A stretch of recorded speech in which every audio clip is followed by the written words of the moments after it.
Testing, testing.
It's on Okay, you. so, Test.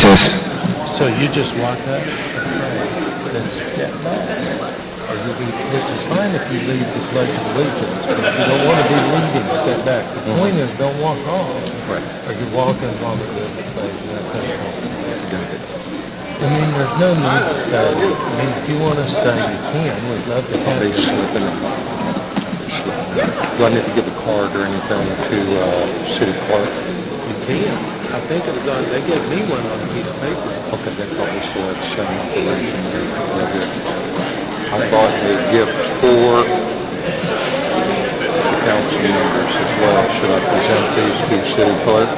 You just walk over and That'll work. okay? Real good. Thank you, sir. 5 minutes. All right.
Okay, it's time to get started. I'll call this regular meeting of the Lawton City Council to order. Please stand for the invocation by Pastor Delane Hall and remain standing for the Pledge of Allegiance. Pastor? Thank you, Mayor. Father, your word says that this is the day that the Lord has made. We will rejoice and be glad in it. So I declare this to be a joyful day in the community of Lawton Fort Sill. You go on and you say, save now, I pray, O Lord, amongst these citizens of the Lawton Fort Sill community, Father. I say, save now, O Lord. You say, I pray, send now prosperity. And Father, may this community prosper in accordance with the way that we conform to your will, your way. You say, blessed is he who comes in the name of the Lord. Oh, give thanks to the Lord, for he is good, for his mercy endures forever. So, Father, we thank you for your goodness. We thank you for your mercy. And I say, Father, let your will be done here within the Lawton Fort Sill community, amongst this council. I pray you bless them and give them the ears to hear what it is that you speak from heaven, O God. And we bless you and we worship you. And it's in the name of Jesus I pray. Amen. Amen. To the flag of the United States of America and to the republic for which it stands, one nation, under God, indivisible, with liberty and justice for all. All right. Thank you, Pastor. Please call the roll. Hankins, Harris, Chapman, Gill, Hampton, Uyghur, Johnson, Warren. Okay, and the quorum is established, and a little announcement. We're going to have Broderick Jackson down here walking around up here, listening to the sound as we continue to work on the sound issues that we're having. Now we move on to reports by the mayor and council, and I'll tell you, I want to say it was a great time at Freedom Festival, and the weather was. You can't hear? It's difficult to hear you, sir. You can't hear out there? Can you? You can or can't? I'm having difficulty. You can hear or can't hear? Okay. You adjusting it, Broderick? Okay, I'm going to get you guys. Everybody see Broderick down here on the end? Wave at him. You motion to him. Turn it up if you can't hear, okay? All right? Okay, thank you. Freedom Festival was fun. The weather was beautiful. And the two-day event was nice. It was nice to go out there. I want to compliment the Arts and Humanities, Jason Pedre and his staff, for all that they did to make that happen, make it bigger, make it better, and I also want to thank all of the volunteers and the firefighters and police and everybody else, the Parks Department, everybody that helped in putting that on. It's truly a great event. And we'll move down to the Mayor Pro Tem. Okay, Mr. Uyghur? Okay. Mr. Hampton? Thank you, Mayor. Also, the Tomato Festival, we threw up the Tomato Festival at the Farmers Market. The ugliest tomato, the prettiest tomato, as well as the tasty salsa, many salsas. But it was a great event. If you missed it, we're going to have that is a yearly event, and it gets very crowded and very nice. There's Food Truck Tuesday that's still going on there every Tuesday afternoon from 4 o'clock to 7 o'clock. And of course the farmers market, fresh vegetables, fresh fruit, and all kinds of arts and crafts on Saturday morning. I think that's 8 o'clock until 1:30. Thank you, Mayor. Mr. Gill? Mr. Chapman?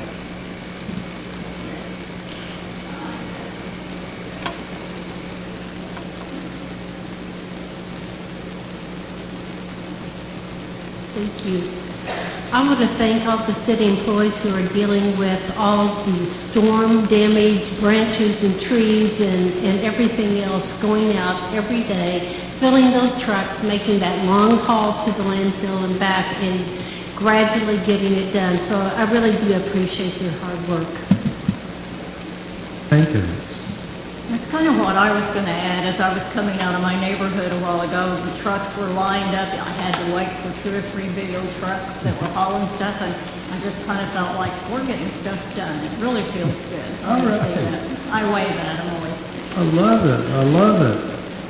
Okay, now we move on to audience participation. Anyone having an item of business to present to the city council that does not appear on the agenda, please come forward at this time. We've got a few people filled out papers, but of course for audience participation you don't have to, and anybody's going to be welcome to come up and speak. But we do have Rachel Johnson and it looks like Tony Reimer.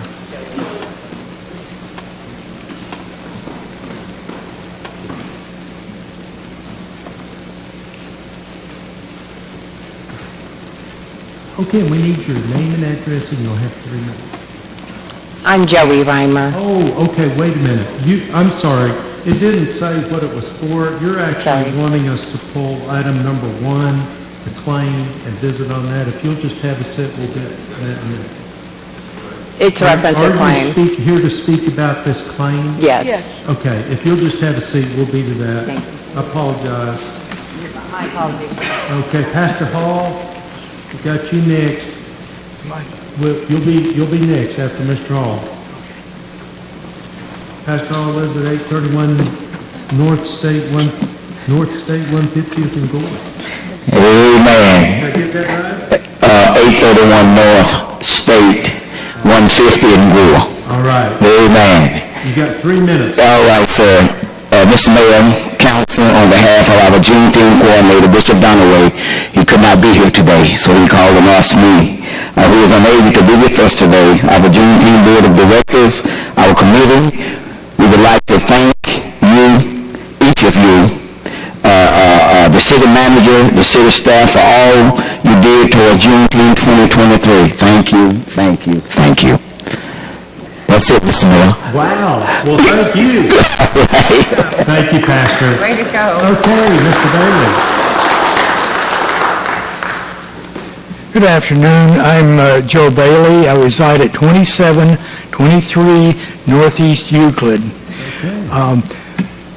I've come here on several other occasions and spoken on behalf of the location for the transfer center. Now, many times I've greatly favored the police station. However, I thought of a solution, and I don't know which way you're going to go. I don't know which way you're going to go, but if you are serious about selecting the site over on Gore Boulevard, where that shopping center used to be, if you run a bus from that transfer center down C, it'll go by the city hall, the courthouse, it's by the post office, everything downtown. If a bus goes down C, and there's even a perfect place for a bus shelter between 3rd and 4th. There are 3 parking places that I've never seen used. You could build a shelter there. There's a crosswalk there, and people like me, some days I feel like I'm 40, other days I feel 80. And I know in the future I hope to be able to ride the bus.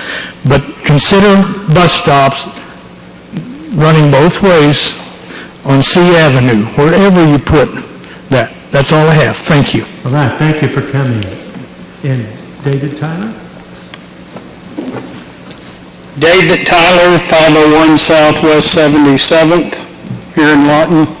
It's Groundhog Day again. Bus transfer.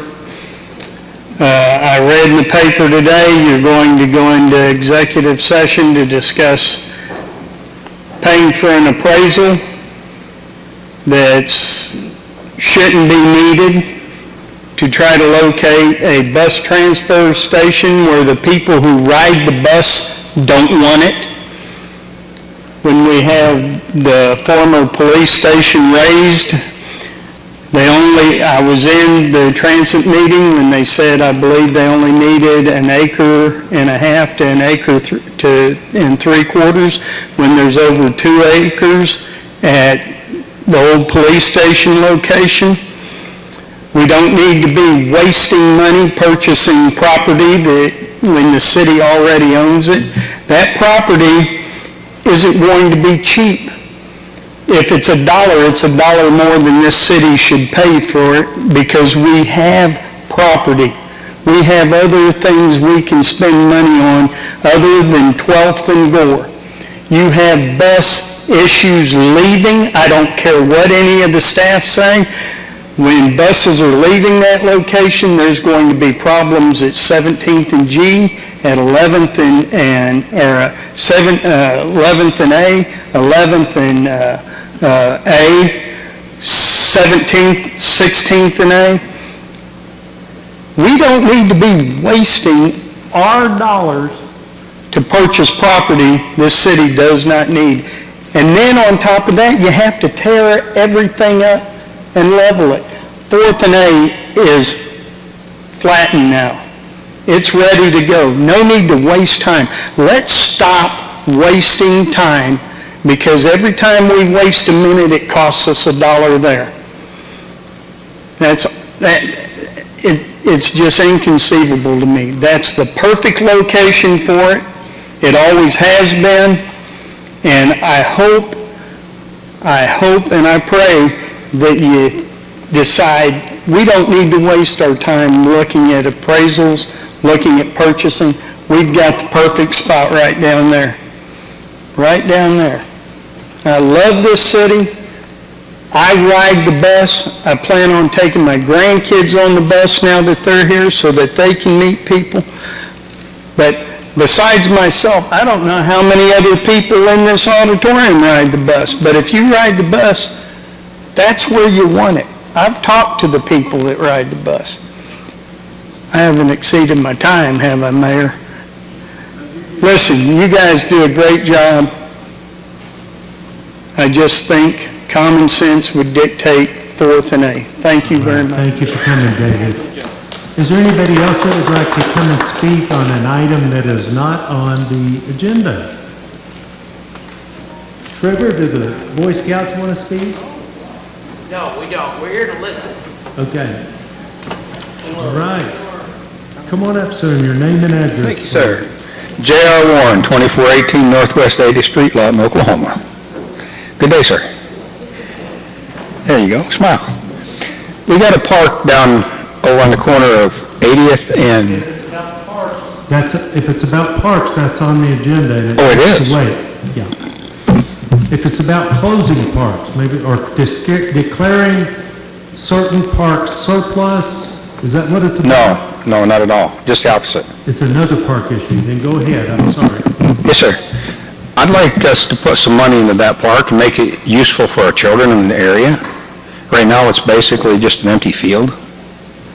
I'd like to see a pavilion put out there, some swing sets, some stuff for the younger generational kids. You know, maybe a ball diamond. I think it'd be great for the community back out there. Encourage you to get with whoever's ward that is. You know who it is? And yeah, it's Bob's ward. If you get with Mr. Uyghur, that's the best way to address that issue. Yeah. Okay? Yes, sir. Thank you. Thank you. Is there anybody else that'd like to come forward? Seeing none, we're going to close audience participation and move on to consent agenda. Looks like we're pulling item number 1 and number 3 for discussion. Council, do you have any others that you'd like to pull?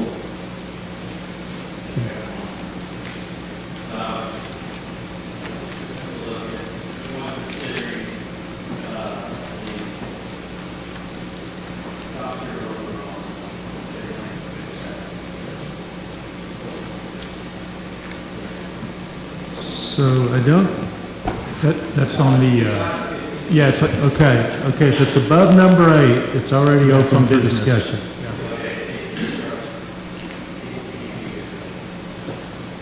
Okay, so you're telling me we're striking number 15? No.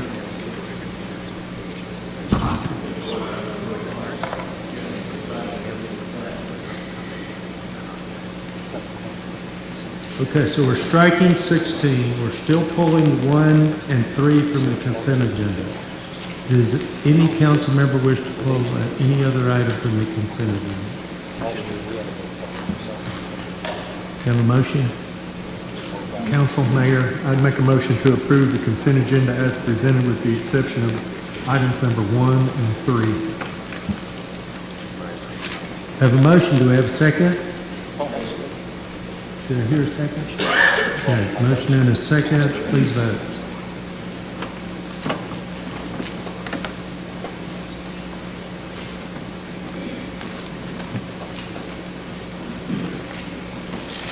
Motion carries 7-0.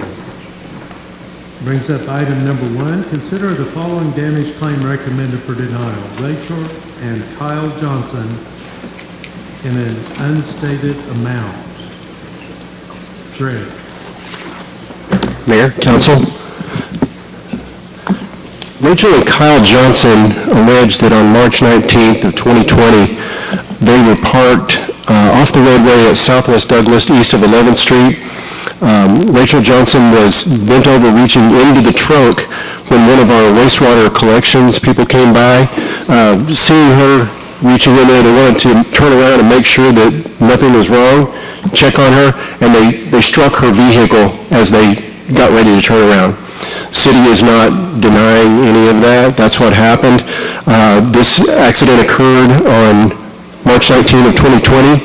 The notice of claim was filed on April 18th of 2023. So it was more than a year after the incident that it was filed. The Government Tort Claims Act, Title 51, Section 156, requires that notice of any claim be filed within a year of the time it occurred, or it is forever barred. So that's why the city is recommending denial. Tim. For clarification, Greg, you said the accident occurred March 19, 2020. I think that... No, 2022. Okay, that doesn't change your analysis. Does not change the analysis at all. Sorry, Tim. Okay, council, do you have questions? Would you guys like to speak? Yes, please. Okay. I'm Joey Reimer, I'm her mother, 1712 Jesse L. Davenport Street. Rachel Johnson. Okay, you'll need to walk up to the microphone. Rachel Johnson, 607 Southwest Roosevelt. Okay, and what do you have to tell us? We actually called and asked the city we asked the city how long we had to file this claim. We had a series of circumstances that happened. We lost our father, my husband. We lost our friend, our mother. Okay. Okay. We're not denying that it's been over the tort law. We didn't know anything about the tort law. We had called the city to ask how long we had to file the claim. We were told 2 years, which is actually standard for any accident claim normally.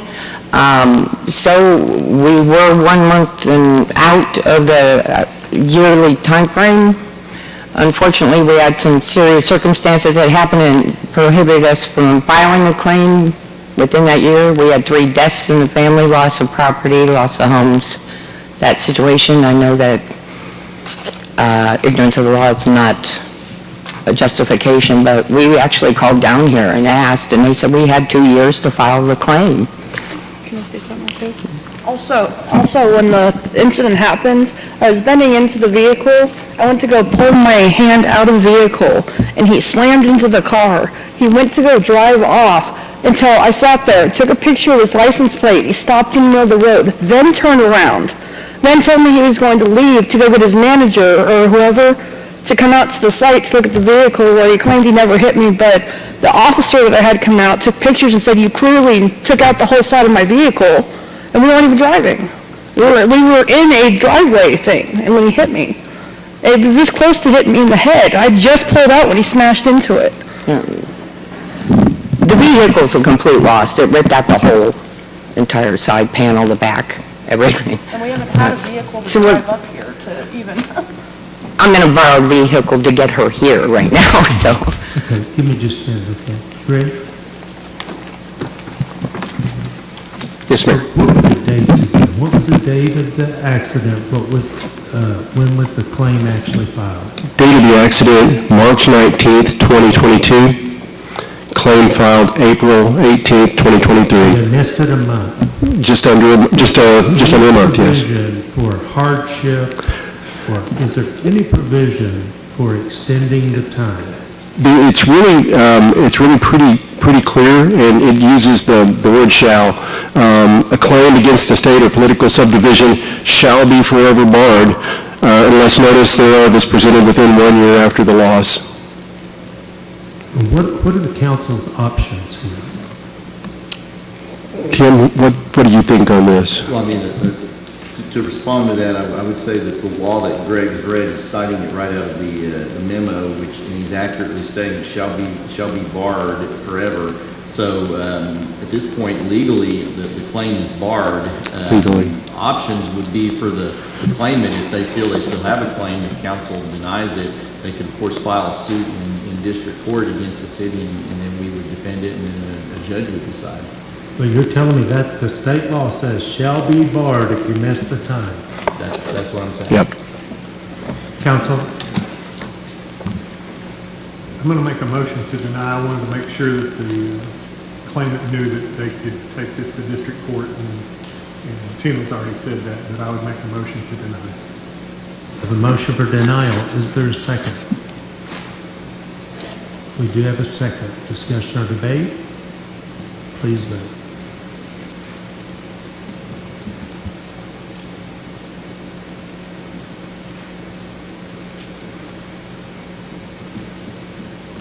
I've got one more. There it is. Okay, so the motion to deny carries 6-1. I want to make sure you understand that the council's hands are tied. It says barred forever. That's a state law. But you do have the right to go to district court and seek relief there. But it sounds like the council's hands were pretty tied on this, okay? I just don't understand that. When we called, why we were told we would have 2 years to file and no more than that. Unfortunately, that's now a matter for the district court to decide. Okay, our hands are tied. Thank you for coming. Thank you. It brings us item number 3. Consider approving the annual cooperative agreement and an agreement for limited funding between the City of Lawton and the Transit Trust to provide funds for the operation of a public transit system and authorize the mayor and city clerk to execute the same. Charlotte. These are just our regular annual agreements between LATs, 4 LATs between the Transit Trust and the City Council. The same agenda item is on the Transit Trust for their approval as well.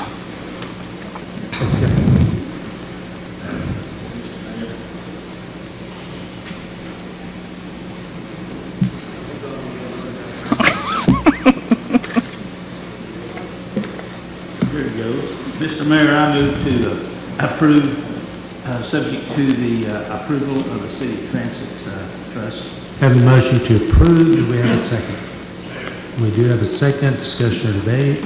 Please vote.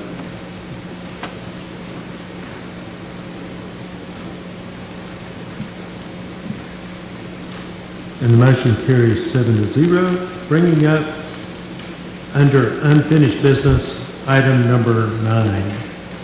Consider rejecting grant funds from AmeriCorps in the amount of $37,500, but retaining the City of Lawton's Retired and Senior Volunteer Program, RSVP, as a recognition-only program and authorizing the mayor and city clerk to execute any documentation necessary. Is this the same agenda item that we had before? Or have you changed it? It's not the exact same. We've done some modification. So before you were asking to completely do away with it, now you're asking just to reject the grant portion of it. Yes, that is correct. This is to reject the grant, but keep part of the division open as a recognition program and reduce the budget for that division. Okay, go ahead. This is Jessica Musselman. She was the former administrator for RSVP. Good afternoon, Mayor. Good afternoon, council members. It is my recommendation that we do relinquish the grant funds from AmeriCorps seniors. And in turn, the city does keep a volunteer recognition program for the senior volunteers within Lawton and Fort Sill. And I can answer any questions or concerns that you might have about that. So, well, I'm kind of I'm kind of wondering what that means. There's something you're not going to be required to do. Is that what it's about? Absolutely. So, my concerns with the grant, there are terms and conditions and restrictions put on the program. The terms and conditions do state one staff member has to 100% serve the grant. So what that does, as an administrator of that program, I cannot help any other programs within the city. I cannot help within the community centers, H.C. King, Owens, and Patterson, if they are low-staffed and they need somebody to cover the center. I cannot pull myself to do that. I can only 100% serve the grant. That also means that this grant is only there for people that are 55 years and older. There is a huge, huge volunteer base in Lawton and Fort Sill under that age. I'm not just talking to teens, because they do have National Junior Honor Society, Ignition, and Key Club, but I'm talking that demographic that's from 20 to 40 years old. They're constantly asking, how can they help? How can they volunteer? And we're not tapping into that demographic. By relinquishing the grant funds, we open the program up to more possibilities and more volunteers. The other restriction that we have is the reporting. Since COVID, I know, Mary Ann, you were on our board before, and you heard me speak at our advisory council meetings. Our volunteer base, being of 55 and older, they were really impacted by COVID-19. Health conditions, they ended up taking in their grandchildren, and it's what we now call informal volunteering, where it's neighbors helping neighbors, family members assisting family members. So that's really impacted our volunteer database. Our numbers since COVID have gone down 66 volunteers. It may not seem a lot to you, but in that demographic, that is a huge impact. So in opening the volunteer network into the younger crowd, we may be able to get more recognition out into the city and more volunteers into our centers or our local partnering organizations as well. So, Mary Ann. With it being AmeriCorps now, is AmeriCorps like the umbrella agency and RSV under that? Because AmeriCorps they can use younger volunteers, right? Because I've had them. Correct. So the big umbrella, the funding group, used to be called the Corporation for National and Community Service. Okay. It rebranded in September of 2021 to AmeriCorps. Under AmeriCorps, they have AmeriCorps State, AmeriCorps Vista, AmeriCorps Seniors, and all of those are impacted in the nation in different ways. Each one of those is a separate grant. As a director or an administrator of the grant, you can only serve one of those programs. So AmeriCorps Seniors actually has 3 partnering programs. RSVP is one of them. There's also Foster Grandparents and Senior Companion Program.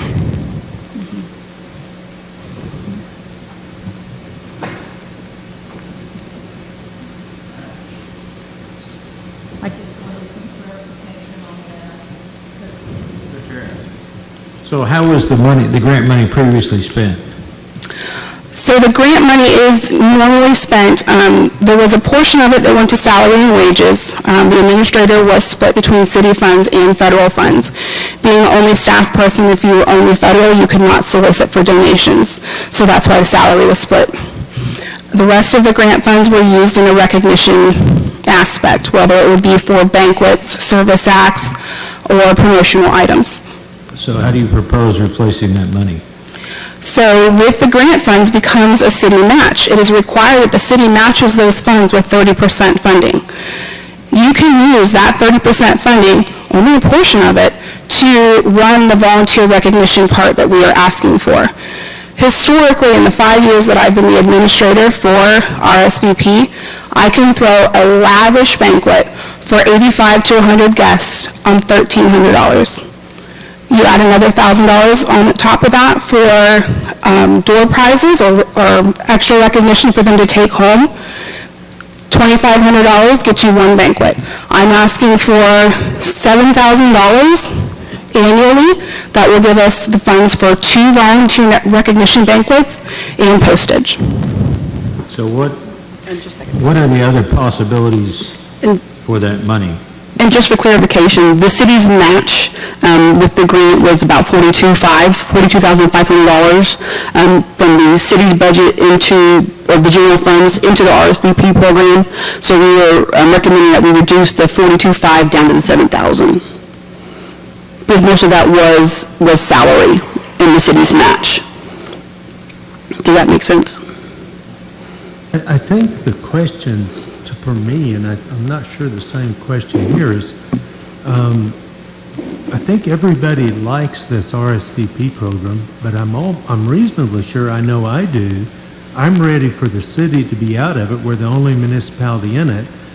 What I don't like is the sudden stop with 4 days before the end of the year, the council's notified.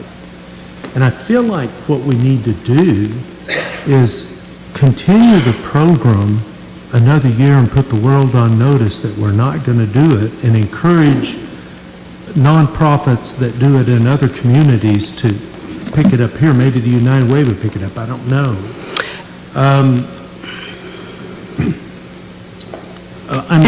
I'm not sure that this isn't a good compromise, but frankly, when I saw the agenda item, I didn't even read it. I just thought it was the same agenda item, so I was reading it right now, and I thought that doesn't sound the same. So I'm not sure where I'm at on this idea, but it may be a reasonable compromise. City manager have any input here? I will just say the only difference between what we're proposing and what RSVP has previously done, the only thing that would go away would be volunteer mileage reimbursement and insurance. So the recognition benefits wouldn't change. We're going to drop our budget $7,000 and give up $37,500, but we're not. I'm just a little bit confused about what's going to be left. John, I'd like to hear from you. Mayor, I support not accepting the federal grant money, because in the long run, it's going to save money, as the ladies have just laid out. I too think we shouldn't be, or not that we shouldn't be, but we have other things that we need to focus our scarce resources on. So I support, ripping the Band-Aid off and getting this done now, but if council decides to postpone this for a year and give people some time to react, we can make that work as well. Now, does anybody else want to comment? I don't want to hog the mic. Mr. Hampton. Yeah, thank you, Mayor. Jessica, I remember when you came on, I was actually the chairman of the board when you came on 4 years ago.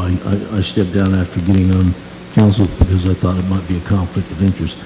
And I appreciate you sticking with this so long, because if I remember, your husband was in the military and you weren't sure if you were going to stay. So I think that it's great that you stayed this long. I do think that the older people in our community, I have a 92-year-old mother that's very active, and I constantly try to find things for her to do to keep her active, keep her mind active, keep her involved. I do know that you are absolutely right that COVID has really taken an impact. It's impacted her also. But my time working with this group, and I'm with the mayor, I think that there's probably needs to be some option, and maybe that's part of what you're saying, because I'm not really clear about that, because I do think that the older cross-section and target group of Lawton citizens need to be encouraged, and we need to find creative ways to get them out of the house. And as it is said before, that $40,000, if put in the private sector, maybe somebody else could do that, as well as the city do their portion. My question is if you were to go ahead and say, we're not going to take this grant, is that maybe I should say it like this, a slap in the face to the federal government that you're not going to receive something that you've been getting all of these years, and then maybe somebody else in the city of Lawton trying to apply for that grant, and it might be a black mark on us getting that. And I think that the transference of this $40,000 that would benefit elderly people getting out of the house, recognition for volunteering.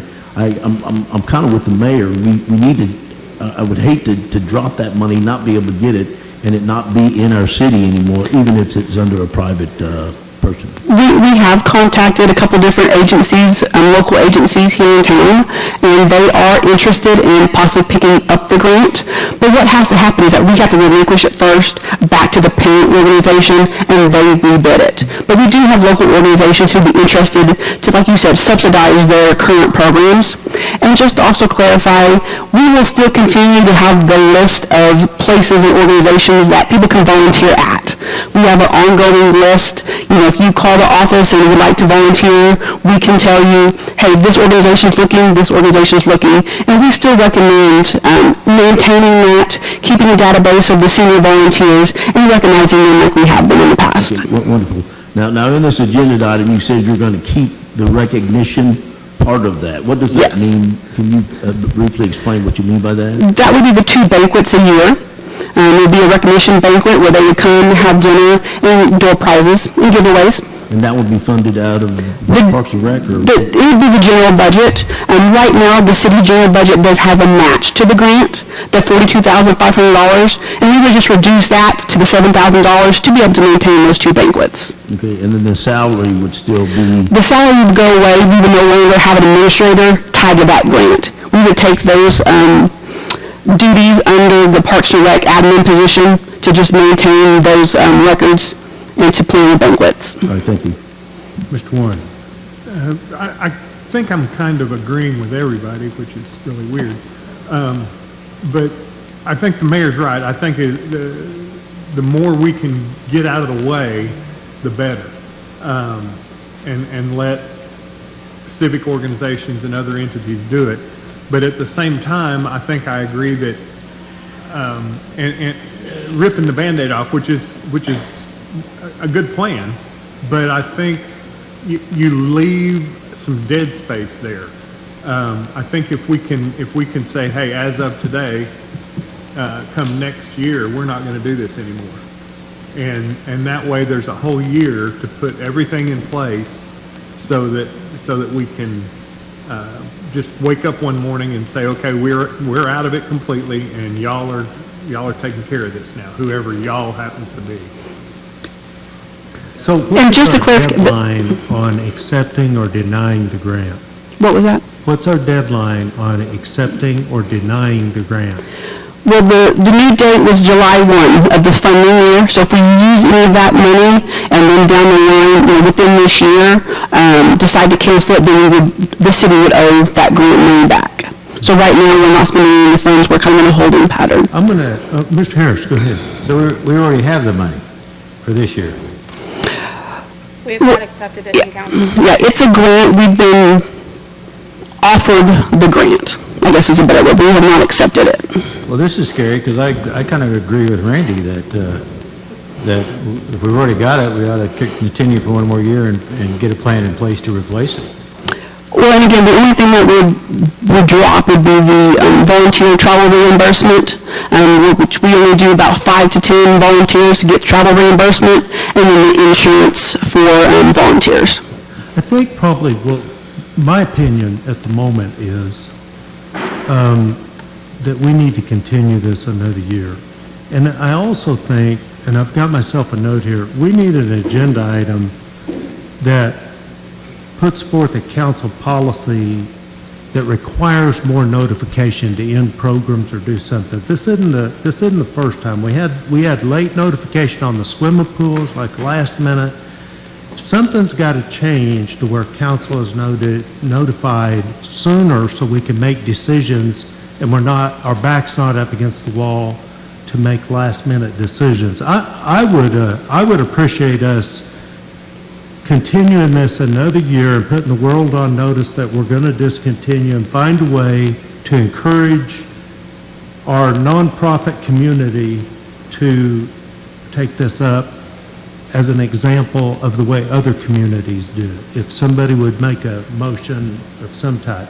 I make a motion that we continue on for 23-24 as we currently are with the grant, and that we make it known during the year to all involved entities that as of June 30th, 2024, we will no longer continue the program. Is there a second? Mr. Harris seconds it. Discussion or debate? Yes, City Manager. Mayor, so as part of this motion, do you want to direct the city manager to bring back a policy on programmatic? Since this agenda item doesn't allow me to do that, we're just going to say, I hope you listen and bring it back. How's that? Good enough. All right. Discussion or debate? Please vote.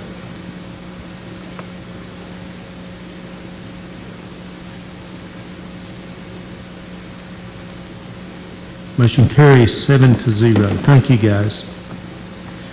Item number 10, consider approving a resolution amending the current pay scale for executive level positions by increasing the minimum hourly rate and maximum hourly rate for each executive level, and any adjustments to the executive levels consistent with the recent compensation and classification analysis recommendations and subsequent information gathered on job descriptions and qualifications from a group of 6 peer cities as directed by City Council.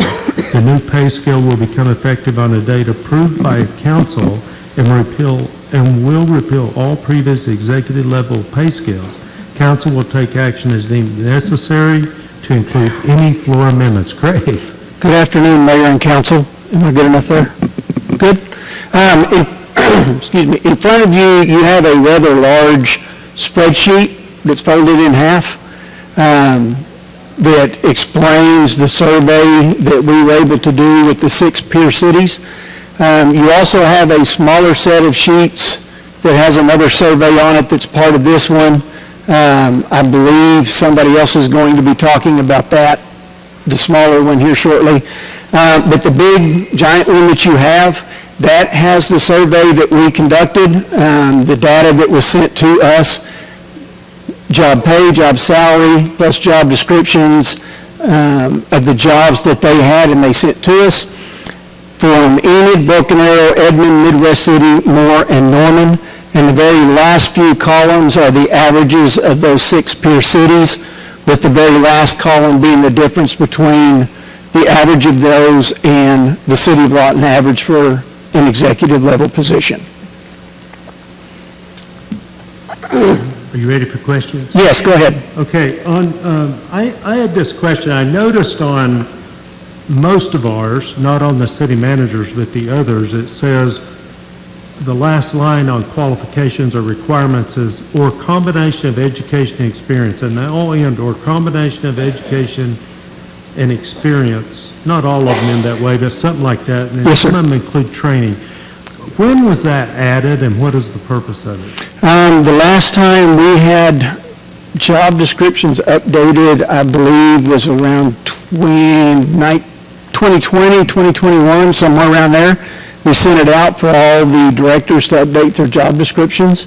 Occasionally, the directors will want different information in their job descriptions. They'll want to change it a little bit, so they send in new job descriptions. But it was back, I would say, 2020-ish, somewhere around there. Okay, so job descriptions are a matter of administration and not something the council has typically gotten involved in. Is that correct? Or requirements, I should say. Correct, except for the 4 specific jobs that y'all hire for. Okay, and I think that Mr. Hampton had something he wanted to... Yeah. Now, let me go ahead and add to this that Broken Arrow, their city manager and city clerk is not on the one that's on Legistar because that just came in. The ranges for them, and also the police chief for here in Lawton, that maximum was incorrect on the spreadsheet, and we have fixed that on these spreadsheets, though. Yes.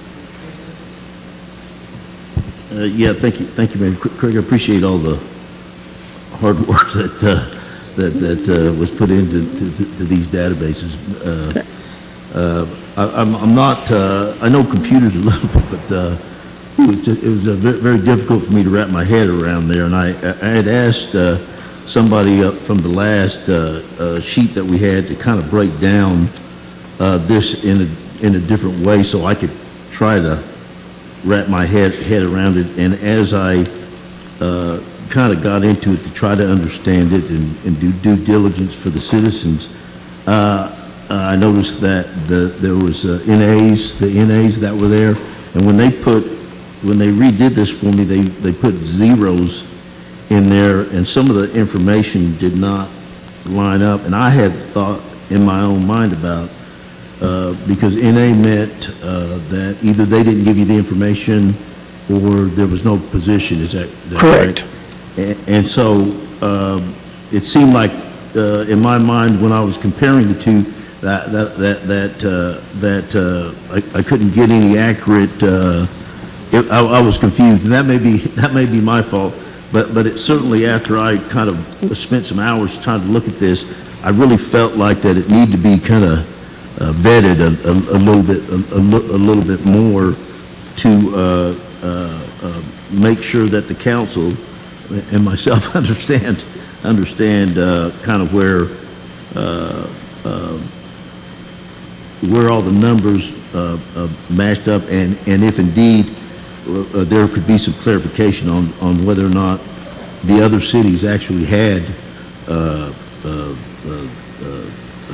the information that was in that sheet that had the NA on it. I don't know that any of the other council members felt like that some vetting would be restored. And mind you, I do want to let the staff know that working on this, I think that I would like to see it retroactive. I know to July 1st, like when we first started this, but indeed I think that possibly somehow it needs to be looked at a little bit more and more data gathered to make sure that when we move forward. You know, the responsibility of the council is that we're not always going to be here, but as we move into the future, trust me, I've had to deal with some of the decisions other councils have made in the past, and I certainly don't want to leave a mess with somebody for other council members as we move in the future. But I do think that some vetting, council, I do think some vetting needs to be done on this a little bit more. Mayor, Council, Craig, on the far right column, on the averages, yes, all the negative numbers in red, that is telling us we're that far behind in each one of these categories for Lawton? Our average, the midpoint of our current pay scale, is that far behind of the average of the 6 peers, the midpoint of the 6 peers. I don't see very many black numbers. No, ma'am, there's not. It's an average to average. It's an average to average. It's our average compared to the average of the 6 peers. So Mr. Hampton sent out, were you through? I'm sorry. Mr. Hampton sent out a spreadsheet that we've tried to put together and didn't get it on, but we certainly want to make that available. It was actually much easier to read. It had all the requirements on one page stacked together where you could see them real easy. Had everything together, and the challenges at the end, it seemed to indicate we had more directors and deputy directors than other cities. And the implication was that if we had the right organizational system where we had less directors and deputy directors, we'd be able to pay our directors more. Now the problem is we're not sure we had 100% of the data from those other towns. And it's like every time we come up with something, we come up with more questions, and it's 2 weeks before we can do anything. I'm going to recommend, council, that we appoint a council committee on employment matters, an ad hoc committee, and that they can meet twice a week if necessary. They're much more nimble. This is just not fair to the employees to continue to drag this out, and it's we just keep getting more questions. So I'm going to recommend, council, that we appoint an ad hoc committee, and I would appoint Mr. Hampton. He's done a lot of work on this, Mr. Gill and Mr. Uyghur to it. If somebody would make that motion, then I think we can remand it to the committee and they can get this worked out and bring back a recommendation, and they'll be much more nimble, meeting more often, and get this done for the employees. I'll make that motion. Okay, we have a motion. Is there a second? Yes. Would it be possible, and I don't, of course, the committee's going to figure that out at some point, but I think part of what I got from looking at Mr. Hampton's and this one was, I don't think we accomplish anything by looking at the averages of towns that don't have all the information, because we have very few responding cities that actually have the salaries and the requirements. It's kind of a hodgepodge of salaries and requirements, and I don't know how you can get a real average unless you have real numbers to start with. So if possible, I would like to see when we get something back that it be comparable information for each city, if that makes sense. That we have salaries, ranges, that we have requirements, and all those different fields filled out for each city. That makes sense. No, it does make sense, and I'm sure the council will work in that direction. Any further discussion or debate? Please vote.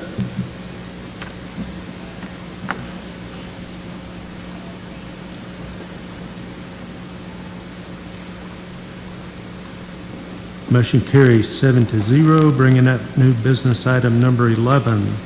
Consider approving an ordinance authorizing the calling and holding of a special election on September 12, 2023 in the city of Lawton, state of Oklahoma, for the purpose of issuing general obligation bonds in the amount of $60 million in one or more series in order to fund construction, reconstruction, improvements or repairs, and to be made to the city streets and roadways and bridges, including right-of-way acquisition and including purchasing and constructing or repairing city utilities under and adjacent to such streets and roadways and bridges, such utilities to be owned exclusively by said city, said projects as deemed appropriate and prioritized by the city council from time to time, with or without the use of other funds, or in the alternative, acquire all or a distinct portion thereof by lease purchase arrangement, providing for severability, declaring an emergency, and requiring the full text to be published and take action as necessary. Exhibits Ordinance 23-25, an election proclamation.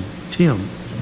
Good afternoon, Mayor and Council. So this item was considered, part of it, at the last council meeting, and no action was taken because we needed to add some language about lease purchase agreement, and so that's been redone. We've also added some language to the ordinance specifying specific projects for roadways and construction, reconstruction and such, and also bridges. So we've broken it down into two different categories. Those specific projects are listed in the proposed ordinance that the council be asked to vote on. And so I have Chris Gander here from Bank of Oklahoma to answer any questions you may have. Also, Lynn Driver, our bond counsel, is here. But we will need to, if the council wants to do this, we will need to go ahead and ultimately move forward with passing this ordinance today to have this on for the September 12th election. I think our deadline to get that to the election board is Thursday, I want to say. So anyway, I'm going to let Chris and Lynn answer any questions that you may have.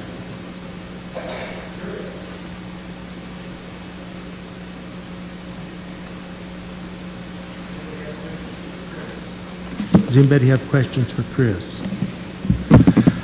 And so you remember I was Tell here. us something. Sure. So I'll kind of open, you guys see so many spreadsheets and talk about so many different things. So we have this spreadsheet, which I could go through again, but we talked about the levy. It's historically been 11.5 mils.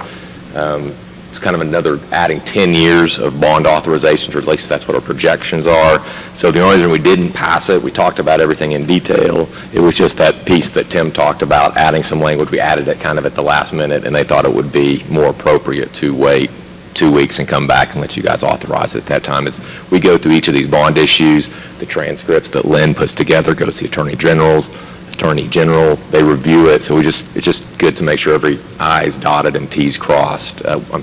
So that's why we decided to wait for 2 weeks to have this approved. Okay, something we've got to do, council. We heard the report on our pavement study that we need to be spending $30 million a year. We're not close. We have no option but to do this. Mr. Gill.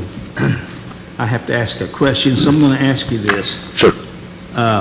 We need to understand that this is not a tax. This is just a continuation of a tax we already have to bring in additional monies.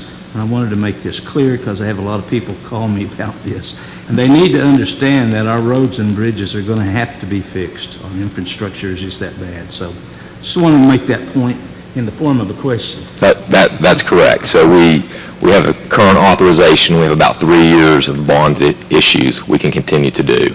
And that tax levy to pay for those is 11.5 mils. This is intended to not raise the taxes. It's intended to stay at the same taxing levy. It'll just be extending it for a period of years. And I just do need to clear, each time we say this, it will go to a vote of the people, and the voters will have to approve it. Now it is a tax. We have to say it is a tax. I mean, you can call it a continuation, but it's going to be kind of an effort by Chris when he does this to keep the mills as close as possible, so it's not as seen by the citizenry. But it is a tax. Correct. Yes. Do I have a motion? Motion to approve the ordinance. And read the ordinance, and second it. We're going to read the entire ordinance. We have a motion and a second. Okay, so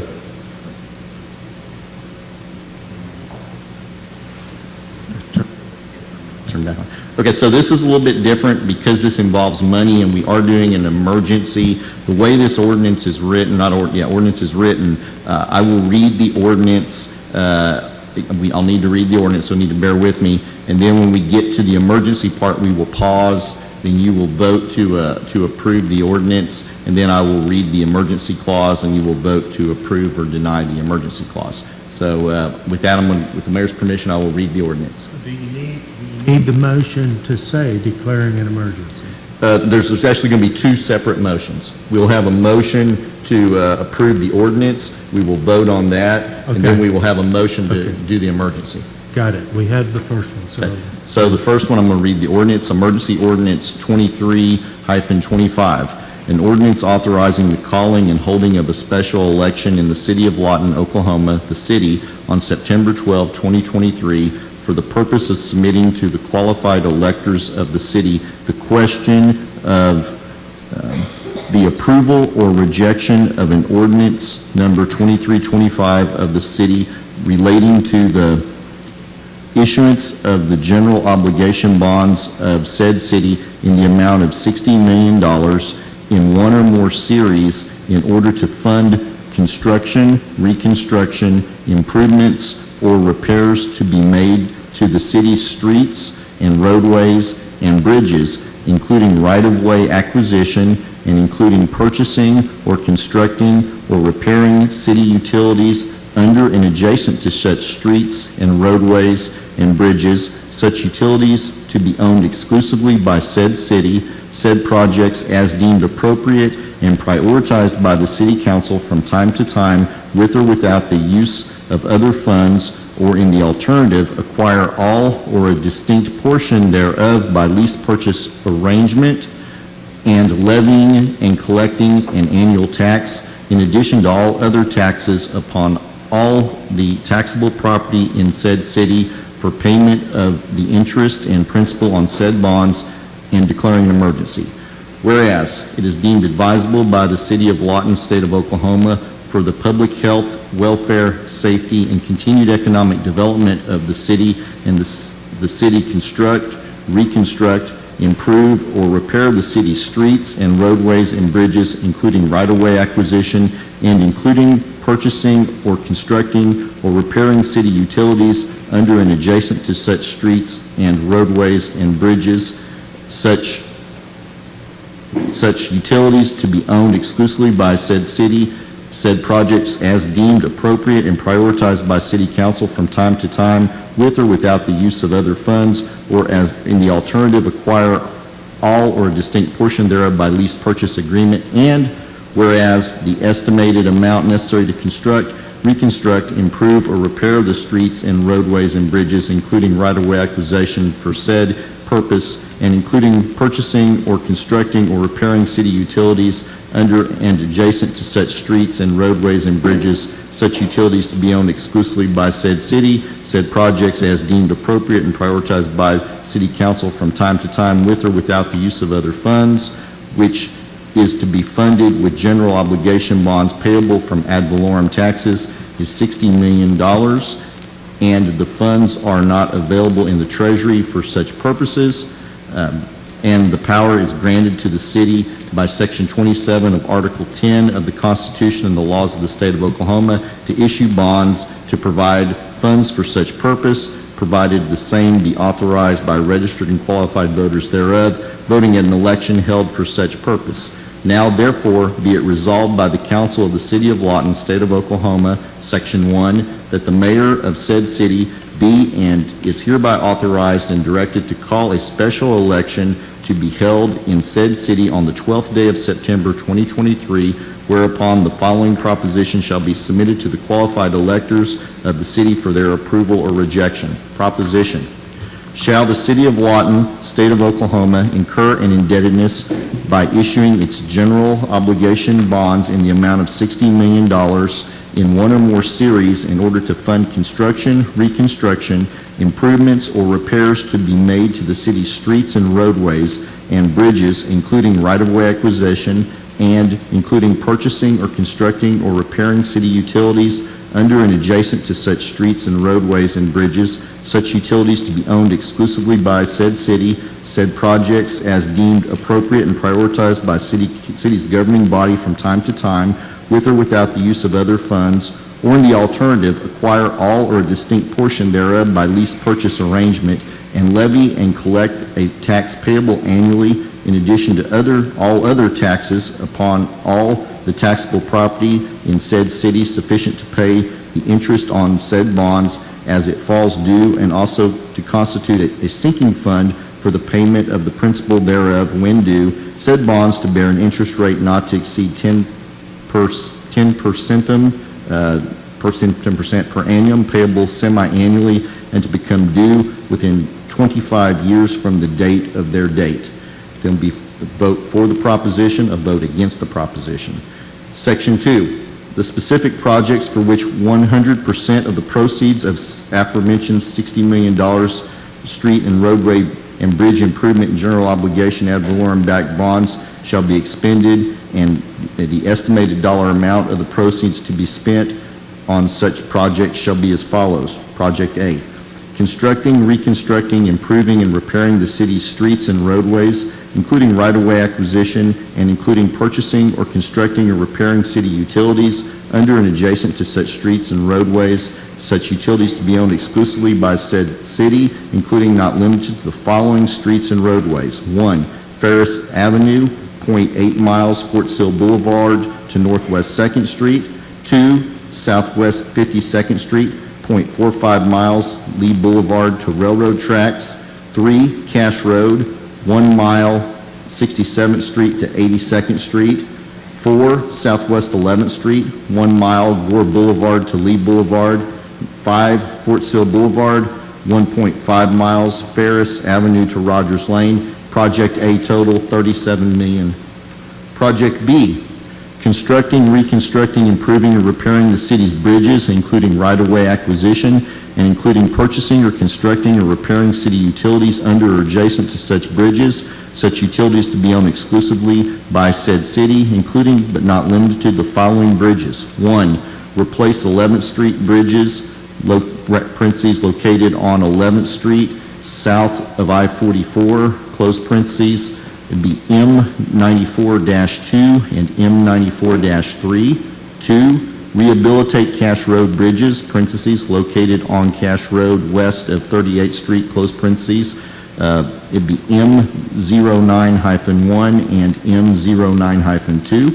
3, rehabilitate East Cache Creek Bridge, parentheses, located on Gore Boulevard, close parentheses, M23-1. 4, rehabilitate East Cache Creek Bridge, parentheses, located on Gore Boulevard, close parentheses, M23-2. 5, replace Wolf Creek Bridge, parentheses, located on 44th Street, close parentheses, M28-1. 6, rehabilitate New Moo Creek Bridge, parentheses, located on Park Avenue, close parentheses, M41-4. 7, rehabilitate New Moo Creek Bridge, parentheses, located on 17th Street, close parentheses, M41-2. 8, rehabilitate New Moo Creek Bridge, parentheses, located on 9th Street, close parentheses, M42-3. 9, replace Wolf Creek Bridge, parentheses, located on 11th Street, close parentheses, M94-1. 10, rehabilitate/replace New Moo Creek Bridge, parentheses, located on Sheridan Road, close parentheses, M40-1.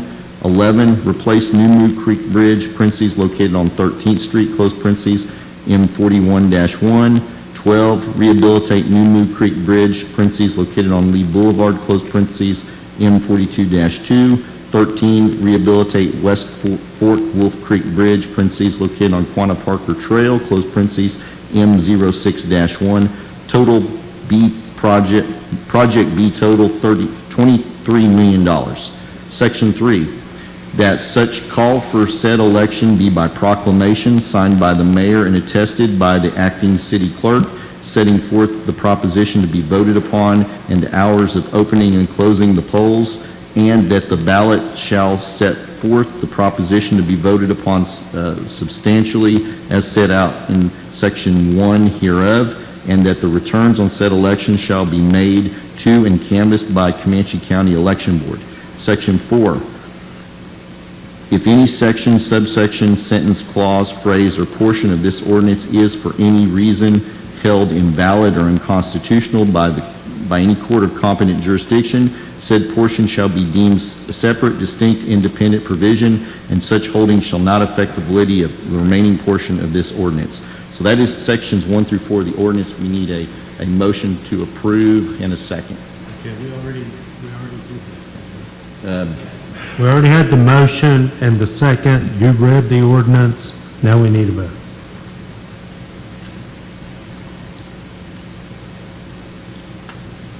Motion carries 7-0. Now you need a motion to declare an emergency? I need to read the emergency section, then we need a motion and a second to approve that. Okay. So section 5, whereas it being immediately necessary for the preservation of peace, health, and safety of the city of Lawton, Oklahoma, and the inhabitants of said city being without adequate streets and roadways and bridges, it's deemed and hereby declared necessary for the preservation of the public health, peace, and safety that this ordinance shall become effective immediately. Wherefore, an emergency is hereby declared to exist by reason whereby this ordinance shall be in full force and effect immediately from and after its passage and approval as provided by law. Mr. Gill. I move to approve an emergency. We have a motion to approve an emergency. Is there a second? We have a second. Discussion or debate? Please vote.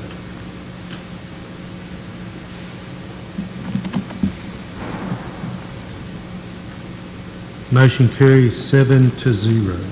Excellent job, Okay. Tim. Now we're going to take a little break and sign papers, right? So we're in recess for probably about 7 to 10 minutes.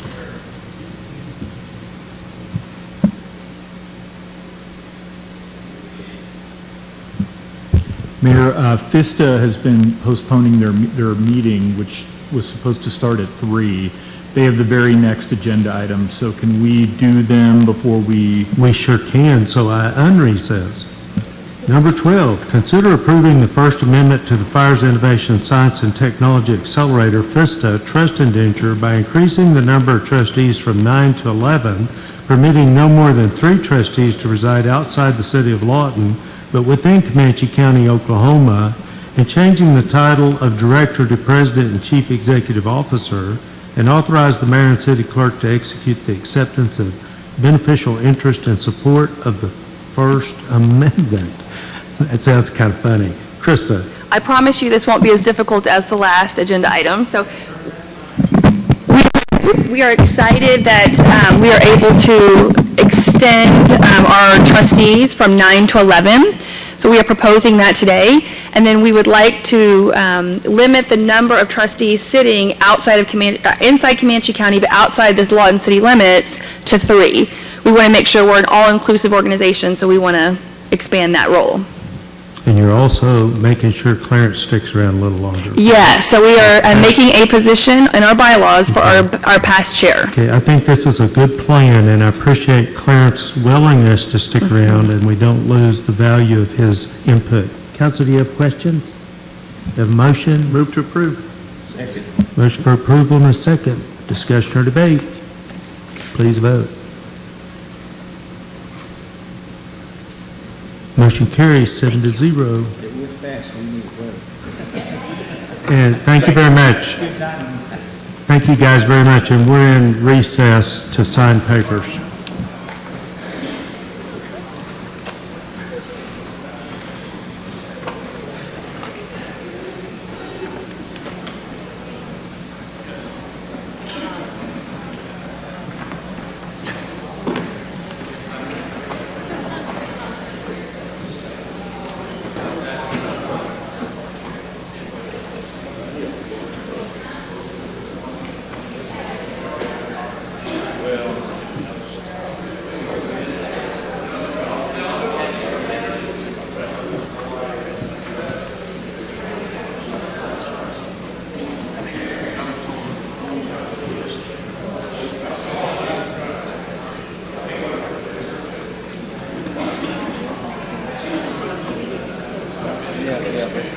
Because the thing... And I'll check these.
Yes, sir. I appreciate that. From the area,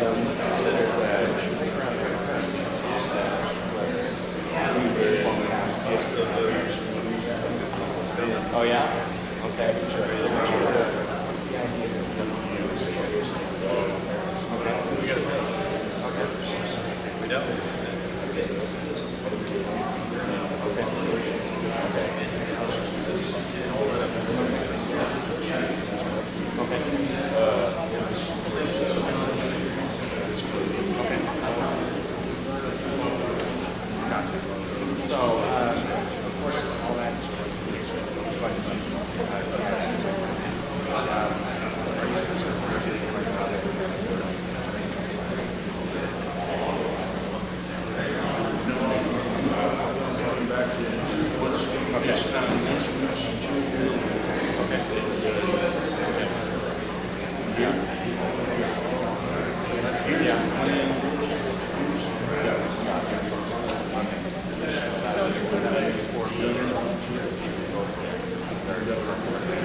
That's what I'm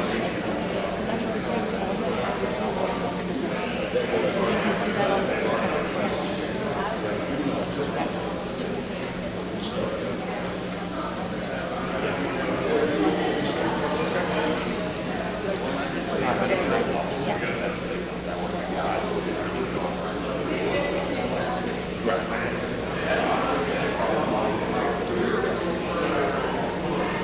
not, right, but not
So it's not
I have. I actually ate some this weekend that I have. They were good.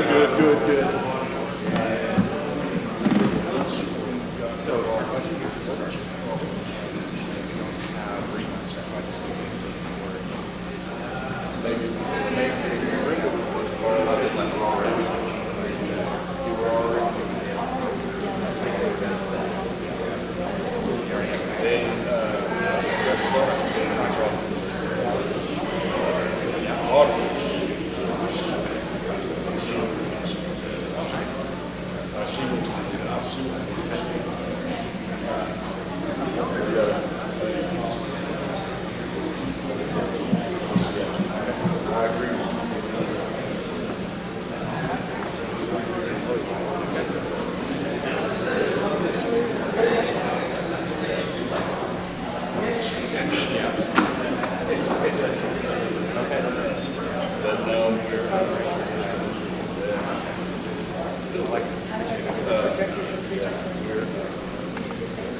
Thanks, Mayor.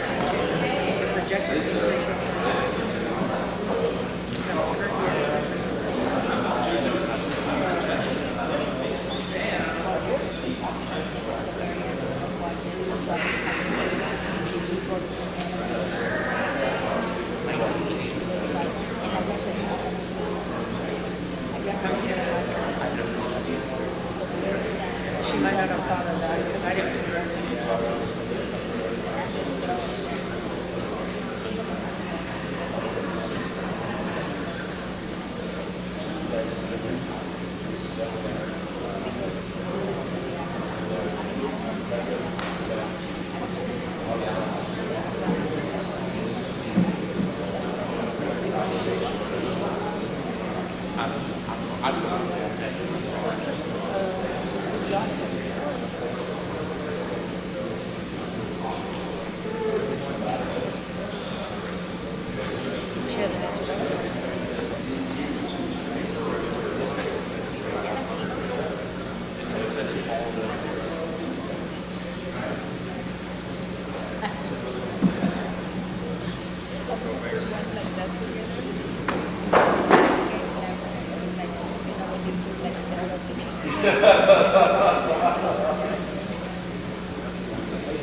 We're going to get started as soon as we get a lawyer up here.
Save your license.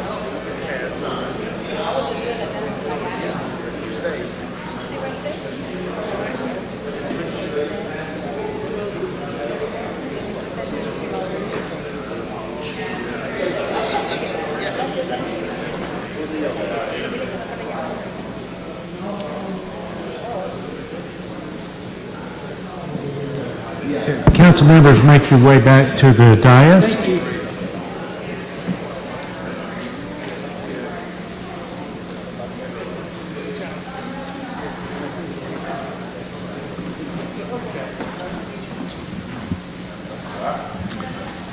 Okay, so we are back, and I'll call the meeting back to order.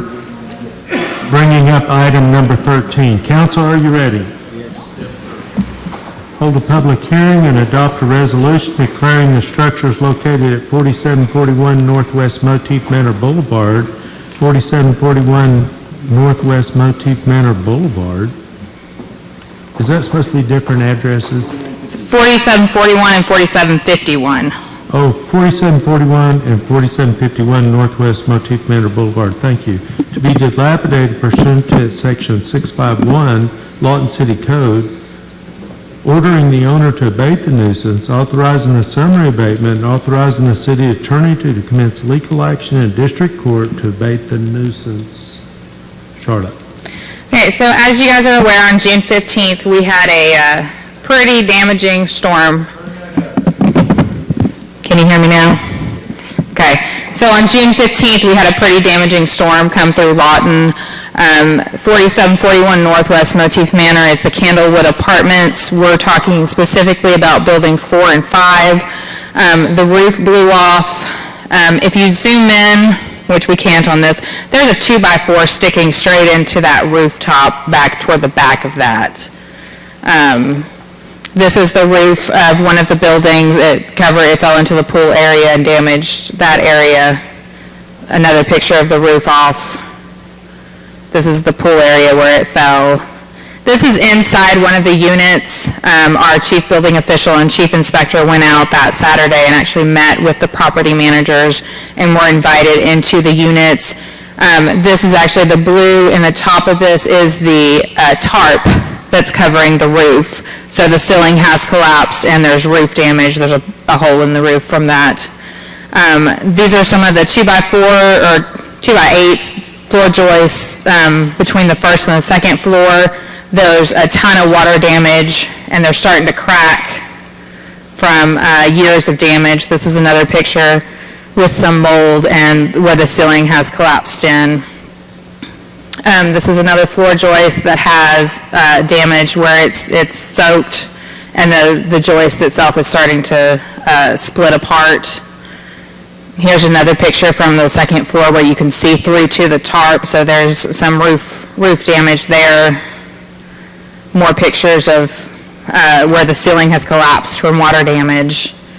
This one's kind of hard to see, but there's some mold up in that floor joist up there.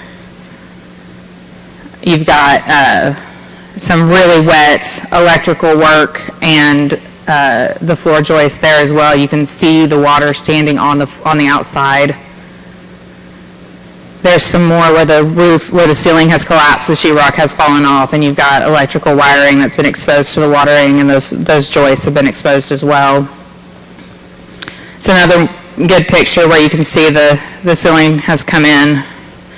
This picture is of the floor, and you can actually see standing water in that corner from the rains that weekend. This is another one that the paint became a bubble and it popped. So that was full of water at one point. And this is the ground floor room as well. So this is not even just the top floor, this is a ground floor apartment. More where the paint has come down. There's some mold up in that, and the bracing in between the joists have started to kind of twist, so they're not supporting as well either. And you've got electrical running through there that's soaked. This is the outside of one of the buildings, and you can kind of see it has like a wave shape. That means that there's been water that's gotten in between the siding and the walls inside. And we're also concerned that there's some deflection in those 2x4 studs that are in there, that they've expanded or contracted or they've shifted due to all the water and the damages that have happened. So another picture of of another area that you can see has that same wave to it. And this is up on the second floor as well, and there's concrete, there's cracks all in the concrete walkways. And then you can kind of see this is a over area between the two apartments, and what do they call them? The underpinning right there has started to collapse a little bit due to water weight and some damages there as well. And we've actually got giant chunks underneath that are gone. Any questions? So I just want to clarify, the damage is old damage. It's not new damage from the storm just a month ago. It's probably a combination.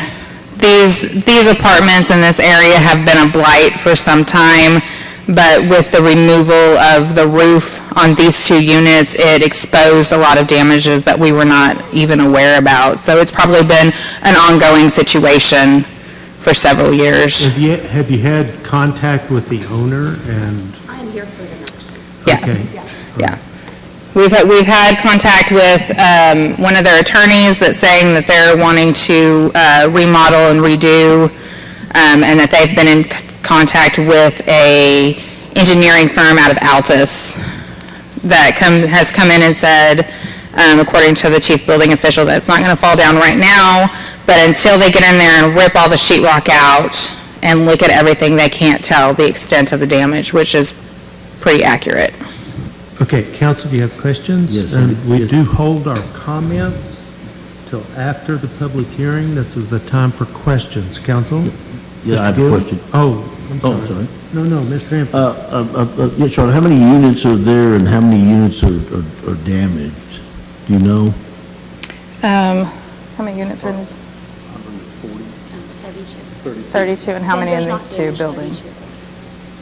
How many in these two buildings? These two buildings, there are 32 units in these two buildings. But they're not all damaged. Okay, so they're saying there's 32 units in these two buildings, but they're not all damaged, is what the property manager is saying. Okay, thank you. Did you say we're going to have someone representing those properties here? Yeah, the property manager is here. I'll save my questions till after that. Okay.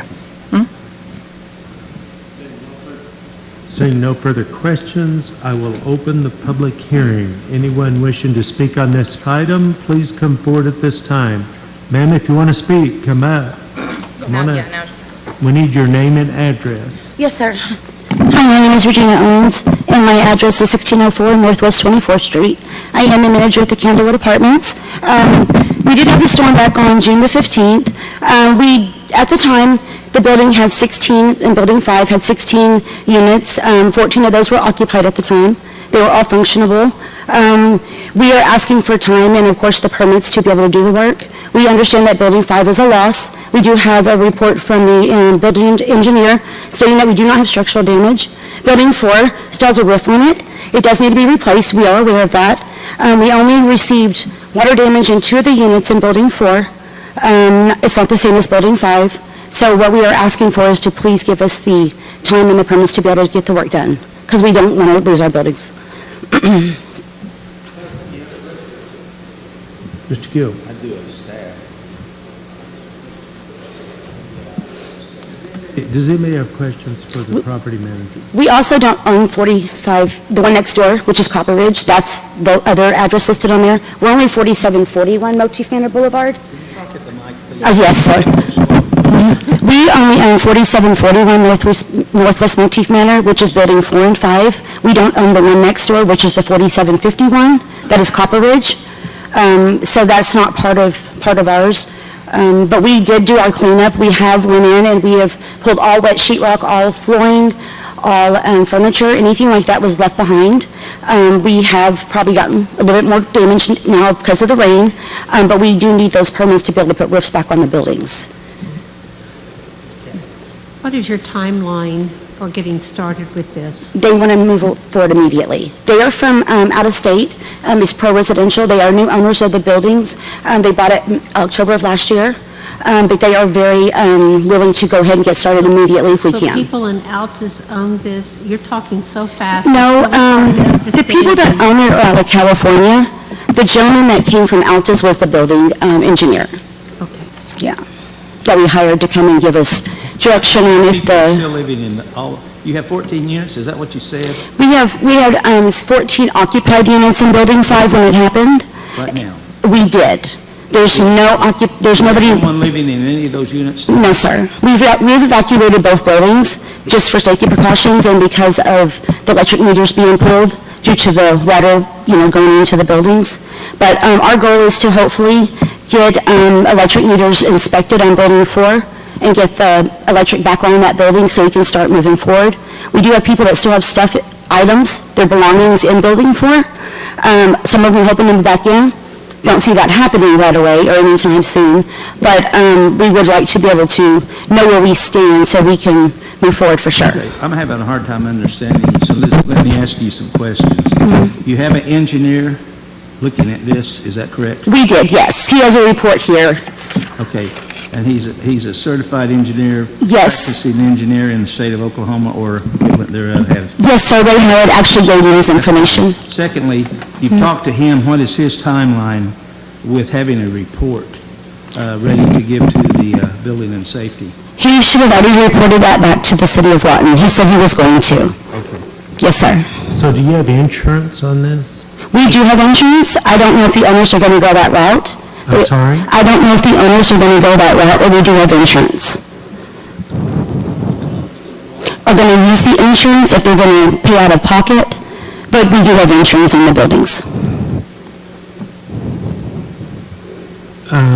You do understand that if the council decides to put this on the D&D, you can still get a remodel permit, and as long as you're making progress, you're okay. Okay, yes, sir. That's what we're going to do. Right? Yes, sir. Your goal is to fix it, right? Yes, sir. Or the owner's goal, and you're their representative. Right, yes, sir. We have 32 units that we do want to get back up and going as soon as possible. So even if the council, I just want to clarify, even if the council puts this on the D&D list, and because it's a multifamily, as I would say, it's very likely, you still have 30 business days, which is 6 weeks roughly, to get a permit. Am I saying all this right, Charlotte? Yes. And then every month you have to show progress. So it's the way for the city, especially when you're dealing with a multifamily property and a lot of residents, to assure that progress is being made. Yes, sir. You understand that? I do, yes, sir. Okay. Yeah. I just want to make sure you and the owners know we're not going to come out there tomorrow and tear it down. And that's what we're here for, to ensure that we can have that time. And progress will mean, if you have an engineer firm hired, that engineer firm will be doing specs and drawings on that. So you can issue those to the city to show that you're working on that. After you get your permit, you can submit that, Okay. along with, of course, working as soon as you can. Okay, yes, sir. And also because there are so many homes in that area that we need to get that cleaned up really quickly and done well. I have a concern about that because I get a lot, this is in my ward, and I do get a lot of calls concerning this. So ours is completely cleaned up. We have completed the whole cleanup. It's next door. Copper Ridge is the issue. If I showed you the pictures on my phone, what they did to us today with our dumpsters, it's absolutely insane. So we have the city tomorrow not going to dump our dumpsters because Copper Ridge has not cleaned up next door, and they have hired somebody to put all their stuff in our dumpsters today. So the mess that's over there is not 4741 Motif Manor Boulevard, it is 4751 Motif Manor Boulevard. Which is one of those listed. Council, do you have any other questions? Okay, thank you. We're still in the public hearing. Okay, we still have the public hearing open. If there's anybody else that would like to come forward and speak on this item, please come forward at this time. Well, we're here for Copper Ridge. I don't know if y'all can move to that. No, one. we haven't moved to that Okay. one yet. Yes. Okay, if there's anybody that wants to come forward to speak on 4741 Northwest Motif Manor Boulevard or 4751 Northwest Motif Manor Boulevard. We're still on 4741. 4741? Yes. Okay. Okay, seeing nobody, I'm going to close the public hearing. Now, I think Mr. Gill has questions for staff. I do. Okay. And I'm glad you clarified that we're just on the one. Yes, yes. Because there's two there close by. Yes. And as I just heard, there's damage from one, and she says it's not hers now. My question to you, have you heard from the other owner at all? Have they made any petition or contact with the city? Apparently, someone is here to speak on that one when we move in. Till we get to Yeah, that. when we move on to that one. It's divided to such where it's not going to create a problem. One can be done easily enough, and the other one, whatever, we decide on that too. Yes. Okay. Yes. Okay, that's all I had. I'm Yes. glad we got that separated, but not two owners. Yeah. I mean, there is two owners.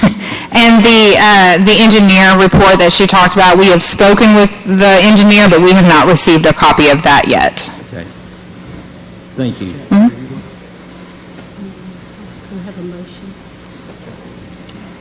I move to approve the resolution declaring the structure on the property a dilapidated public nuisance and authorize the abatement thereof as set forth in the resolution. We do have a second. Discussion or debate? Please vote.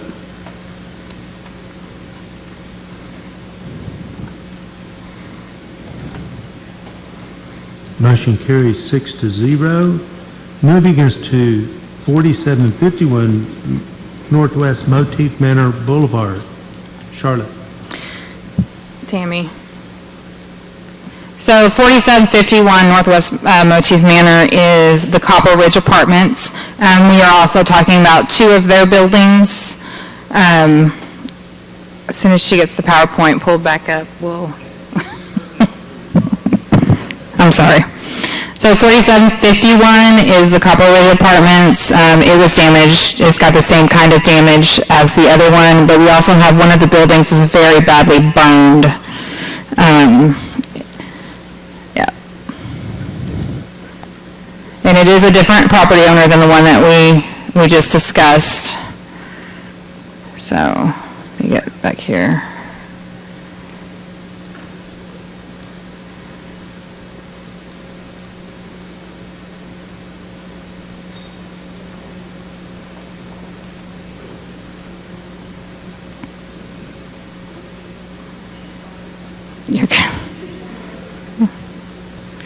Okay, so here we go. So this is a picture of Building B. The roof did come off with those high damaged winds and possible tornado that we had that came through. This is the roof that's on the ground. It went everywhere. This is one of the roofs in Building B looking from the inside. Obviously, there's a giant hole in the roof with electrical running through it. There's some more roof damage that the roof decking has separated from the damage and some rain.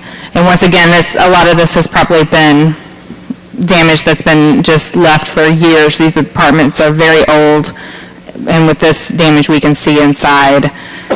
Here's another one where the roof decking has delaminated, has separated apart. The 2x4s and 2x8s are very wet. This picture shows a lot of mold in the roof decking and in the joists.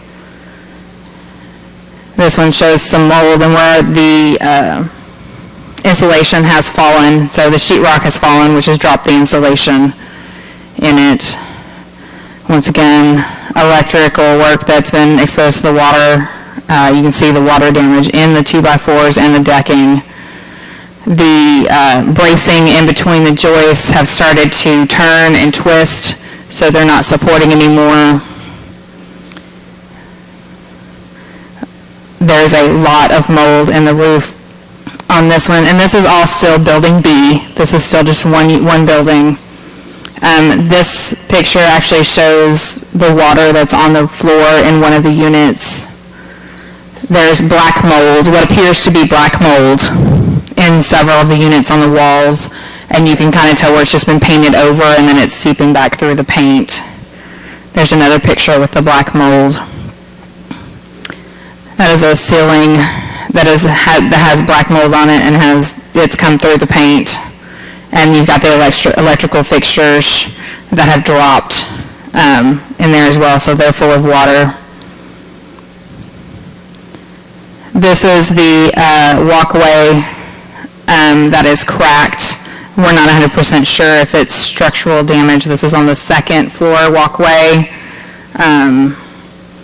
Here's another picture with with different cracks. Some of that may be structural, depends on how deep they go. And it goes all the way to the edge of the walkway, those cracks do. This is Building A.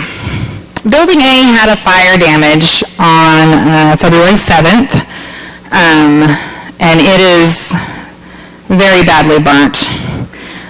According to our chief inspector, aluminum melts at 1,200 degrees. Are we looking at two different buildings at this address? Yes. Okay. Yes. So yes, we're still at Copper Ridge. We're just at Building A. There's a lot of alligatoring. It was on both the first and the second floor. There's a lot of alligatoring on the floor joists and on the siding. Charlotte, why don't you explain to council what that means? So if you look at the floor joist that's just right underneath the handrails, I'm sorry, I've lost my train of thought today.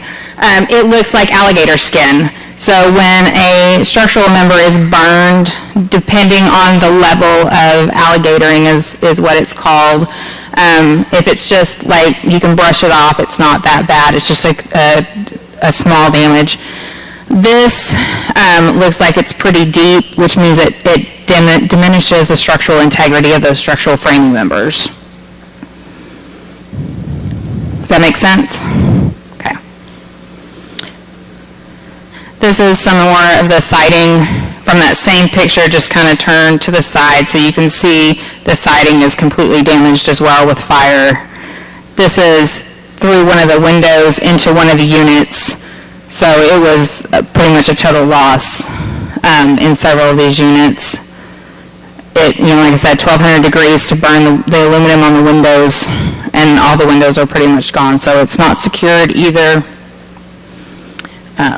Lots of fire damage on this. They've boarded up a window they do have one window right there boarded up. The roof underpinning has fallen here. There's some junk and debris in the hallway there. Some mattresses and stuff that they've probably pulled out at some point. you've got some more underpinning that's in the process of collapsing. And then there was also, I believe, was it this one that had the pole burned? This one actually had a PSO power pole catch on fire the day of the storm, and PSO put it out and did not notify the fire department. Any questions? So you're saying that since this fire, which was in February, there's been no blocking off or securing of any of this property that fire damage was attributed to? It doesn't appear so. I'm not aware of anything.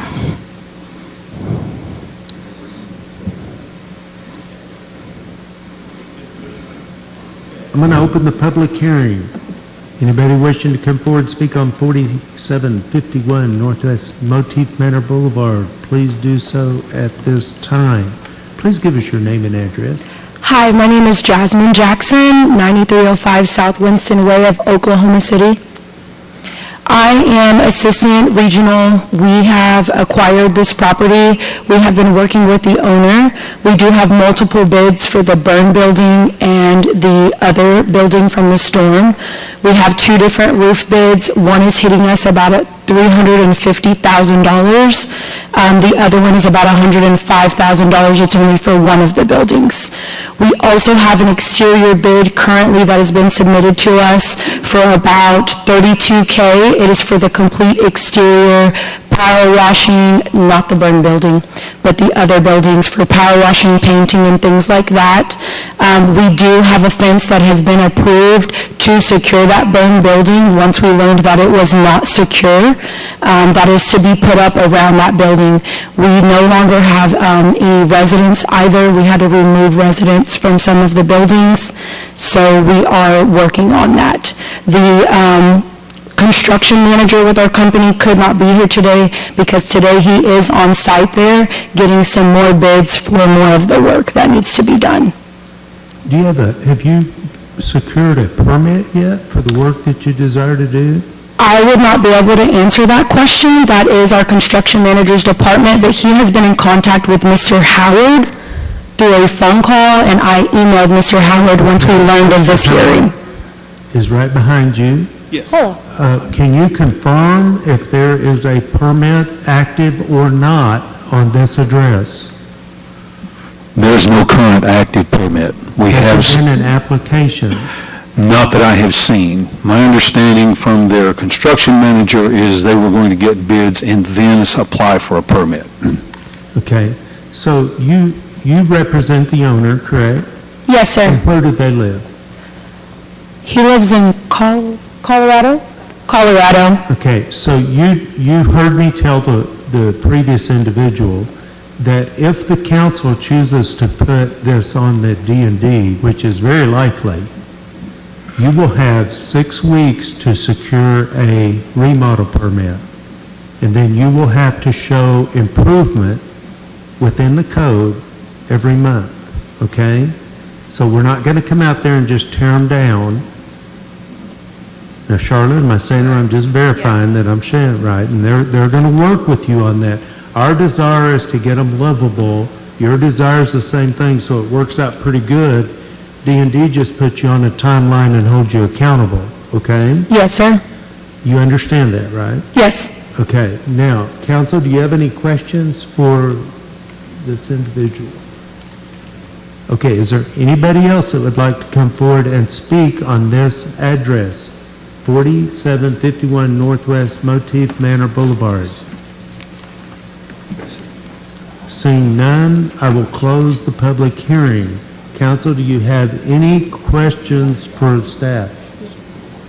Okay, so now,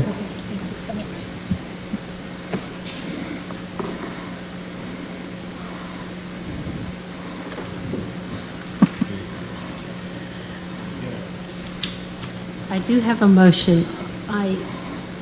When I see properties like this, and I see how vulnerable they are to vagrants or kids walking through there and getting injured, and for this to be done since February, nothing's done, nothing's secured around it for the safety of others, it is very upsetting to me in my ward. With that, said. I move to approve a resolution declaring this structure on the property a dilapidated public nuisance and authorize the abatement thereof as set forth in the resolution. Is there a second? Second. And do you have a second? Discussion or debate? Please vote.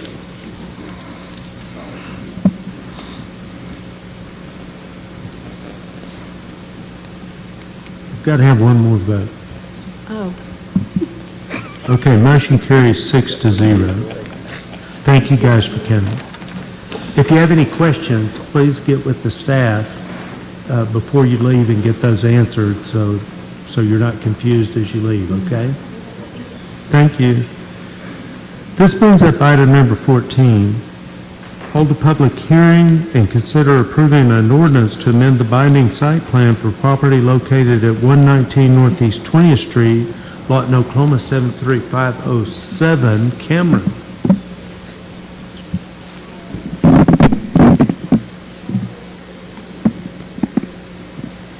A little bit taller, sorry.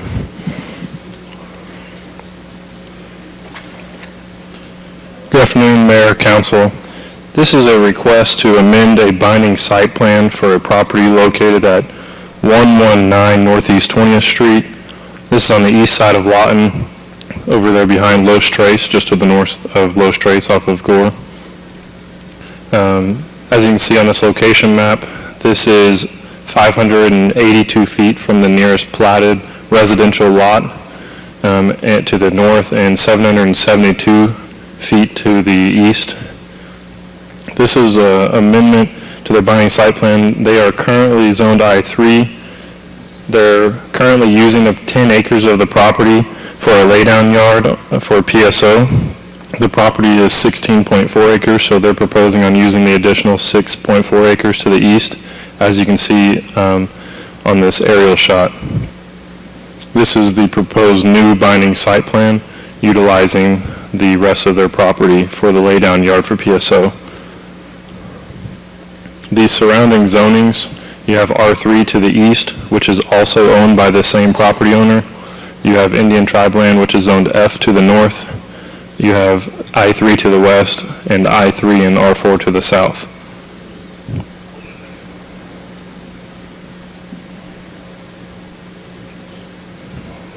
Council, do you have questions before I open the public hearing? Mayor, just a quick comment. Cameron, will you please tell the council what staff's recommendation is and what CPC's recommendation was? Yes, sir.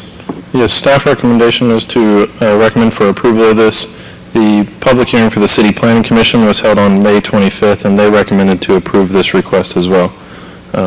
This was sent out to everyone within 300 feet on April 25th and also on June 20th, and then also posted in the Lawton Constitution on May 9th and June 23rd. There was no calls received for or against this. There was one person who showed up to the City Planning Commission to speak against this. Okay, at this time I'm going to open the public hearing. Anyone wishing to come forward and speak on 119 Northeast 20th Street, please do so at this time. I do have Chase Bridgeforth. He is representing K&D Construction. You're going to have to get closer to the mic. So I have Chase Bridgeforth with K&D Construction. If you have any questions, they are the property owner. Do you have anything you want to say to us during the public hearing?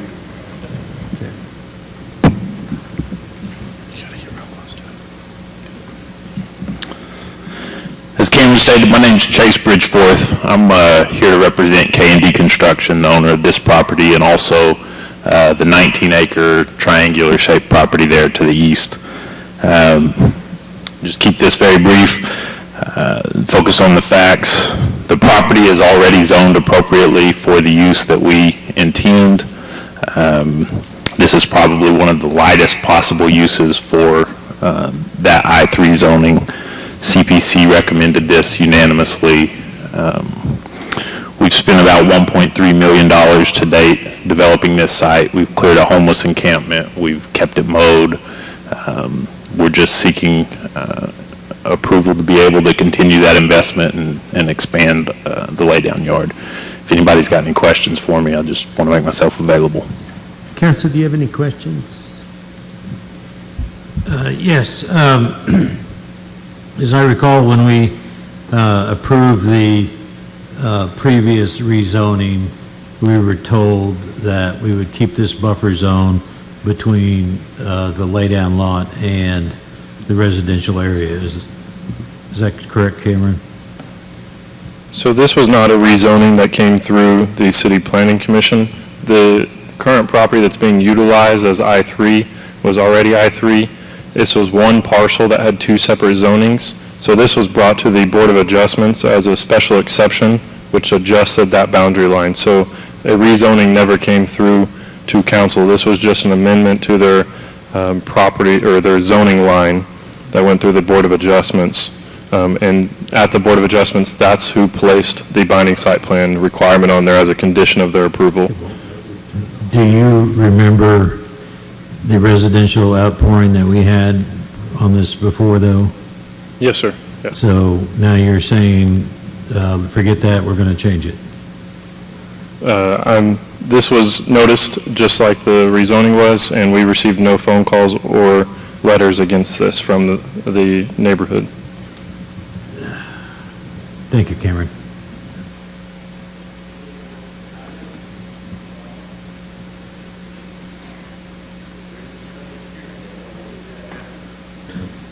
Do you have anything else you want to tell us?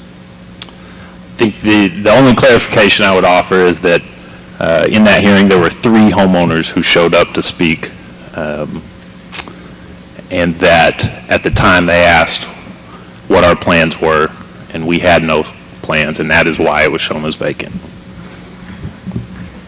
Okay, is there anybody else that would like to come forward and speak on this item? Mayor, I do just want to clarify one 119 thing. Northeast 20th, just a minute, Cameron, Yes, sir. we're in the public hearing. Is there anybody else that would like to come forward and speak? Seeing none, I will close the public hearing. Cameron? I just want to clarify that this will still be a binding site plan placed on this, so what is approved today is binding, and so any further changes to this site plan, any structures or anything different from what is approved today, will have to come back through council for their approval. Council? I'd like to make some clarifications on this. This property is in my ward. I've been out there on several occasions to look at it. It went before both the Planning Commission was approved, as you were talking about. It's also been before the Variance Committee and approved. All they're asking for, because they're zoned properly, they're asking to take that ground, if you look at your map, it's right now used for industrial storage, but it's mud and grass. They just want to spread gravel on it. That's all they want. By changing this binding agreement, they can do that. They're not trying to build a building. They're not trying to do anything different than they're doing now. They're just trying to clean it up and put gravel down on there and continue on with their operation. And I want to add, it's one of the cleanest operations I've been to. I was impressed with it. I don't impress easy. Are you making a motion? I am making a motion. I'm glad you asked me that, Mayor. Okay. I would like to make a motion that we approve this amended binding where they can continue on with putting rock down in this area. So we have a motion for approval. Is there a second? We do have a second. Is there discussion or debate? Okay, please. Now, your motion for approval, did it say read the ordinance? It did not. Okay, so I need you to amend that to read the title only. Waive the reading of the ordinance, read the title only. Say Read that. the reading of the ordinance and read the title only. And does the second agree? And the second agrees, so please read the title. An ordinance approving the binding site plan attached as Exhibit A on the tract of land which is hereinafter more particularly described in Section 1 hereof. Please vote. Motion carries 5-1.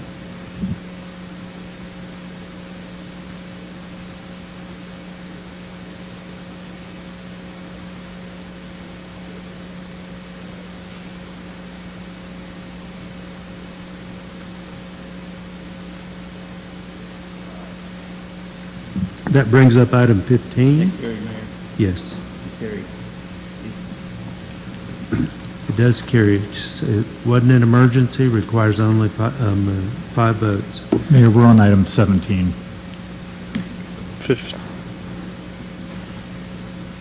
Do what? You just said we're on item 15. We just finished the vote on that. 16 is stricken, so we're on We item just finished 17. 14, sir. 119 Northeast 20th was item 14? Yes. Yes. Okay.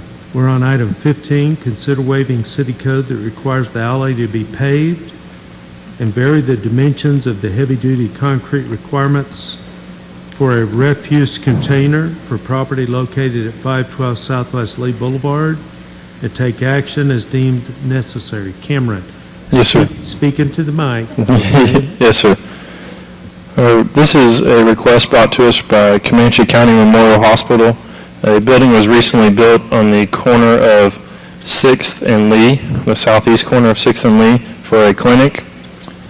During the inspection process, after the building was built, it was determined that the alley to the south of the property is being utilized as a secondary egress for the primary parking lot and a primary egress for a secondary parking lot. The alley is not currently paved. Section 18-8-1-803 requires that alley be paved for those reasons. The other portion of this is to waive the heavy-duty paving requirements for their dumpster enclosure that is also located off of that alleyway, which would require a heavy-duty paving of 12 by 50. A letter was attached for their reasonings. They did not want to pave over the utilities and for financial reasons. The enclosure currently has a 20-foot heavy-duty paving. The current zoning for this property is C5, and the secondary parking is located in that R3 to the south, and the alleyway is in between those. This is the proposed site plan, where you can see originally on the review that it was noted that the alleyway must be paved according to these standards, with the heavy-duty requirements as well listed on their building permit. This is the current alleyway as it exists now with the gravel. The enclosure is on the right side. The new constructed building is on the left side.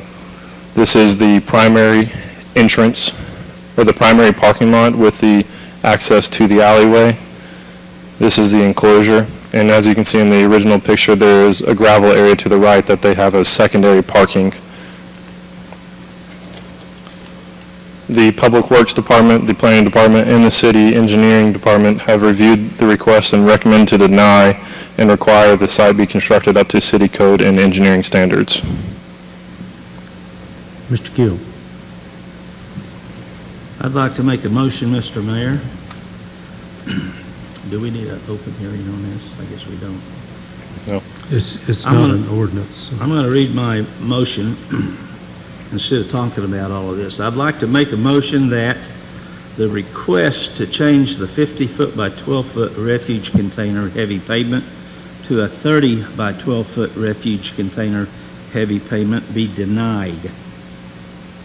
And further, I'd like to add the following: and the requirement to pave the alley, I'd like to have no action taken at this time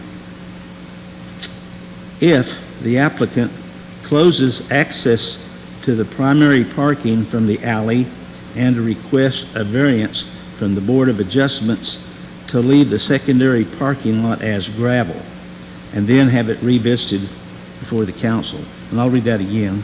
Okay, hold on just a minute. Why don't we, let's deal with it separate. Let's deny the make your motion to deny the refuse, and see if we get a second. We'll deal with that, and then we'll come back and deal with your other, okay? Right. Okay, I can do that. I changed my motion to deny what I read, 50 by 12. They want to reduce it to 30 by 12, and I'm making a motion to deny that. We have a motion and a second to deny the refuse portion of this item. Discussion or debate? Please vote. And the motion to deny carries 6-0. Now, Mr. Mayor, I make a motion that the requirement to pave the alley, that we take no action at this time if the applicant closes his access to the primary parking from the alley and requests a variance from the Board of Adjustments to leave the secondary parking lot as gravel, and if this is done, brought back before the council for a final vote. Okay, so this really, no action is no action, doesn't need a motion, and you've recommended that they go back to the Board of Adjustment, and so there's no action. Is everybody okay with no action? All right, then we're moving on. Okay. That takes care of item 15. Did I do that right? Yeah, no action, I'm good with that. Okay. Item number 17, consider and take action approving change order 1, accepting project in the reduced amount of $133,475, comprised of unused allowances in the amount of $108,475,000, and project delays in the amount of $25,000, and placing maintenance bond to effect for the Lawton Groundwater Well Number 1 project, PU 20-01, for a final contract amount of $1,092,455 with Lane Christensen Company, Rusty. Yes, this is for the groundwater well, production well that we have existing in over on the east side of town. That is a production well that produces 1.2 million gallons a day of water. The contractor completed the project late, and that brought forth the delay amount of the $25,000. In conjunction with that, we had unused unit price quantities in allowances in the project that we did not use on the project, which reduces the contract amount for both of those added together, a total of $133,475 under the awarded contract price.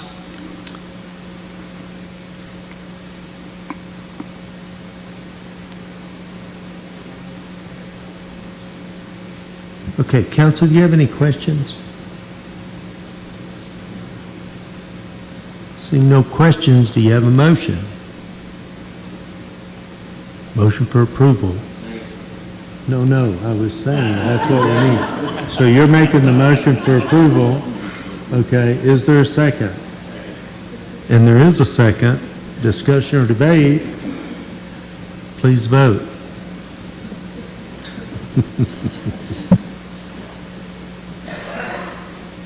It was just to keep us awake. Is this my current vote or is this the previous vote? Current, okay, it's 6-0, motion carries. Bringing up item 18, consider ratifying the decision of the city manager by approving a no-cost space agreement with the U.S. Small Business Administration Office of Disaster Recovery and Resilience to use space within the Owens Multipurpose Center located at 1405 Southwest 11th Street and waive the rental fees as listed in section 19-702 of the fee schedule. City Manager. Mayor, Council, this is, the SBA is setting up a couple of desks, and they're having some individuals over in the Owens Center that are helping citizens apply for SBA loans for those eligible. So since they're serving our citizens and you know, helping our community recover from the June 15th severe weather event, I thought it was prudent to give them no-cost space over in the Owens Multipurpose Center. Now, admin policy 9-4 gives me the authority to make this decision, but I just wanted to make sure that you all were informed of it and hopefully are in agreement with the decision I made. Motion to approve, is there a second? And a second, discussion or debate? Please vote.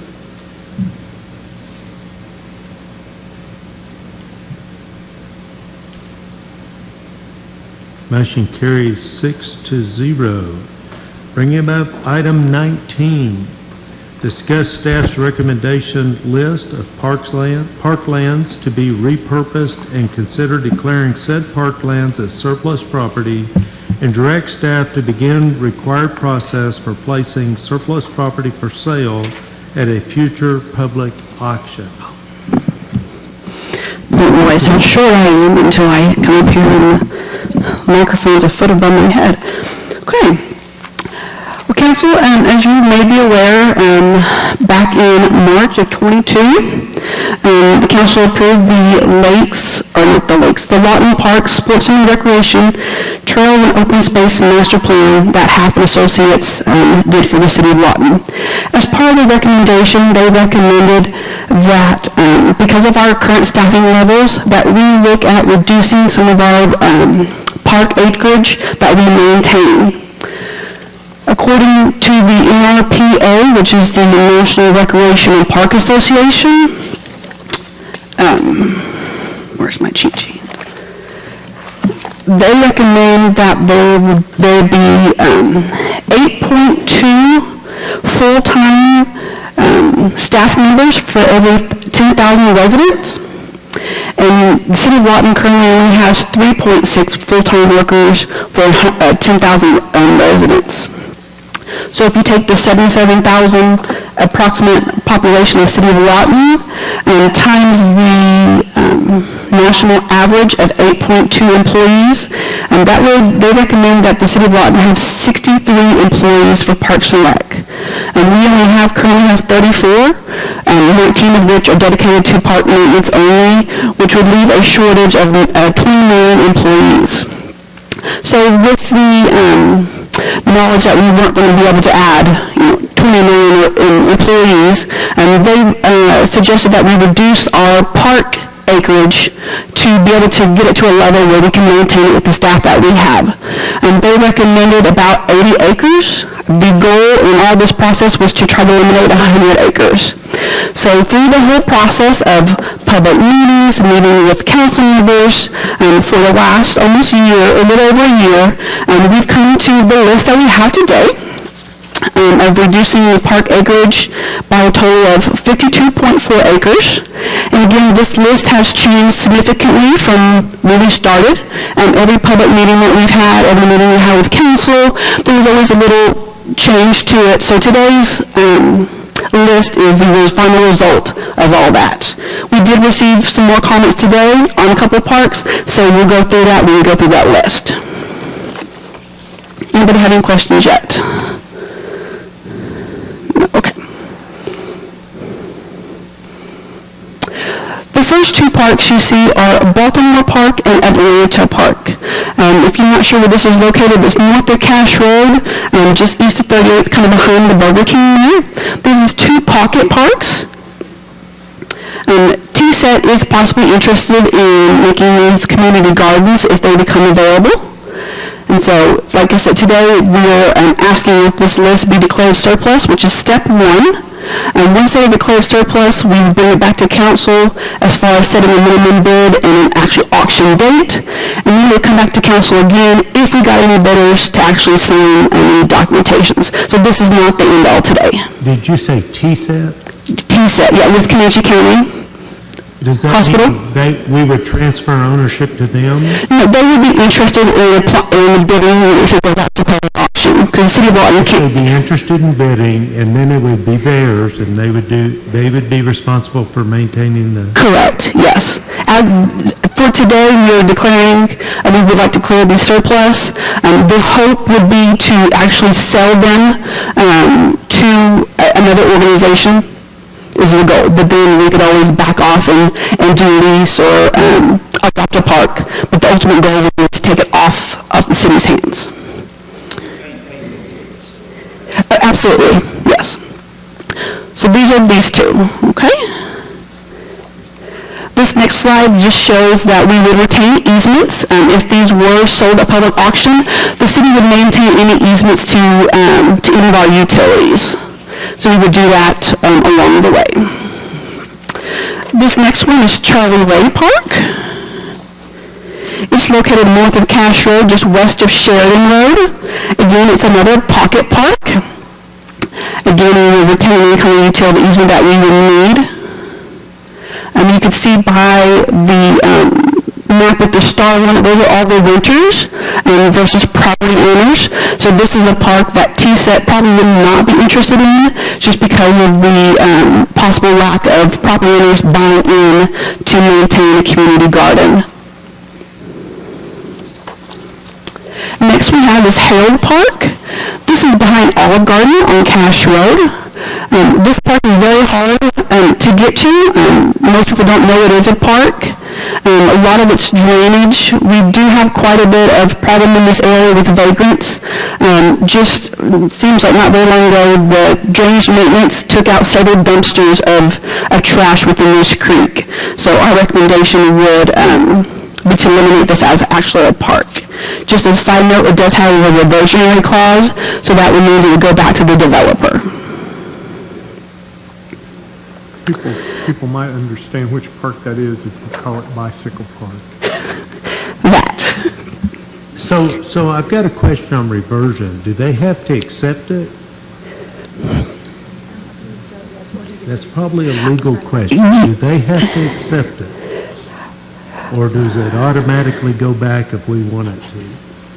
Yeah, that's something I would need to look at to give you the answer. I don't know that off the top of my head. Okay. Okay. I don't know if this is the time to ask that, but administratively speaking, when we give a park, because I had this experience with Butch Settle, they didn't know that they had the park, they said. So I'm wondering, what's the process? I mean, were they notified by some means of that we can document, or how does that work? Do you know? I'm not sure because we deal with the actual property owner. If they didn't pass the information to the property manager, I'm not sure how much of that the city would be involved in. So we deal with the actual owner of the property. So they would have notified the owner in Kansas City? Yes. They would have notified. Yes, and it did change hands, that specific park. There was, I believe, a quiet title. Yeah, Butch Settle, there was a quiet title action, so there was other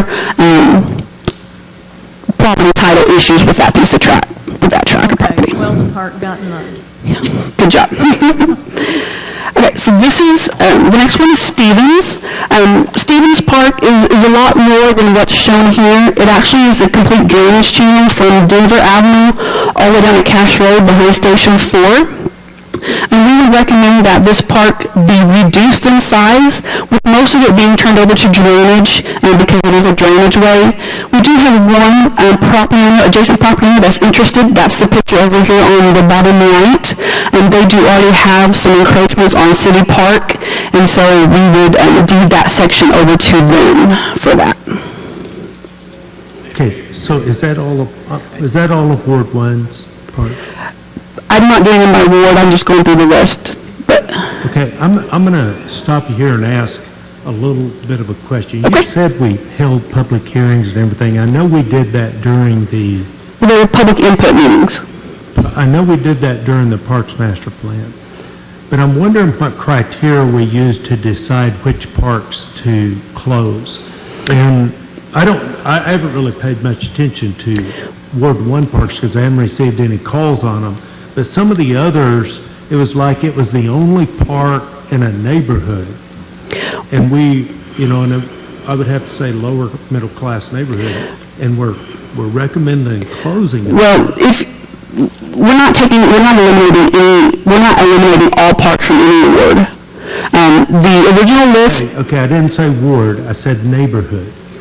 Okay. Because, for instance, Ward 2 has an interstate running through it. Yes. So the fact that you don't eliminate it in the ward is not necessarily relevant. Yeah, the original list was recommendation out of the Parks Master Plan from half. And that list is extremely different than the list we have today. So after getting the list from the master plan, staff looked at that. We did some modification on what we could get rid of and not because of property restrictions and stuff like that, and stacking up the list. We met with each council member on that list. They made their recommendations. We tweaked the list. We held public input meetings for each ward, received public input, tweaked the list again. So we tweaked this list several times to get down to here, and I believe we've addressed all the issues from the residents, most of them, that have come out to get to the list that we have today. So I would hopefully we've eliminated, or I recommend not to eliminate some of those parks that were highly used in some of those neighborhoods. Does that answer your question? Okay, you can continue. Okay. So this is Stevens Park. Like I said, most of it is a drainage channel. So we would be recommending just reducing the park size and turning most of it over to drainage maintenance as the drainage way, except for this one piece of property that is adjacent to a property owner that's already using a portion of the park. Military Park, probably no one ever knows that this is a park. This looks like someone's backyard. The access that was granted to the park actually is not usable. So we would recommend that this probably be reverted back or adjourned to one of the adjacent property owners. Carroll Park, this is another one of our pocket parks. It's near the Cash Road, just west of Fort Sill Boulevard. The next one is Francis Curd Park. This is on the east side of, well, east-ish side of town. It's right there just south of Rogers Lane, just west of I-44. We do have a potential buyer to this piece of property, and so we would declare it surplus and then allow them the ability at the public auction to bid on this piece of property. Now you say you have a potential buyer, and I know that it's Abundant Life Church, but they're also worried somebody else is going to bid on it. Now, what I want to know is how do we justify, that's one of the neighborhoods I'm talking about in particular. It's the only park for those families living in that area. I know of no other park before you get to 11th Street, from the interstate to 11th Street, or from Rogers Lane south to Cash Road, but half of that's Indian land. Mm-hmm. So what are those families supposed to do? Now, that's a lower middle class neighborhood. What are they supposed to do for a park?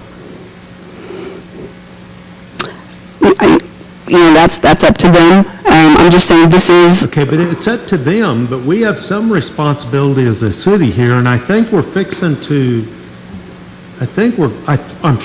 would assume that we're going to accept this True North culture statement that everything we do is about the citizen, and I'm having a problem with this park in particular. I don't know about the others. It seems like there was one other one. But this one in particular, there's no other park for those families. We can definitely take it off the list with council recommendation. Yeah, that's why we're here today, to bring the final list. I'm still trying to get the idea of how, I feel like this one in particular, but there may be others, we're shirking our responsibility as a city of what we do for citizens if we close this park. Now, we assume this church, and I know those people, they're good people, but we assume they're going to keep the park going. But I still feel like we've shirked our responsibility. Am I the only one that feels that way, council? Mr. Mayor? Yes, Mr. Harris. Yeah, and I spent a lot of time over there, both at the church and just going through that neighborhood. And this is one park that actually does have public access, you know. The two pocket parks, I understand that. Okay. There's two other parks that I don't know why they aren't on the list. So this is one that Christine and I really would be in favor of either removing from that list and maybe trying to adopt it out, or I'll sacrifice one of the other pocket parks for this one, because this one actually is accessible to that neighborhood, and as the mayor says, it is a lower middle class neighborhood, and it's kind of a nice park, so. Okay, Dwayne just did bring me some old notes. Of course, like I said, we've done this for over a year now. A note on a previous packet was just to reduce the park, leave the playground, and put the west portion up for sale. So that may clarify that.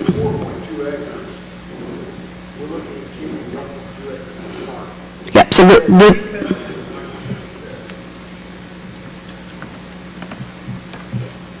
So this particular park is actually 4.2 acres, and we're looking at eliminating 3 of the acres.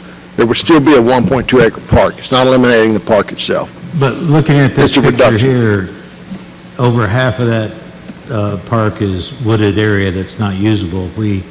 If we just keep, that's not going to leave much space for anything else.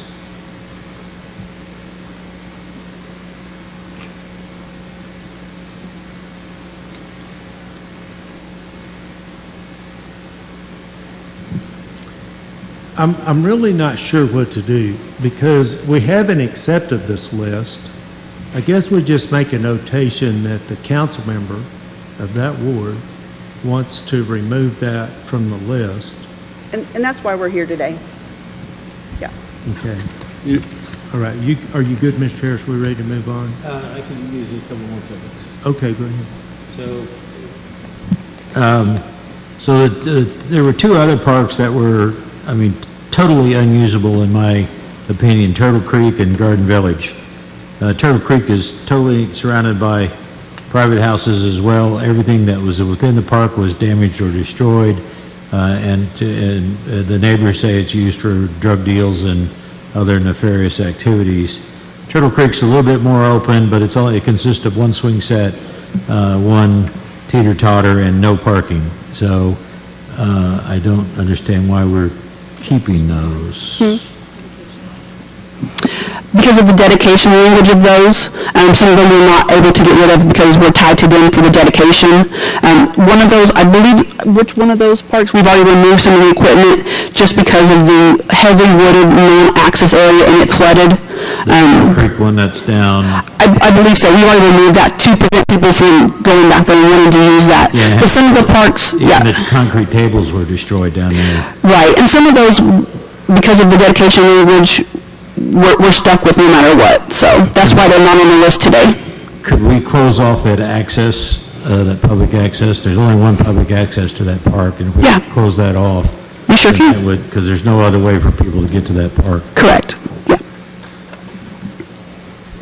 Mr. Mayor, at the time that we were doing this, the council members for that area, who should know their parks better than anybody, Kelly Councilperson Harris wasn't involved in that because he took over this ward. So I think that was helpful process, and then we even ranked them, didn't we?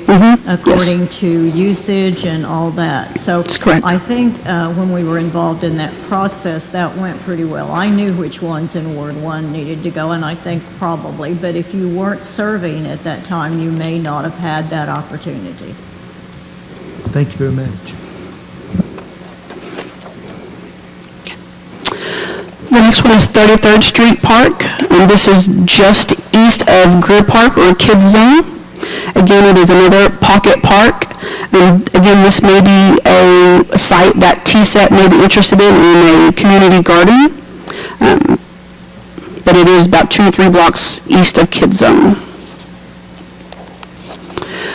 The next one is Country Club Heights Park.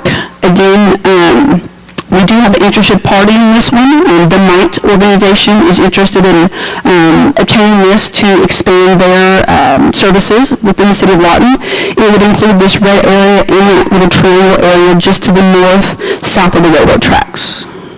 Okay, now I've visited with the Mite folks, and they want to be sure that nobody gets it as well, that nobody comes in and bids against them. And they have a great mission of what they do. As a matter of fact, they want to use it to provide housing for homeless students, as well as ministry to them. But we have the same concern here as this is a lower middle class neighborhood. and there's no other park there that I'm aware of. Now, I visited with them individually, and they would be interested in just leasing this on a long-term lease, which we could do by putting into an authority. We have a number of authorities we could put it in, and they could do a long-term lease for $10 a year, and with some agreement to take care of the park. But once again, I feel like we still have a responsibility to provide the park. Is there something we could do or that the council would be interested in that would accommodate the great mission of this organization, but keep the part of the park? Or are you recommending getting rid of the whole park? The recommendation was to declare it all surplus to make it available for Mite. The closest park would be Grandview, which is basically just across 52nd Street from here. Is this your board?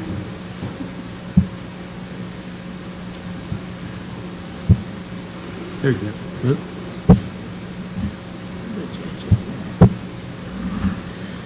I've spoken with Bernita and the people from Mite asking about that particular park, if it was used very much.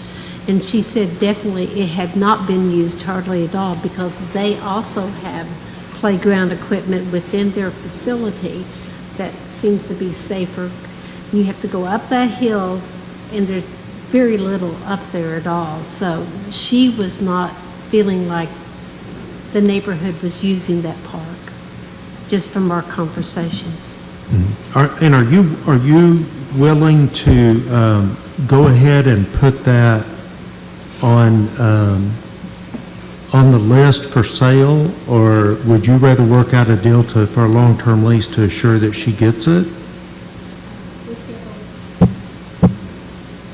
Randy, would you turn off your light for a minute? Yes. There we go. I don't know the answer to that, because I would like to know the difference, more information about those two ways. I know what their goal is for using this land, and like you said, it's for a very good cause as far as small homes or tiny homes for the homeless. And she's an amazing operator. Absolutely. Now I want to ask the lawyers, if we declare this surplus and put it up for auction, somebody could come in and outbid this organization. That's right. But because what she wants to do is valuable to this community, and this council should take note of what she wants to do, there's value to me to give her a long-term lease for $10 a year to assure that she gets it and moves forward with this great mission that she has, that we all know is a community problem, homeless students. I personally would rather see us move forward that way, and in there, she continues to provide some, okay, and then, okay. Sounds good. Okay, I think everybody seems to be in agreement, so we can move on. I got one quick question.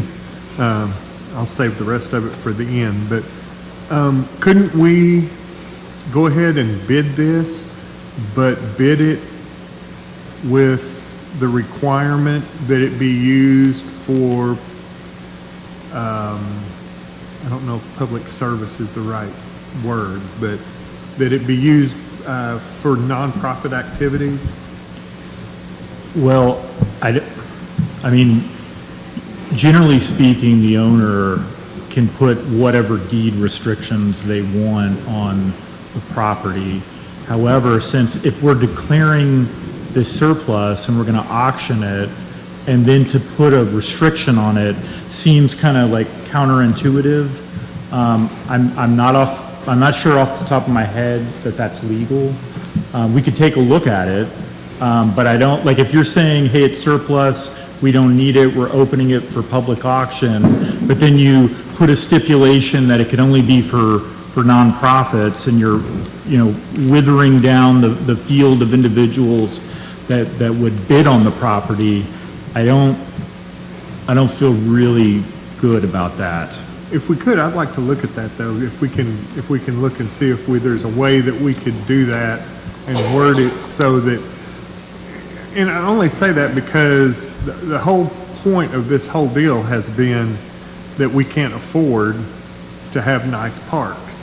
The parks that we have are substandard. They wouldn't be considered a park by any other municipality that I know of.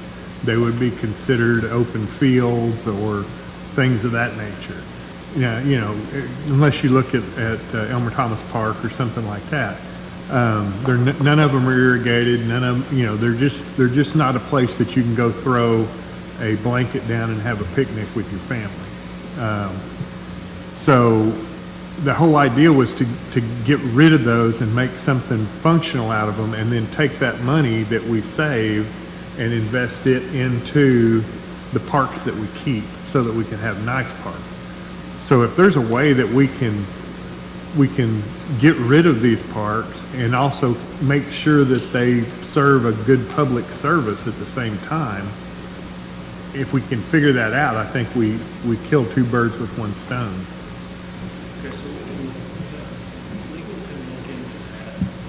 Legal can look into that and let us know. It sounds like we're headed towards probably thinking through this and discussing further on several of these, so. Mr. Mayor? Yes. So, and Mr. Manager and Mr. Attorney, could we not lease these out and not declare them surplus, just lease them out for a long-term lease? Would not ever get to the point of putting them on? Yeah, you can absolutely do that. That seems simpler to me, that for a couple of these different parks that you talk about, that those agencies come and apply for the lease, and then with the understanding that you are now responsible for the upkeep. Does that sound reasonable?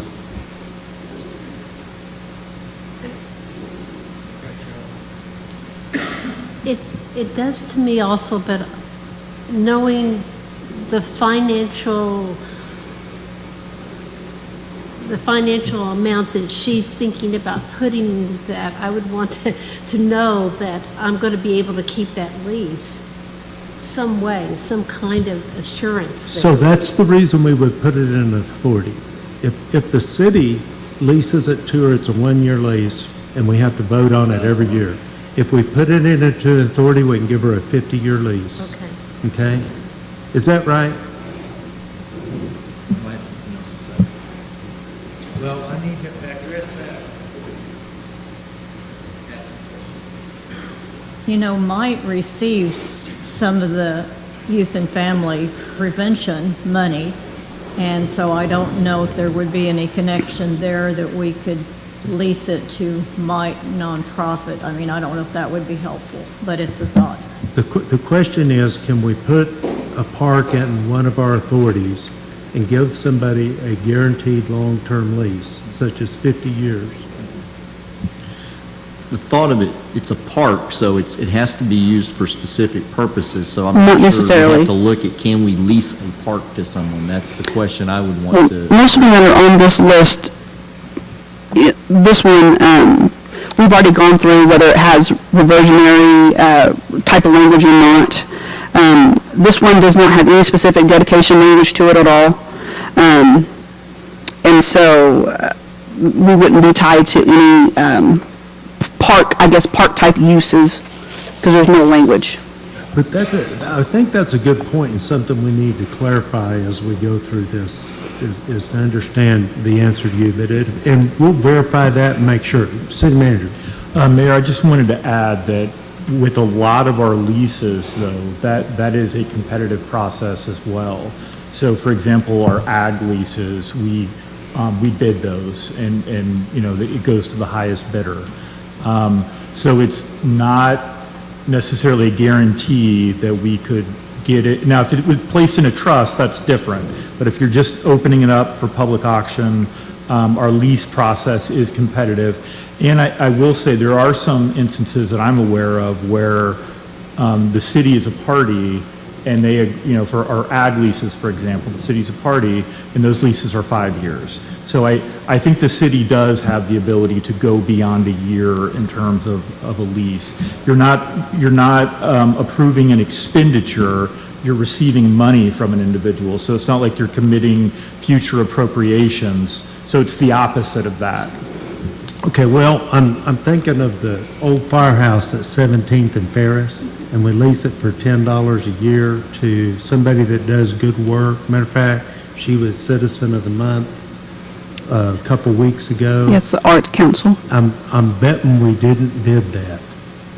I'm betting we just saw there was a good community service organization that was going to provide an important service, and we made a deal with them.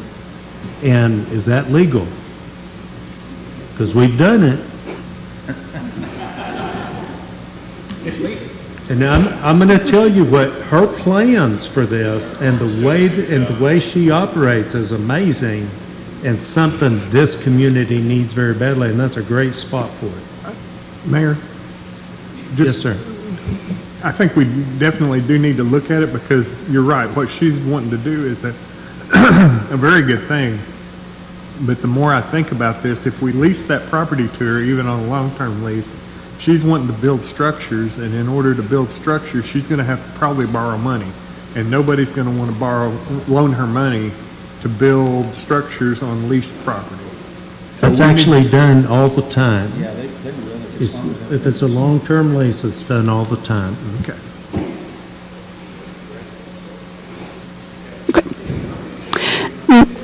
Next one. This is Sungate Park. It would be on the east side of town, behind the East Side Country Mart, north of Lee Boulevard. This park does have a reversionary clause, so it would go back to the developer. Right now, there is no access to it. It's just a field. No one would know that this is listed as a park. This next one is the B.O. Davis Park. It's right, the corner right there where the Lawton Housing Authority is. The Lawton Housing Authority has maintained this property for several years, and they do have some improvements on it. They currently maintain it, and our suggestion would be to declare it surplus and deed that over to the Lawton Housing Authority. So we're going to, that particular park will actually go to the Housing Authority, and they will maintain it and take care of it? Just like they have been for several years. I know they've been doing that, but I just want to make sure their ownership would go to the Lawton Housing. Yes. Okay, thank you. The next one is Wilson Park. Wilson Park is broken up into 4 little sections. There's almost a cul-de-sac in the north. There's 2 lots in the middle and a cul-de-sac in the south. We have received several calls for this part today. Our suggestion would be only the south 3 pieces declaring surplus, retaining the north piece, which has the basketball goal and the playground on it. But again, we are open to any suggestions. That's why we're here today. Yeah, And it does have a reversionary clause. Sorry, Mr. Newton. the reversionary clause says it goes back to the owner. There's that circle kind of median thing that's in the middle of the area. There's 2. There's the north part piece and the south piece are both kind of median street things. It's kind of an odd thing. I mean, there's been suggestions that maybe they build a house there, and the constituent that called me, which is one of many that have probably called you and many others here today, don't like the idea of that being a house being built there. But they're saying that there's a volleyball court on the 2 square lots that are there, and they're saying that daycares use that. I don't know if you've been, council or anyone's been back there in that area, but it's a very, very nice area. There's a lot of houses there. The group that's concerned about that, they actually would like to come and visit and discuss that. They asked me to move this house actually to the 25th of this month so that they could all get together and come here. With that said, I think that as we move on and as we move forward, I'll make a motion. But there is a lot of interest in this park. But I didn't even think that there would be that much interest when we went through it during that time that Mary Ann had spoken. but obviously the people in this little small area, you know, it's behind the Vasca Theater, and I was surprised that these parks were even there, and I've lived over there in that area for some time. But yeah, this is possibly one of the things the mayor was talking about a neighborhood park. Now, with that said, Sofa Park is not that far away from this area, but these people certainly feel like that this is their neighborhood park, if I could use that term that the mayor used. And we do have the Adopt a Park program. So if there was an organization who wanted to go through the process of Adopt a Park, and there's different levels of Adopt a Park, from picking up trash all the way to mowing and maintaining it. Right. So we're open to those ideas as well. Yeah, I was going to ask that, Christine, sorry for interrupting, but I was going to ask that on this Adopt a Park program, and during the discussion of some other parks in my ward, there were people that were wanting to take the responsibility to cut the grass and take care of that. And of course, that's what one of the things you mentioned earlier on when you first began, the maintenance area of taking care of these areas. In the Adopt a Park program, is there a contract or something like that? A short-term, long-term contract? What kind of contract is that when they adopt a park where they actually are cutting and maintaining the landscape? Right now, the policy is just a year long. But of course, if they had it for year after year after year, it would almost be just a guarantee that, you know, they wouldn't have any competition as far as anybody else wanting to adopt that location. Right. So with that said, in this Adopt a Park program, if the grass got tall, then would the service issue them a letter like? Well, we would notify them. We would notify them first. So it's through your yeah, and if it got bad enough where neighborhood services would be involved, we would be listed as a property owner, so they would come to us. Yeah. But we would have the Adopt a Park registration, per se, and the contact information. And one of the reasons I was trying to clarify, because I do have some churches, 4 churches that came the last time I probably remember, and they were interested in maintaining that park that they were talking about because they have a block party. I believe that's Patterson every Park. quarter or something. Yeah. But with them and with these people, moving towards an Adopt a Park would be a yearly contract. I'm kind of like Councilwoman Chapman in the fact that once we make that move to Adopt a Park and they do it 1 year, what's to say that we're not going to be at the same place looking for something to do with this park if they don't maintain that? Is there any longer lease than that in this Adopt a Park program? I mean, we could. I mean, the policy's always there to tweak. But mainly, like the mayor said earlier, and things, we only usually just do a year. Then that way, we're only into 1 fiscal year and not into 2. Yeah, well, so, it could be cumbersome to come back to the council every. Well, the Adopt a Park program that wouldn't come back, that's an administrative. So they would just do administratively, just renew their application and keep maintaining the park. Yeah, well, if they gave up on it, I'm thinking if they gave up on it. If they gave up on it, right. Then we would have to come back and kind of revisit this, but yeah. we can move on. I just had those questions. Okay. Thank you. The next one is Great Plains Park, and this is right off of 67th Street between Cash Road and Quanah Parker. And there's just a small access to the park on the very north. You see those 3 lots coming in the middle, and that's there.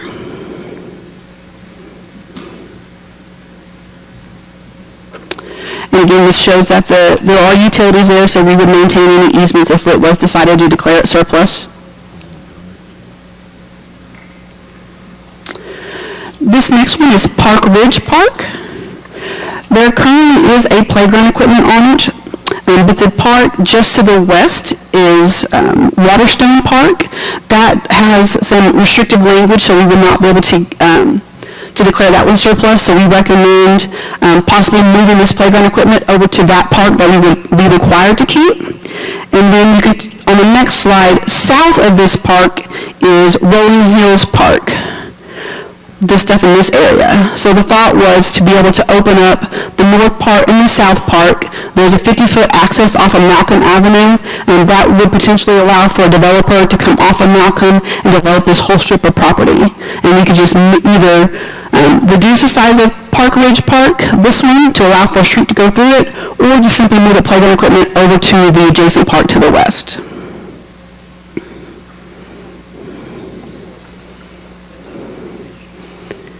It's between 38th and 52nd, yeah.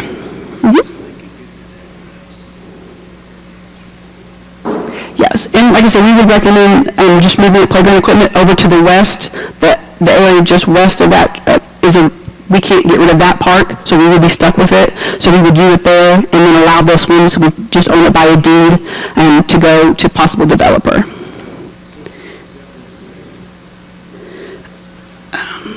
Yes. And then again, this is Rolling Hills. This is just vacant property. There's no access to it. Little pieces were given to us each time there was a part to Rolling Hills. So this would abut the Park Ridge, which would again abut the Malcolm 450-foot street, if that's what someone desires to do. This next one is Sullivan Village Park. It is on the east side of town, just north of Lee Boulevard, west of 45th Street. The recommendation would be to reduce this park in size, move the playground equipment from the middle of this red area to over in that green area in the corner, where it's a lot easier to get to. Right now, there's really not any access from public access. You have to go through one of the property owners to the south to access this park. There's pretty much a beaten drive there where people do access this park from private property. So we would recommend moving the park over to the corner in that green area where we just have a lot easier access and it's a lot more visible and we would get more usage out of it.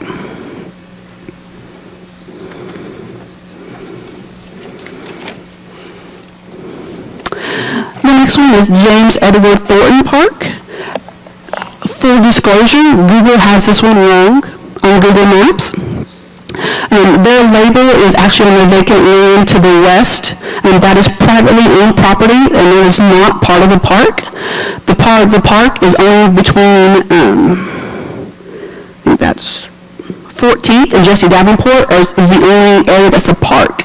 We would suggest deeding or declaring the area in red as surplus for possible low-income development and retaining the yellow portion as a park. And that's it.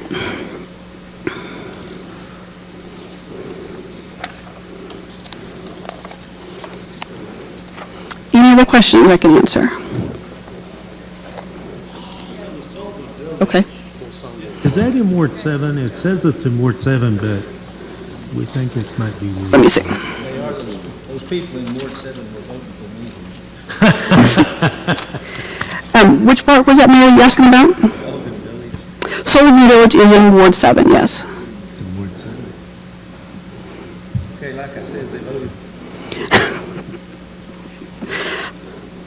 I don't have the ward map in front of me, I just have my list, so. And Dwayne did let me know that we were going to pull Sungate Park, so.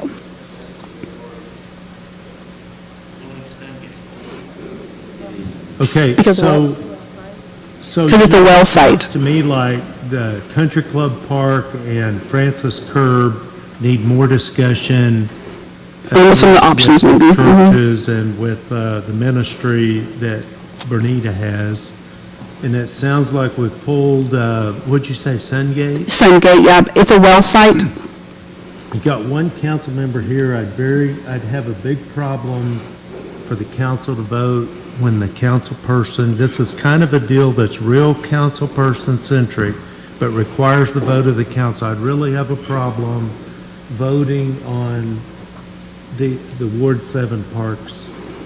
And other than that, what's everybody wanting to do? You want to table, you want to make that motion? Oh, you want to table certain ones? Are there, okay, maybe we'll go at it this way. Are there any that anybody wants to make a motion that we declare surplus? Is that reasonable? And, you know, I think the motion needs to come from the council member whose ward the park is in. You want me to start with Ward 1? I feel like we've vetted those parks pretty well, and I think that we should, I make a motion that we declare those. You know, we're in a whole different ballgame than we used to be with parks, too. I doubt if there's not many parks I'd let my kids go to.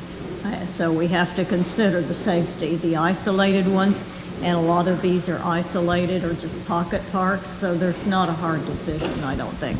Okay, so, but your kids are 45. That's their standards. Your motion is the Ward 1 parks. You're making a motion, we declare surplus. Let's deal with a ward at a time. Is there a second? We do have a second. Discussion or debate? Please vote.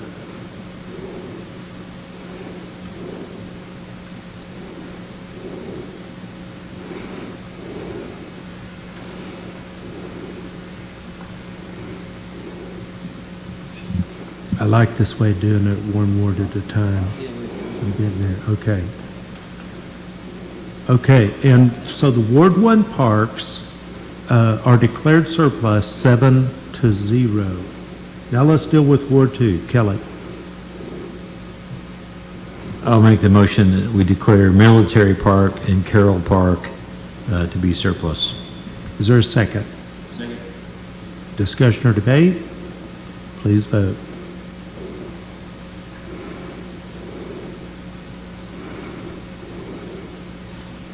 And that motion carries 7-0. Ward 3.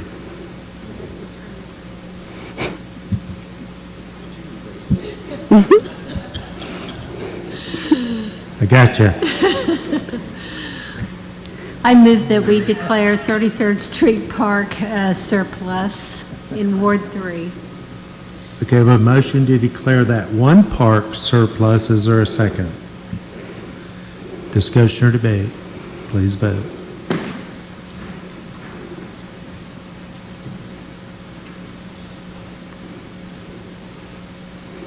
I think we need one more vote. Motion carries 7-0. Ward 4, Sungate was We pulled. struck. So we're on Ward 5. Mr. Hampton. And I just want to clarify, we declare it surplus and then we give it to Davis? Correct. Yeah, I make a motion to declare B.O. Davis Park surplus. Is there a second? Second. Discussion or debate? Please vote.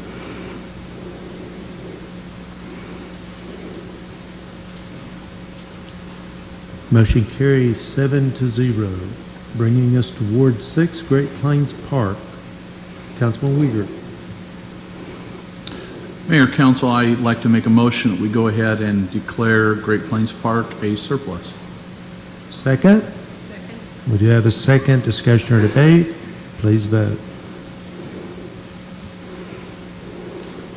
Motion carries 7-0, and we're not going to deal with Ward 7 because the council member is not present. Ward 8 has no parks to present. Is everybody satisfied for us to move on? No further motions on this item. Well, we think it's in 4, but they're telling us it's in 7, so.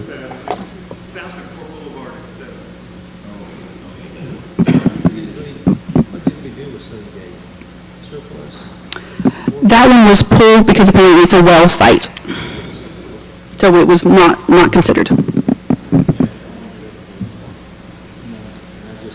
Okay, we are moving on. Is everybody good? Number 20, consider receiving an update on the current status of the municipal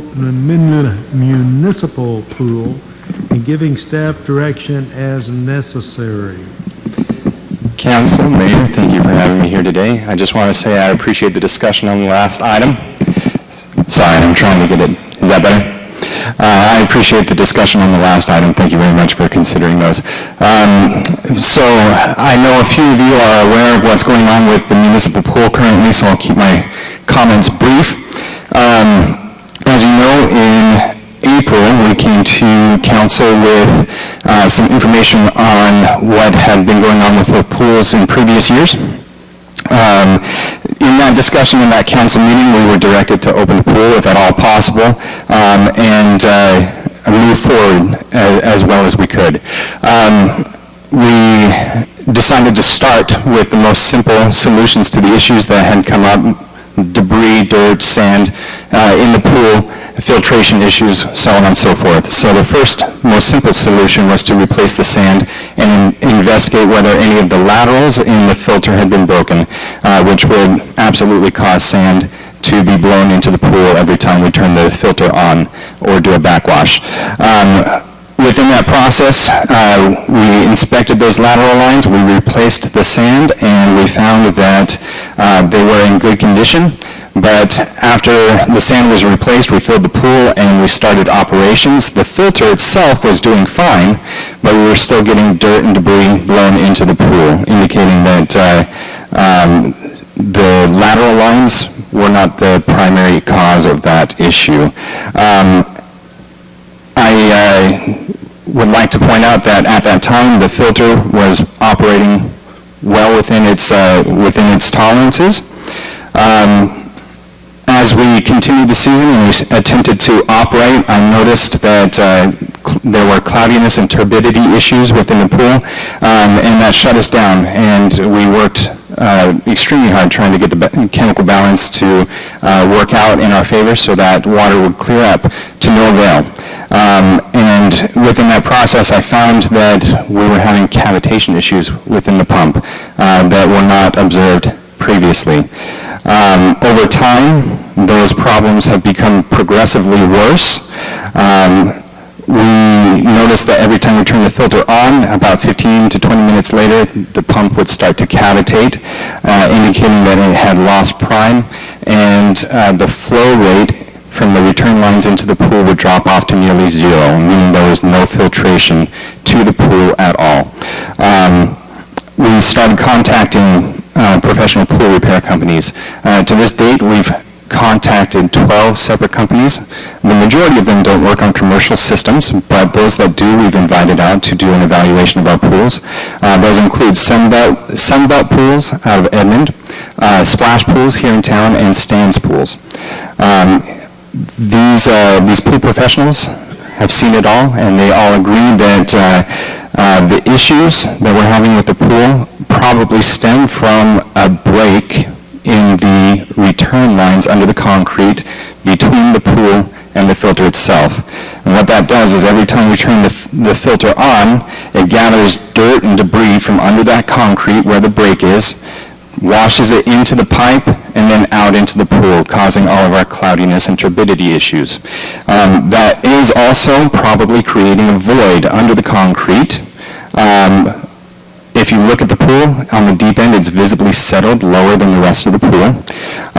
This is an issue because that void, with the weight of the water, especially in the deep end of the pool, could create cracks in the pool itself, which would be catastrophic for that pool. That seems to be the consensus, and like I said earlier, the problem has become progressively worse.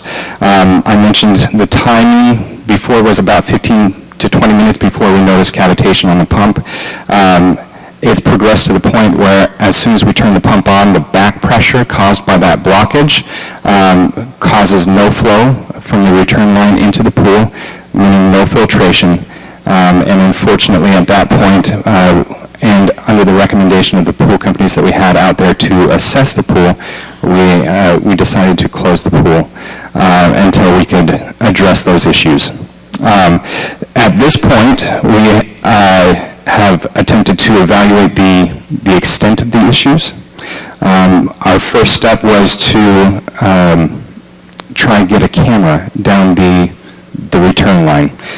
We contacted our sewer maintenance guys here in the city. They have cameras that they use to inspect sewer lines quite often.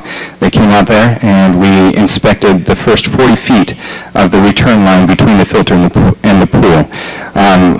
In that first 40 feet, there were no breaks.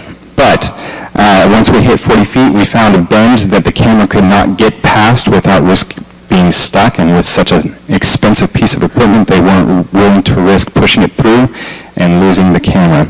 Our only recourse at this point to evaluate the extent of the breakage and the leaking in the pool is probably pressure testing.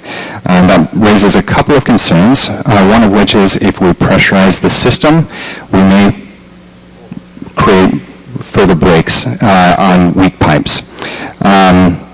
We contacted 3 companies that do pressure testing, including Sunbelt Pools, Westmoreland Pools, and American Leak Detectors. We've got initial quotes for 2 of the 3 to do pressure testing. Sunbelt Pools is somewhere in the realm of $35,000. But on the other hand, American Leak Detectors quoted us $633 for the first 2 hours of work and $250 per hour thereafter. They indicate that the work would probably take the better part of a day, maybe 2. So that's by far the cheaper option at this point. We're still waiting for our initial evaluation from Westmoreland Pools that should happen later this week. Once we understand the extent of the issues with the pool, we plan to come back and inform you of those issues and what it's going to take to fix them. But we are absolutely dedicated to doing what we've been directed already and trying to get that pool open as soon as possible. As far as timeline goes, unfortunately, none of these companies are able to beat the end of the season deadline that was scheduled for August 1st. So unfortunately, I don't believe that we'll be able to operate the pool as we had hoped this year. Any questions? Council? Mr. Warren? I think more, I don't know. Let's see. How old is that pool? I know it's at least 60 years old. It was built in 1967.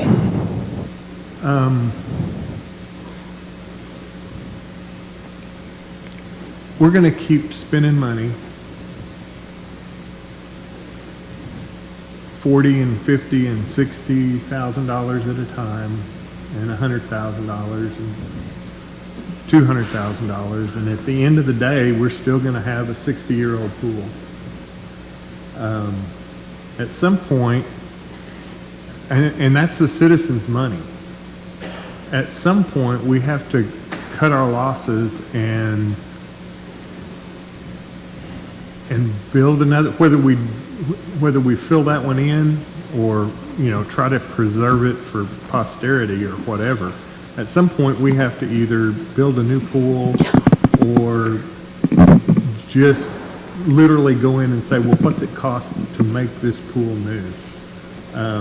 Otherwise, we're just spending good money after bad. I mean, how long has the pool been closed on and off now? For at least 3 years that I know of.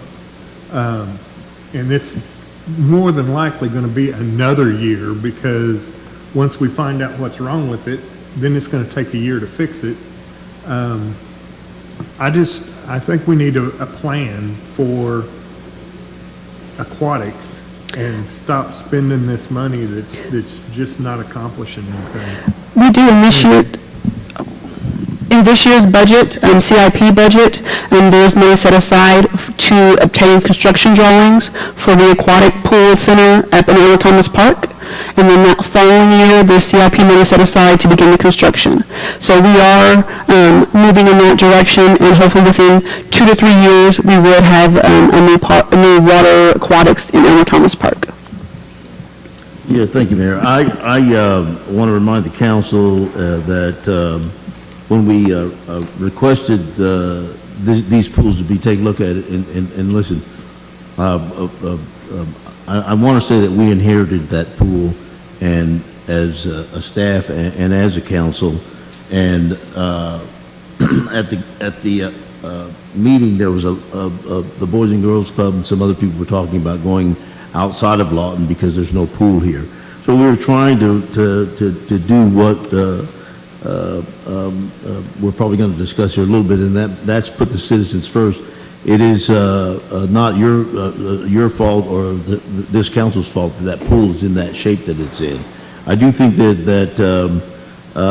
throughout the years, maintenance has not really been a strong point for the city of Lawton, which I believe we're changing. And again, I really appreciate the work that you did. I do believe that we are. It is costing us a lot of money to do that, but that was not put in our hands. With that said, I received a letter from SHPO that mentioned that there is hopes for that particular pool to be tied in to maybe getting some grant money, and then SHPO would be the one fixing that pool. I'm having a meeting tomorrow to discuss the details of moving forward on trying to get that money to fix that pool as a historical artifact for our city. With that, what's that? Yeah. I received an email from SHPO saying that pool has the possibilities of being designated as a historical project, and in that event, grants and other money would come in, and they would take the charge of fixing that. So once I discuss that, I'll bring that back to council, and then we'll kind of figure out what we're going to do with that. It does not help, Randy, that we don't have a pool here at this time for our citizens. We do have splash pads, but and I've been monitoring going by that, and there's a lot of use in that. But at this point, we don't have a pool.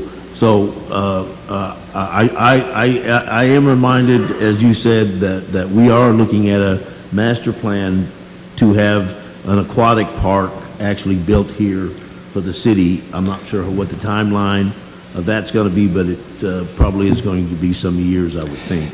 So with that said, these are just some things that I wanted to remind the council. And as soon as we deal with maybe getting other funds to fix that, then certainly we'll move in that direction. May I make a comment regarding that? Other comments on this item? Okay, finish this up. Thank you. Councilman Hampton, I thank you very much for those comments. Councilman Warren was also correct. We are spending a lot of money trying to maintain that pool, but while there was consensus on what the issue was with the pool, there was also consensus among these pool professionals that we've called in that the issue is absolutely fixable given the time and the money. So if SHPO is willing to take on a project like that and take the burden off the city, I think that's an excellent option. So I just wanted to make that comment. Thank you. I also want to point out that we do have 2 operating splash pads at Clement Washington Park and Elmer Thomas Park, and we are operating 35th Division wading pool as the council directed in that first initial meeting. So just wanted to point that out for the citizens. Thank you, Mr. Harris. Yeah, is there a possibility we can put an external filter, temporary pump filter on that pool? That pool is 156,000 gallons, which means that it needs at least 325 gallons worth of filtration, 325 gallons per minute, in order to meet the very minimum standard of filtration for the city health department. The pump that is currently on that pool is rated for 325 gallons per minute, which means that it barely meets the turnover rate for filtration. I currently don't know of any temporary solutions that would be able to handle that. However, I would be happy to research it and see. But exactly, Christine reminded me that the pump isn't the issue. It's the break in the concrete underneath that's causing the dirt and the sand to be blown into the pool, causing turbidity issues. Mr. Hampton. I do want to say this, that we have spent quite a bit of money on that pool, but as I can tell, I don't know if you were a pool guy before, but you received quite an education. Yes. That we have spent to get you there, so you need to hang around now that you've got this education on pools like you have. Thank you. It's been a wild ride, not going to lie. I did not have any prior aquatics experience, so I've learned on the go. I'm happy that it's paying off, so thank you very much.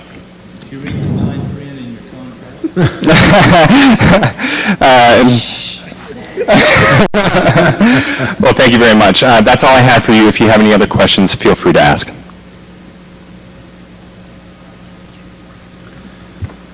Okay, I don't see any more questions, so it's time to move on, and we're moving on to a break. 7 minutes. Okay.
commercial phone products, as it were,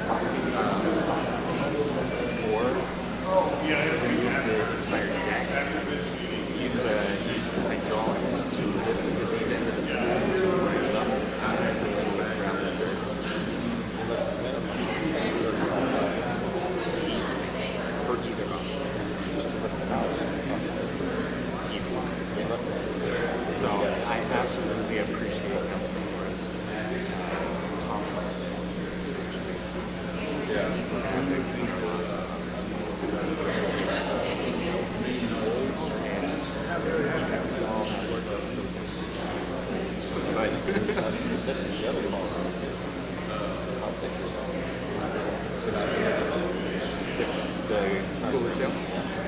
I honestly don't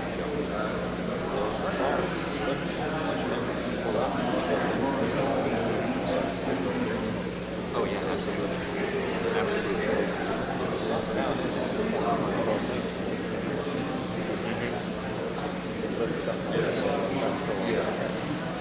Right across that stretch.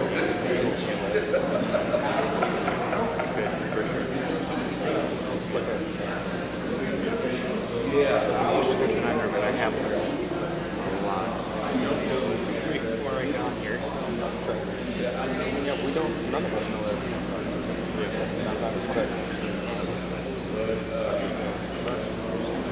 Yeah, absolutely.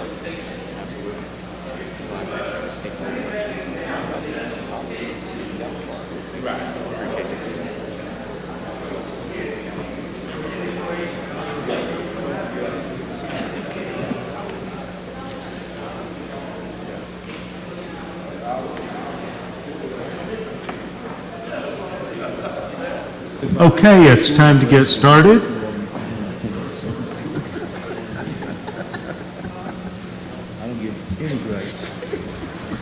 Okay, this meeting is called back to order. Number 21, discuss the City of Lawton's culture statement.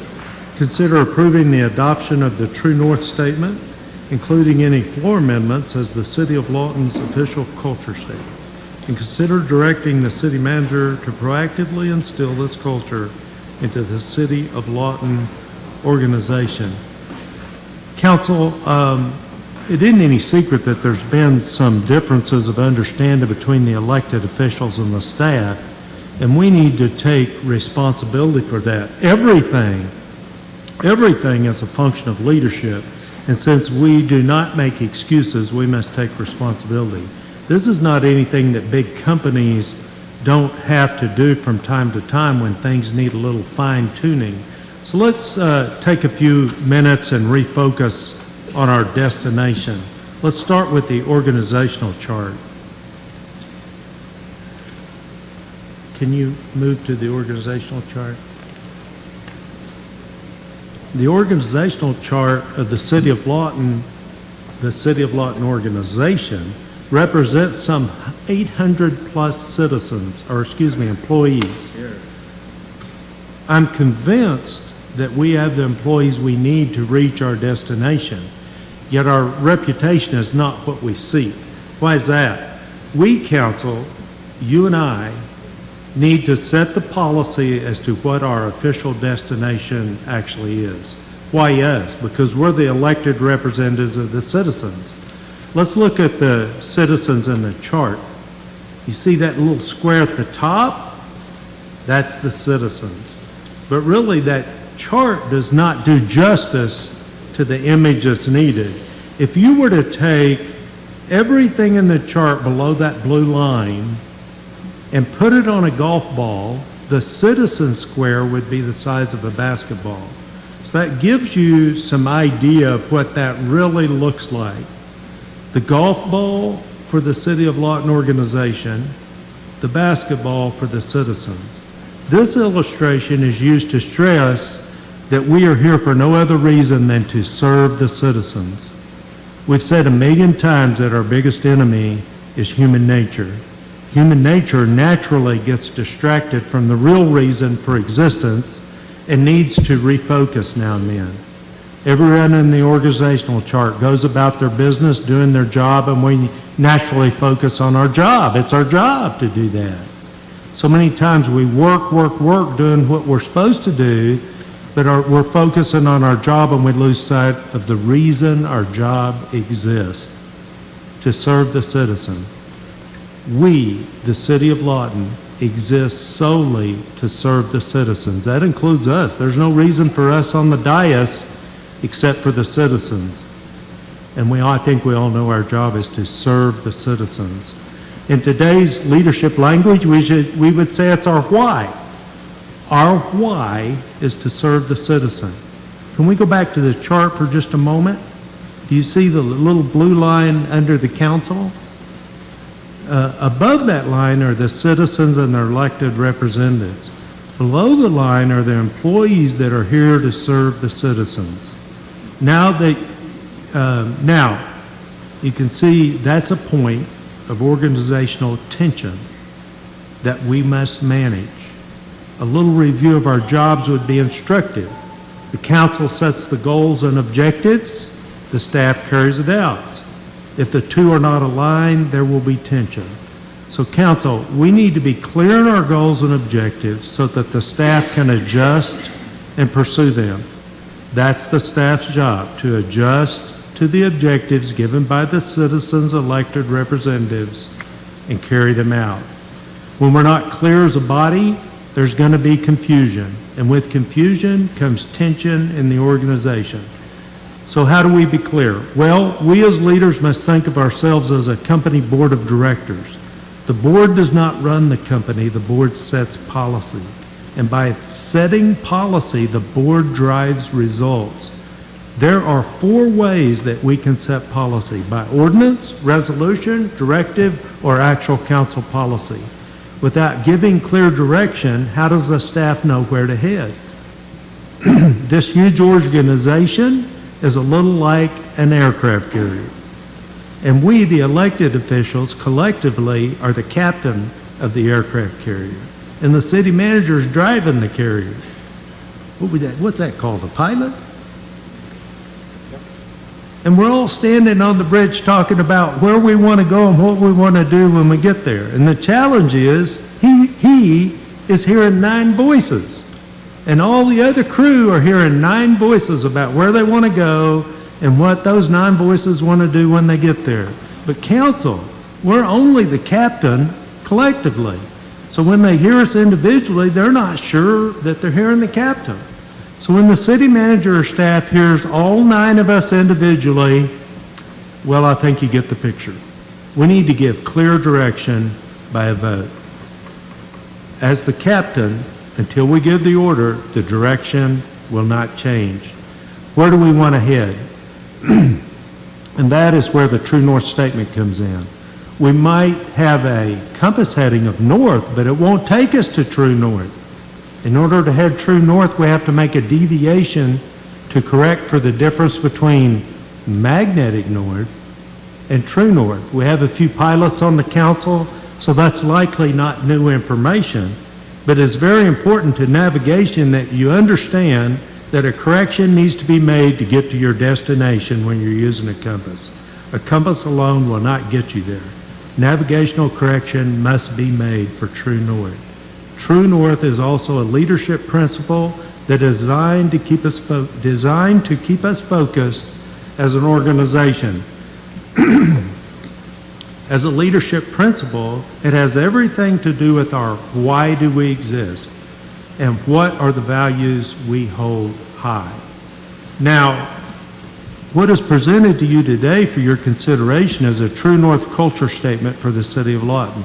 Surely it is not perfect, but it's a start. By the way, I forgot to tell you that the magnetic north is constantly changing and the compass correction needs to be reevaluated from time to time. When I started flying in the 80s, the course correction was 7.5 degrees. Today it's 8, so it's constantly moving. If this is acceptable to you as a starting point, we can make improvement at any time in the future. Now, there has been one thing added since this was published because I left out a sense of urgency, and I think we've all felt the frustration of how slow municipal government moves, so it seems important that we make a sense of urgency a part of our True North statement, and I've passed that out. Let's talk through the statement. It basically says the True North statement: we exist solely to serve the citizen. We seek to efficiently provide the opportunity for our citizens and visitors to thrive. We're committed to being a safe community that is known for providing world-class customer service and being open for business. Our destination is excellence. Then go into defining a few terms. The citizen. Everything that we do is for the citizen. Everything. Efficiency. We embrace the venture of benchmarking against our peer cities with transparency. We will deliver all services with efficiency and address all matters with a sense of urgency. Safe community.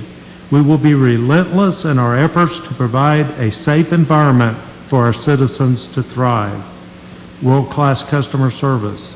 We will work to continuously improve the citizen experience in both doing business with the City of Lawton and the quality of life. Open for business. We will build a culture that lets the world know that Lawton is business-friendly and business progressive. Our pursuit of excellence. In our pursuit of excellence, we seek to set the standard for the state and will not make excuses or settle for as we continuously improve.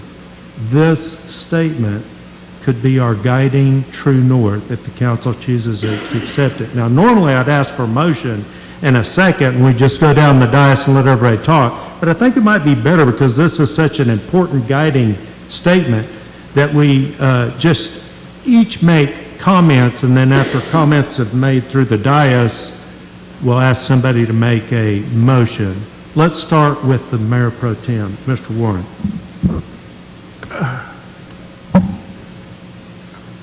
This is kind of a culmination of the way that I have pretty much always looked at the job of a council person. And in reflection, it's the job of all employees of the City of Lawton, or any city for that matter.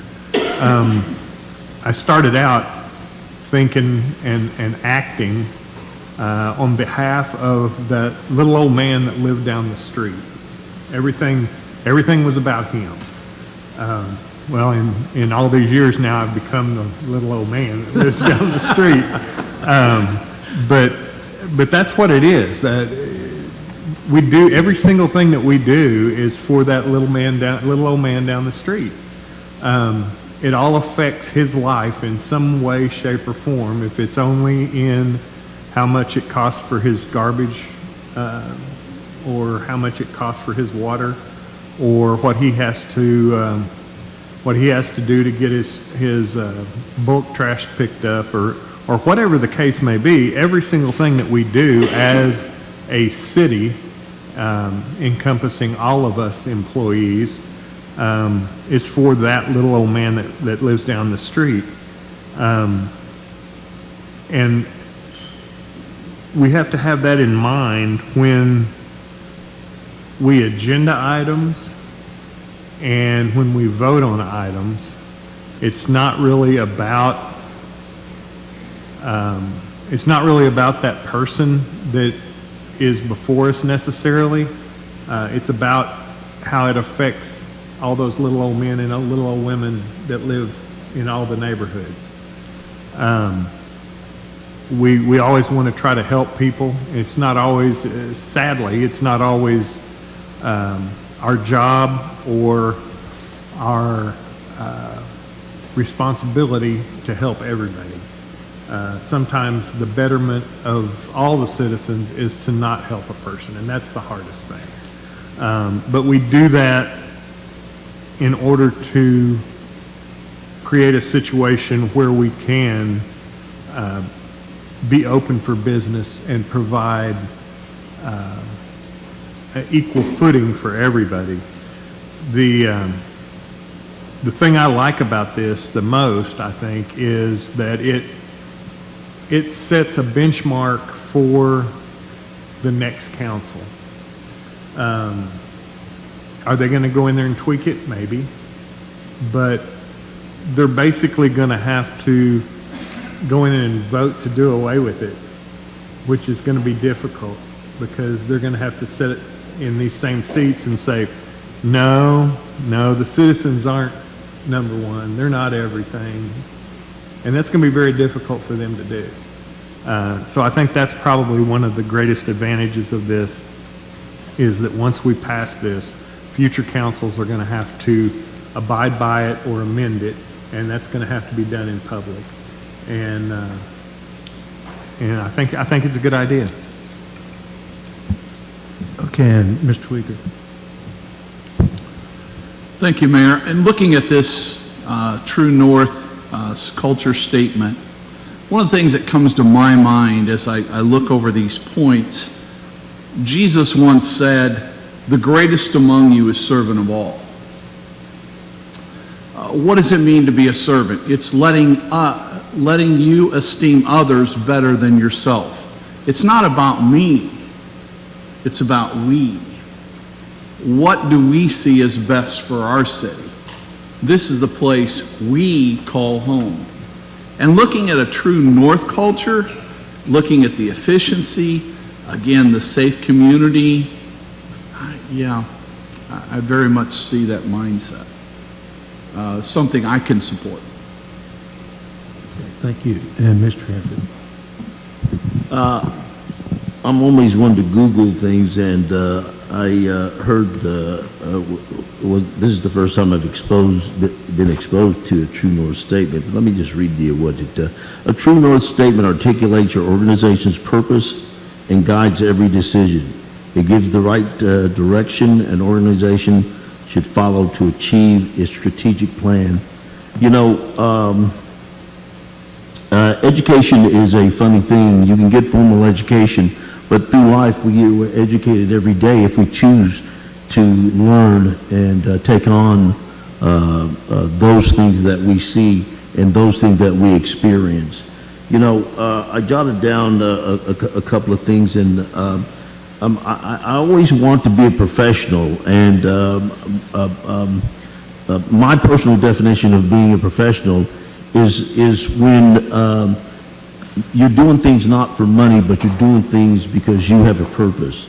And I think that when somebody does things that supersedes making money, and all of us have to make money, so I'm not negating that, but when your life becomes so important because you're doing things to make other people's lives better in many different ways, whether it's financial, whether you're doing anything to enhance something that is going to provide and make somebody else's life better, then you have reached a point in life to where you're getting up every morning and you're enjoying what you're doing because you have created a purpose to do something for other people, and that comes through service.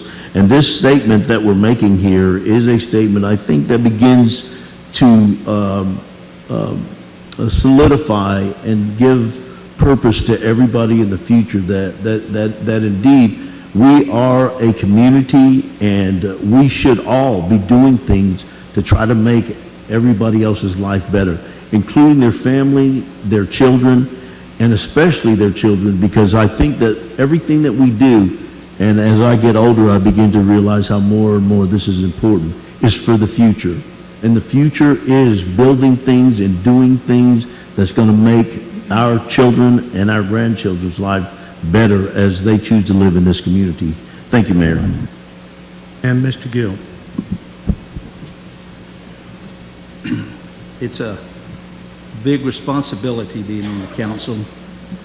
You have so many people, so many things that you must do. You don't always make the people happy. You make some people happy.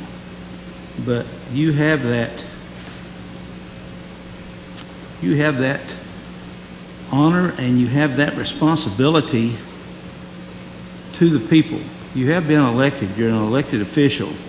They have no representation at City Hall other than you. And we have a diverse city, several different areas from east to west and north to south. But we have that responsibility to represent those people.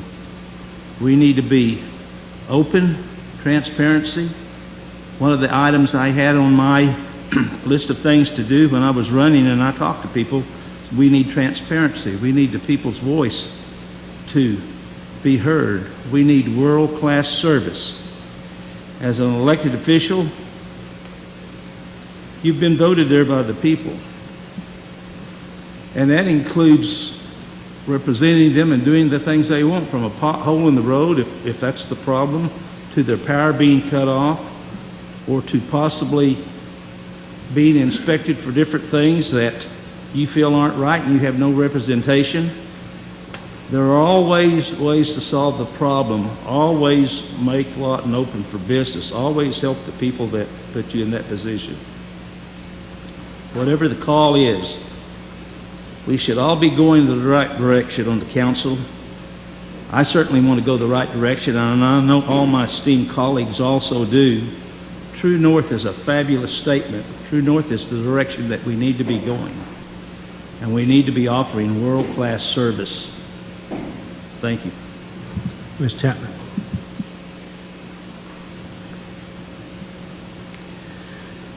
I think each of us need to be role models for these new standards. Very much. We need to take this to heart and be the role models. Going from there, I think each department head needs to set the standard for these tenants for their employees. So it's a culmination of everyone working together. And we need to create an atmosphere moving forward for now and for our future leaders, for the citizens of Lawton. So I appreciate the True North. Thank you. Mr. Harris. Thank you, Mr. Mayor. I just want to say that for the last year and a half, it's been an extreme honor to serve on this board with these people. And I have never had a doubt from the beginning that all of us don't have these, don't already have this statement in our brains, and we've been trying hard to make the city better. And a couple of people called me last week and said, hey, you guys are making a difference. But we are 9 people, 12 when you count the attorney and the manager and the clerk, that we need the citizens' help. We can say, it's easy to get up here and say this, but we need the citizens to be proud and to want to be excellent and to be an excellent city. And so this is not just a statement for us. I already believe that we live this every day, but it's a statement for the city. Let's go be excellent. Let's go be safe. Let's go do things for others without consideration for our own needs. And that's the Lawton that I've been in for 33 years. I love it, and I'm not going anywhere. So I'm all for this. I hope we can sell it far and wide, because this is an outstanding community, and I'm really proud to be a part of it. And Ms. Hankins. Actually, helping the citizens is my favorite part of the council. This week has been a week where I've gotten to do that several times, and when I've called the city, when I get that call from the citizen, and then I call the city, and they're able to do what needs to be done, it's harmony. I mean, it takes us all to work together.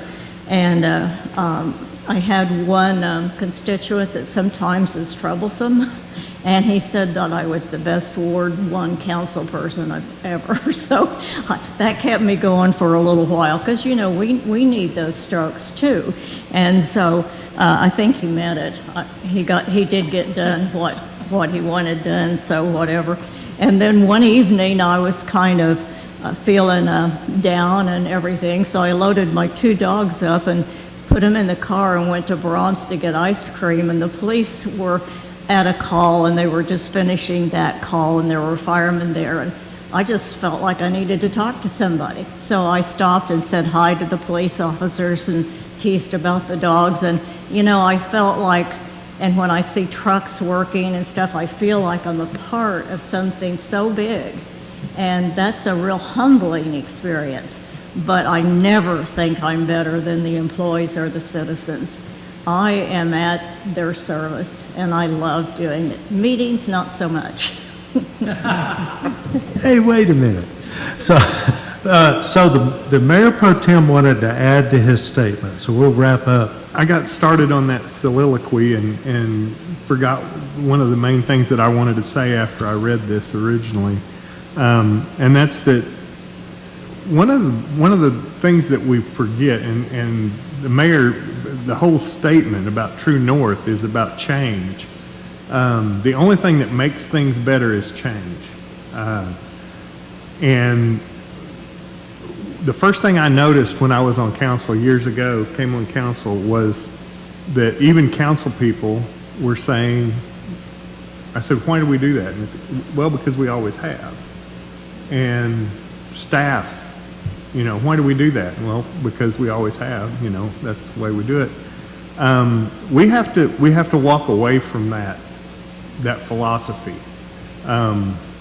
Whether it's council telling staff, the manager and the clerk and the judge, that we're not going to be involved in, we've always done it that way.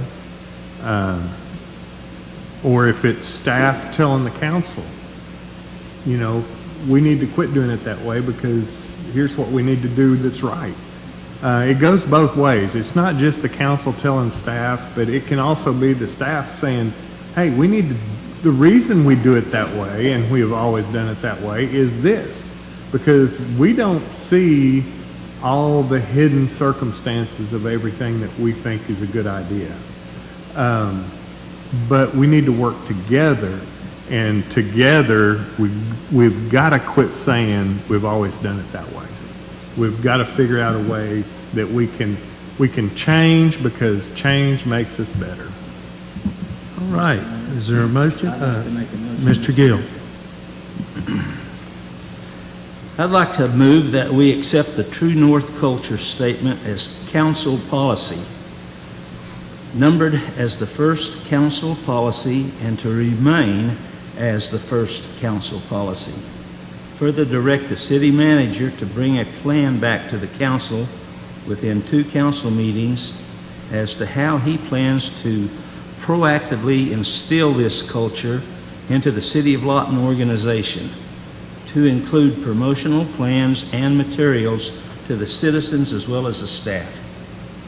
We have a motion on the floor. Do we have a second? We do have a second. Is there discussion or debate? Seeing none, we will vote.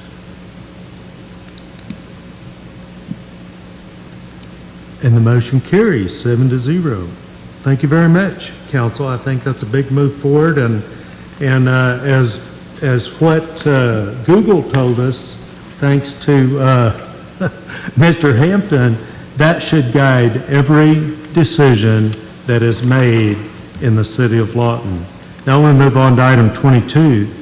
Per the recommendation of the Processes Oversight Committee, consider creating Council Policy 6-1, establishing an open for business policy requiring all administrative rules, policies, directives, and the like that pertain to the building code and that exceeds the authority granted by city code or council policy that were previously in effect to cease until they are incorporated into council policy or code, creating rules on code interpretation and creating a grading system for contractors, and take action as deemed necessary, including any floor amendments. Council Policy 6-1 has been vetted through the Council Processes Committee and approved. You will remember that it was on the agenda about a month ago and struck to go back to the committee so that the staff, particularly the director and division director, could give input and help make it even better. All of that has happened, changes were made, and this is ready to be considered for adoption by the full council. The key points are that we will be open for business, that we designate the head building official as a city manager, which gets this closer to the council, that there will be no administrative policy. If something is important enough to be a policy, by the way, this is to this department, no administrative policy to this department or concerning this building code, that it be brought to the council and passed as council policy. And the idea behind that is the elected officials be the ones making the decisions, and that there should be no administrative rules that have the force of law. Currently, administrative rules have the force of law concerning the building code. And in the case of the building code, these administrative rules do have force of law. It also provides that all permits be issued within 30 days or a report be given to council what the holdup is. There are other minor issues that I'm sure you've read through, and you certainly may wish to ask questions, but that explains the highlights of the policy. I do want to say that I really appreciate the director and division director's input when we went back to the committee with this, and their attitude towards embracing this policy, and it seemed that they appreciated the clear direction. It's my understanding that there's already been a trip to Norman to see how they handle some of the things like getting permits out as fast as they do. It's my understanding that changes are already being made. Norman is our benchmark, as they have made it easy to see by publishing their performance in the budget book, something we need to be looking at, and I will be bringing up in the Efficiency Committee. Council, this is a great example of policy that will drive results towards our True North culture statement. Are there any questions, discussion, or a motion? I make a motion, Mr. Mayor, that we accept this policy. Can you turn on your mic? Mr. Mayor, I make a motion that we accept this council policy. Mayor. A motion and a second, yes, sir. The fire marshal has a few comments about this policy that may need to be incorporated into as floor amendments. Wonderful, and that actually reminds me while he's making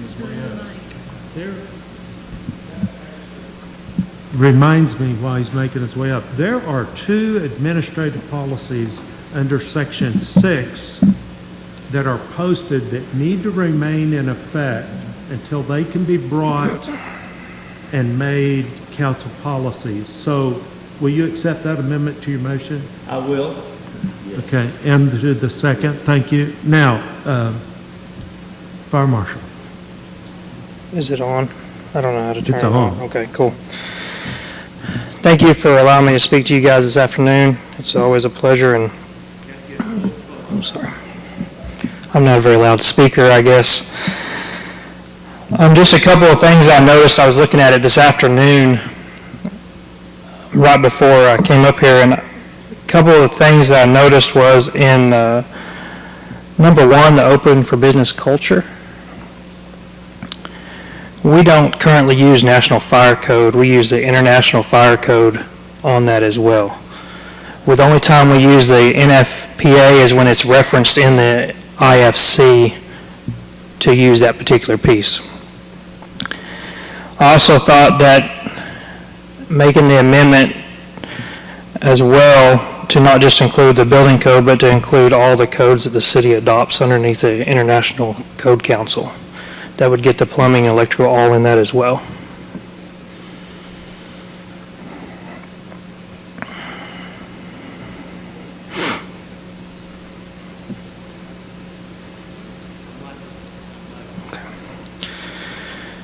So my suggestion would be to kind of mimic a little bit of what the Muni Code already states, where it would talk about adopting the International Code Council codes, including as modified by the Oklahoma Uniform Building Code Commission as set forth in Title 748, Chapter 15.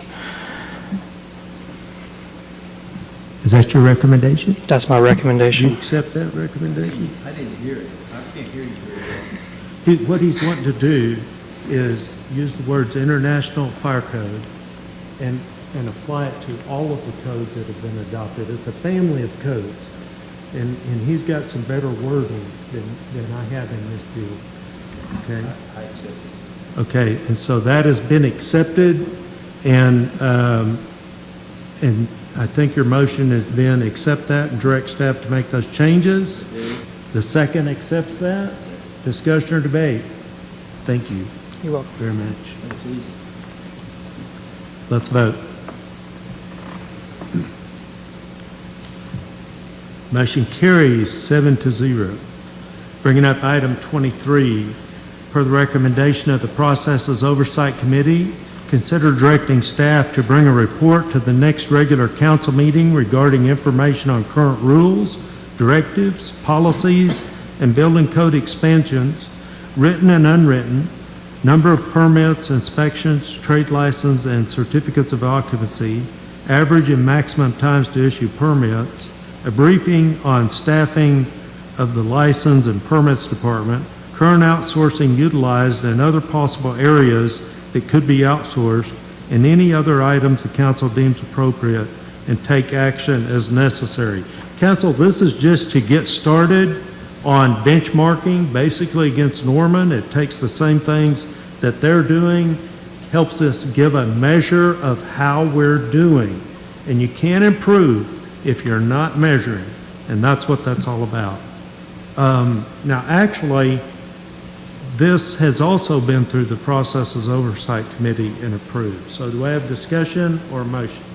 Mr. Mayor, I move to approve this and further to direct the city manager to clear up the backlog using outside sources, if necessary, including hourly engineering contract sources, and figure out what the problem is and bring back a solution in 60 days. Is there a second? Second.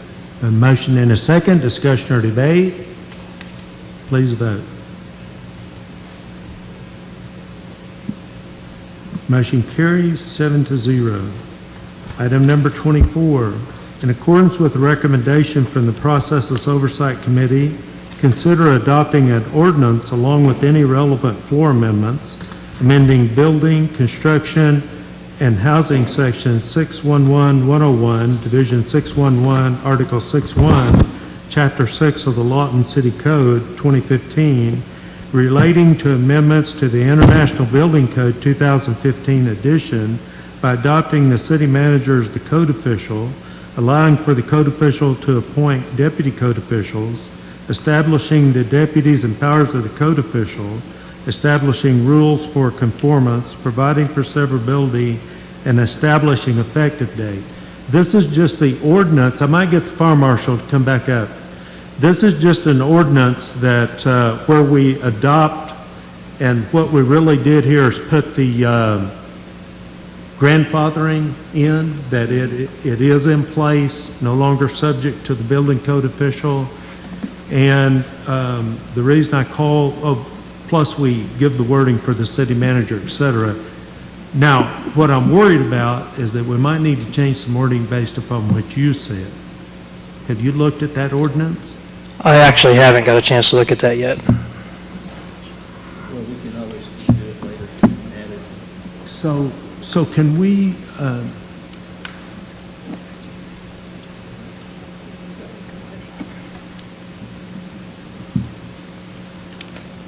So, sorry, this ordinance is strictly in the building code section. It doesn't affect anything that the fire marshal talked about.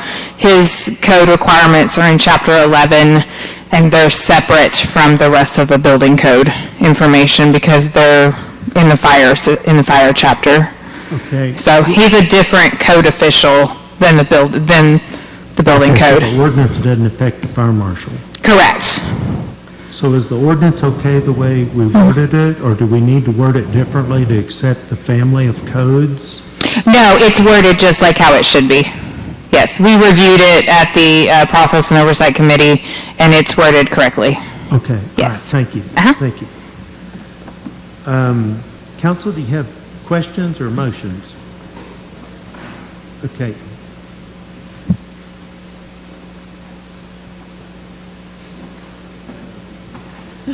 Me too. Well, my question is, do we have enough qualified employees to be the amount of code enforcers that we are needing to implement this? Well, that's a good question. And especially when you consider getting caught up. And that's the reason the motion on the previous one said that we could use the hourly contract engineering contracts, because the engineers can do it. Okay. And so we've made a pathway that the city manager can be successful at what we've directed. Is there a motion? Move to approve. Okay, you gotta waive the reading of the ordinance. You got to move to approve the ordinance, waive the reading, read the title only. Is there a second? Okay, please read the ordinance. An ordinance pertaining to buildings, construction, and housing, amending section 6-1-1-101, division 6-1-1, article 6-1, chapter 6, Lawton City Code 2015, relating to amendments to the International Building Code 2015 edition, appointing the city manager as the code official, allowing for the code official to appoint deputy code officials, establishing the duties and powers of the code official, establishing rules for conformance, providing for severability, and establishing an effective date. Please vote. Motion carries 7-0, bringing up item 25. Receive an update from the acting city attorney regarding the requirements under section C210 of the city charter for an election following appointment of Councilman Uyghur to the Ward 6 council seat following the resignation of Councilman Fortenbaugh. Tim. Thank you, Mayor and Council. I had this item agenda just as an update from where we are from a few months ago. At our last council meeting, we passed 2 resolutions. One was to fill the unexpired term of Ward 6 for an election to do that, and we set the election date for that to be September 12th for the primary with a possible general election runoff for November 14th.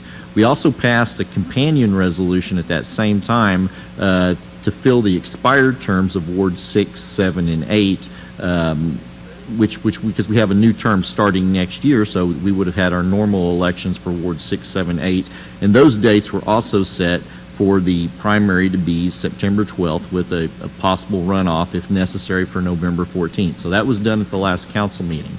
And after that, last week I received a call, I believe it was Thursday, from the Comanche County Election Board Secretary Amy Sims. And Ms. Sims told me on the 6th of July that she'd spoke with representatives from up at the state level, and she was advised that the city cannot have an election to fill an unexpired term for Ward 6 at the same time it's having an election to fill an expired term at Ward 6. And so what she essentially said, that we can't do that. She gave me the name of the individual at the state election board to talk to. So on last Friday, I called up and I spoke with the Assistant State Election Secretary, Rusty Clark. Mr. Clark advised me, had a good conversation with him, but he advised me that the state's voting software will not allow one to hold more than one election for the same office at the same time. So essentially what I'm hearing is we cannot have an election to fill a Ward 6 unexpired term and have an election to fill a Ward 6 expired term at the same time. And so where all this comes into play or becomes somewhat important is because when Councilman Fortenbaugh resigned back in the spring, we had to look at what our charter says. And this is what our charter says again.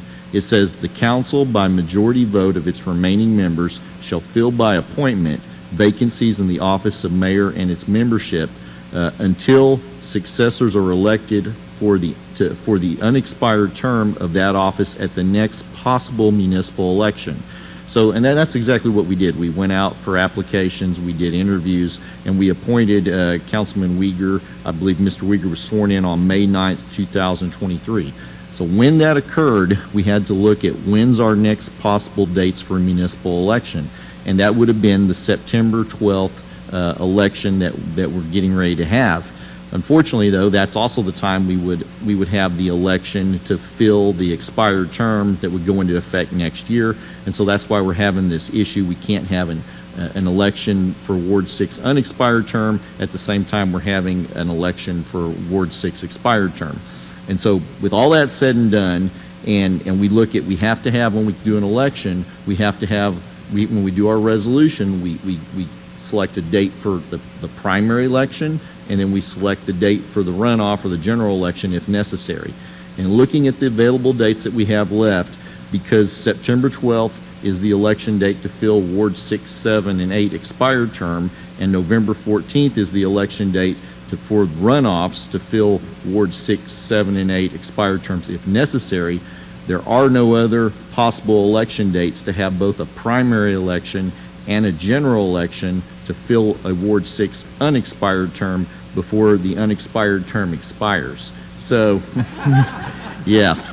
So with all that said and done, what we're looking at is for September 12th, we're looking at just having one election. It will be for the expired term. So that's wanted to give the council an update. And so he will continue to serve. Yes, sir. No, it's stick with Bob. Okay, so Mr. Wigger runs, gets elected to the uninspired term, but the term ends in January. Well, Mr. Uyghur will be running, but his election in September will be for the expired term that will start in January. Thank you. Thank you. Thank you for that clarification. Now we move on to short-term rentals, overview of process. Judy Franco, IT Director. If you go too long, you buy us all chicken fried steak. What? Unfair.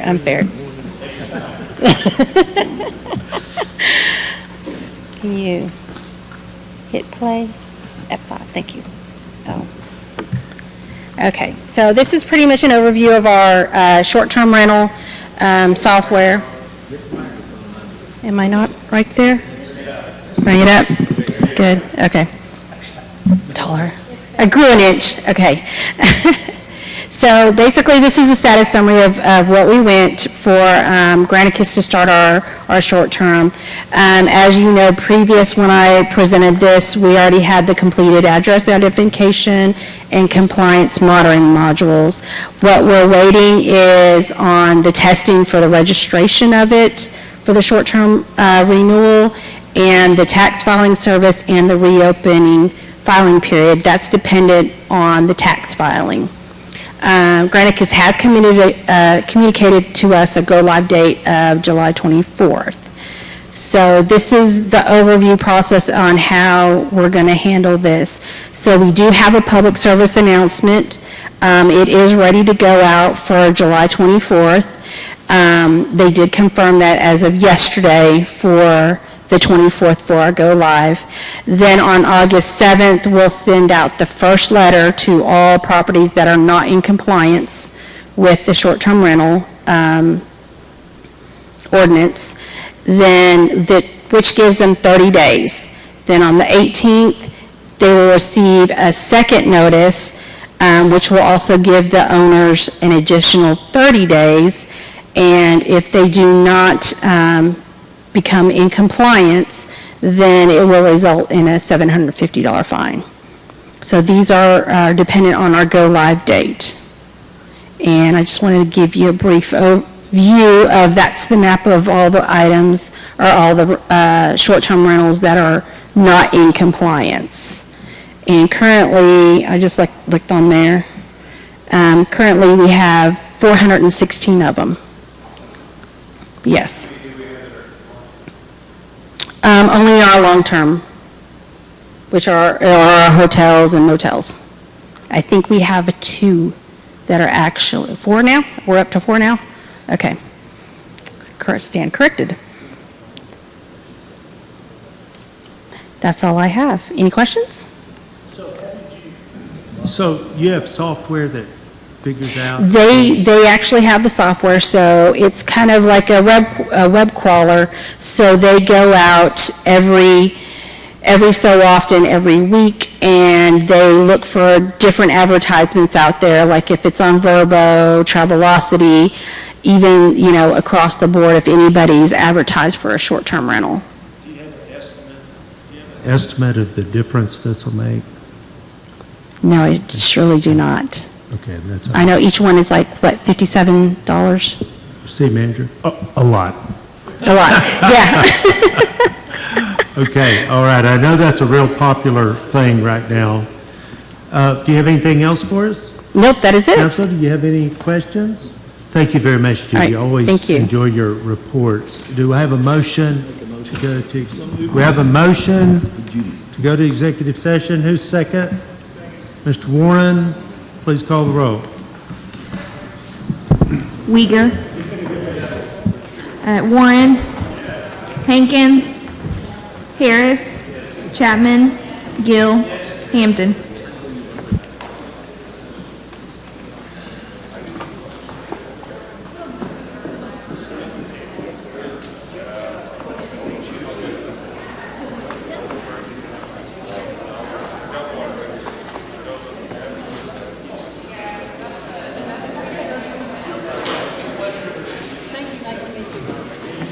Judy?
Who did it?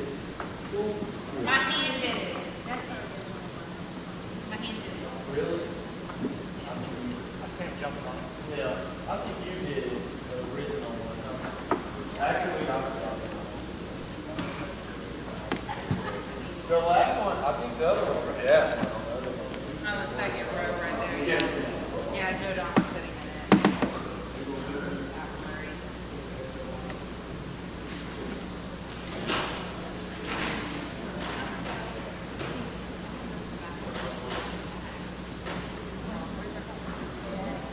It's over there. I got candy bar, I got fruit juice, my dad got it in my pocket. I got a bag of popcorn.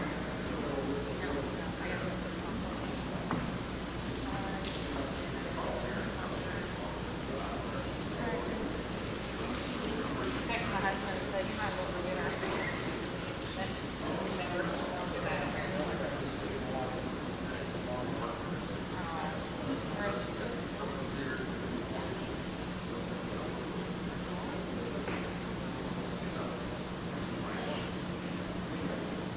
My husband enjoyed it this time. This time.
No, I'm gonna just take it today, slap it in here. Put the caution on it.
said something to do about it, yeah.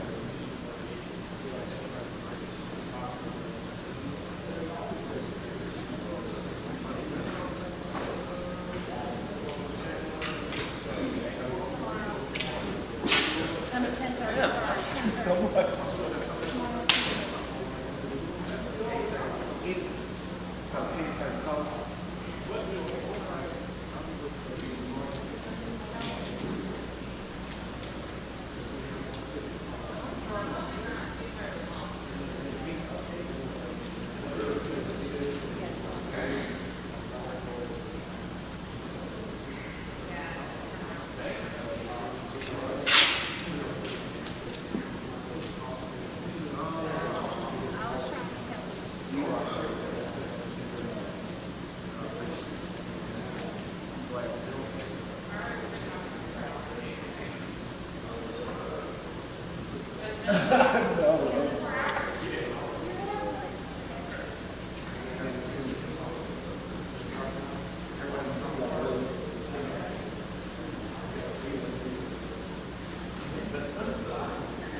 He wasn't here for it. I don't know exactly.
All right.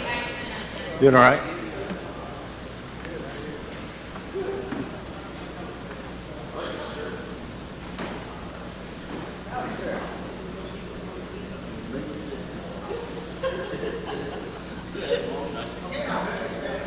I'm never gonna miss another meeting.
Benton, please call the roll.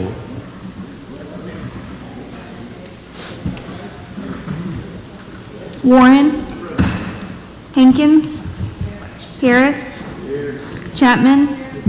Gill. Hampton. Uyghur.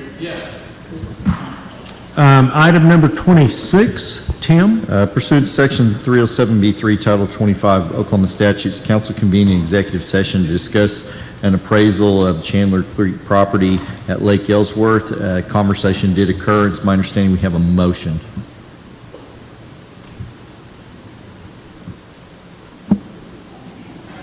Is this thing on? I was waiting for it to turn green for some reason. I don't know. I'm confused. I make a motion to direct the city manager to resolve a boundary dispute between the city of Lawton and the Zimmerman/Green family by entering into a long-term lease agreement which allow the Zimmerman/Green family to erect a fence that is mutually beneficial to them and the city of Lawton. The fence will help the city protect the reservoir. We have a motion and a second. Please vote. Motion carries 7-0. Item number 27, Tim. Pursuant to Section 307B4, Title 25 Oklahoma statutes, the council convened an executive session to discuss pending damage claim of Natasha Neal. After conversation regarding that claim, no action is necessary. Item number 28, Tim. Pursuant to Section 307B4, Title 25 Oklahoma statutes, the council convened an executive session to discuss pending claim involving Schoolhouse Slough, Inc. Conversation did occur on that topic, and no action is necessary. Do I have a motion for adjournment? Second. A motion and a second. Please call the roll. Harris. Chapman. Gill. Hampton. Uyghur. Warren. Hankins.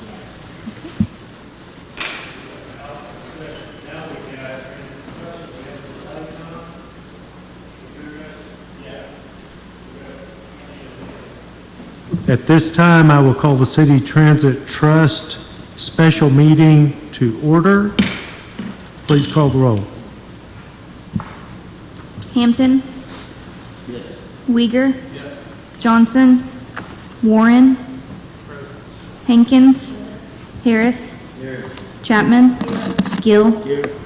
Quorum is established. Business item number 1, consider approving the annual cooperative agreement, an agreement for limited funding between the City of Lawton and the Transit Trust to provide funds for the operation of a public transit system and authorize the chairman and secretary to execute the same. Charlotte. That's a really loud in here now. So these are just the normal agreements that we do every year between the Transit Trust and the City Council for the operation of LATS, and City Council approved it pending the approval of Transit Trust.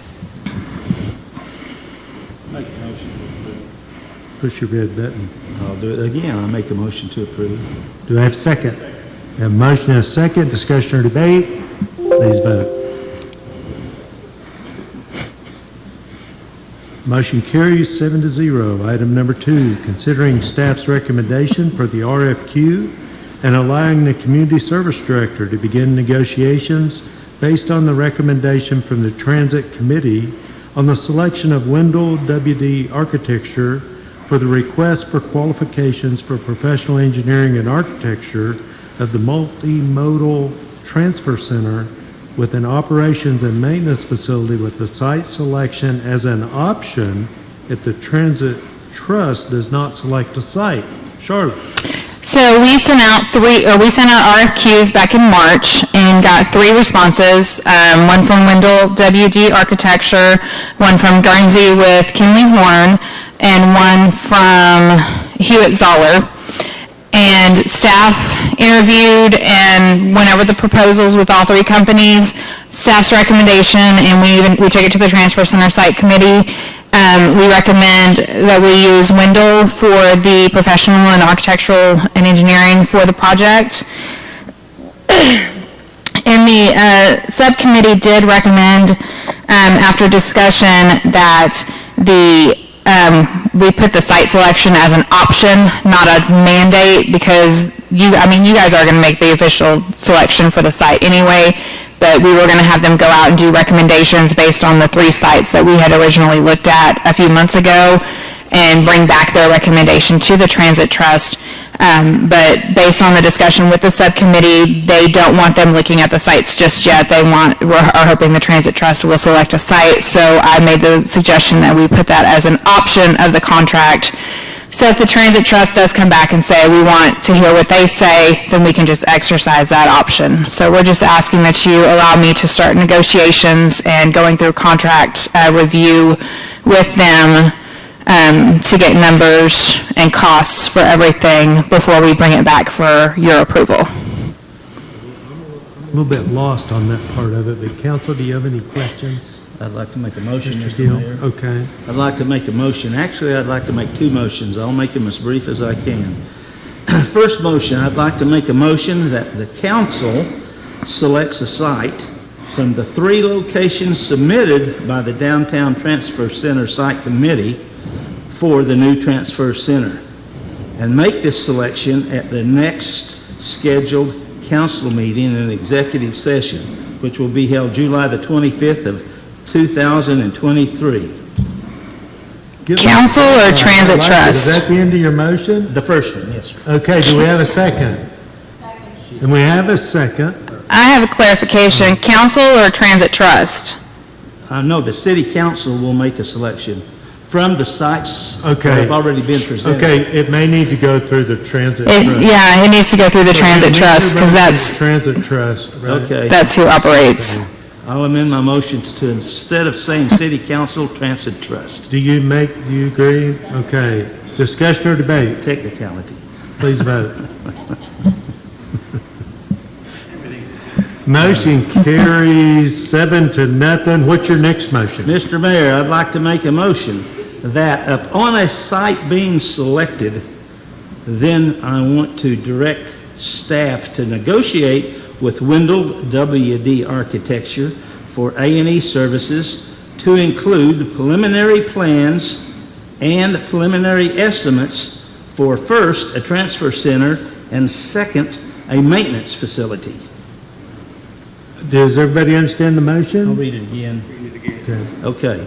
I'll make a motion upon the site being selected, then I want directing staff to negotiate with Wendell WD Architecture for architectural and engineering services to include preliminary plans and preliminary estimates for a transfer center, number 1, and number 2, for a maintenance facility.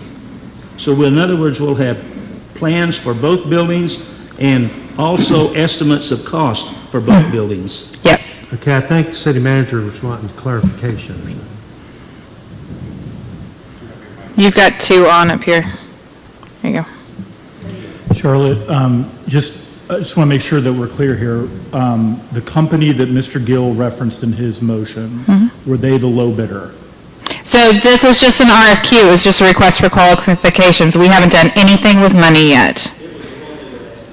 Oh, okay. Yeah, this group was the best qualified in our in staff's opinion, and we actually called other areas that they had worked with. Okay. And they've done grant requests as well, so.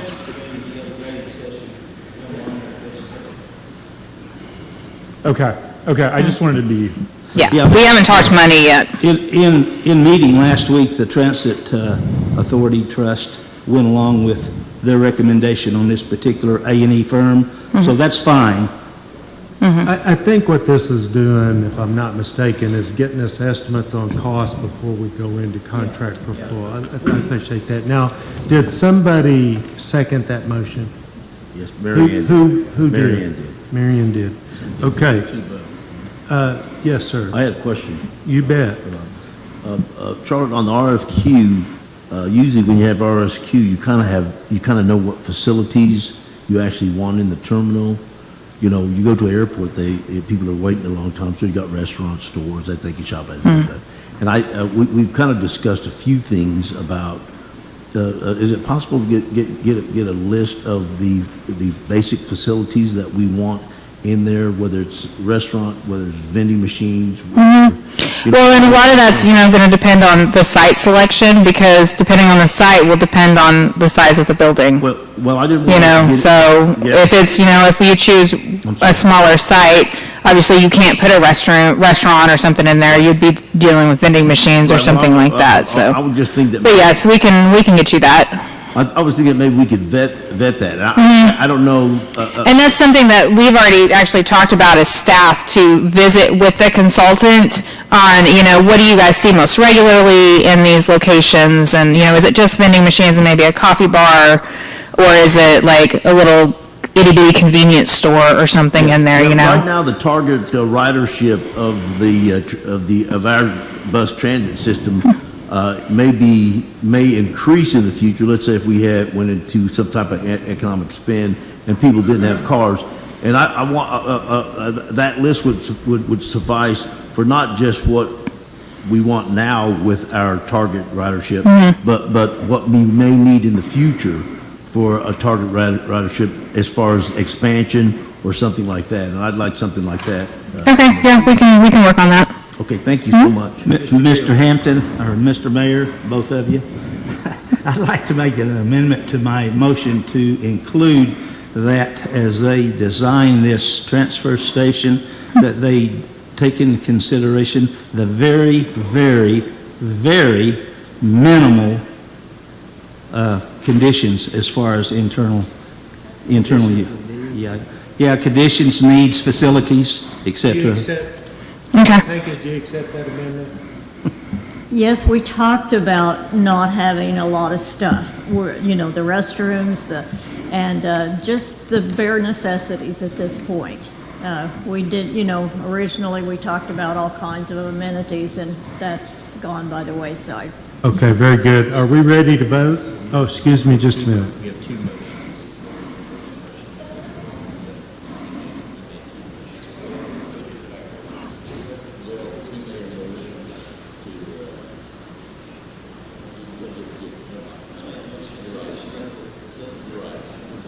We're good. Let's vote.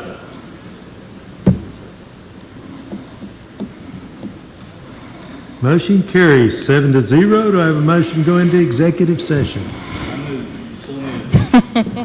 Do I hear a second? Please call the roll. Warren. Hankins. Harris. Chapman. Gill. Hampton. Uyghur.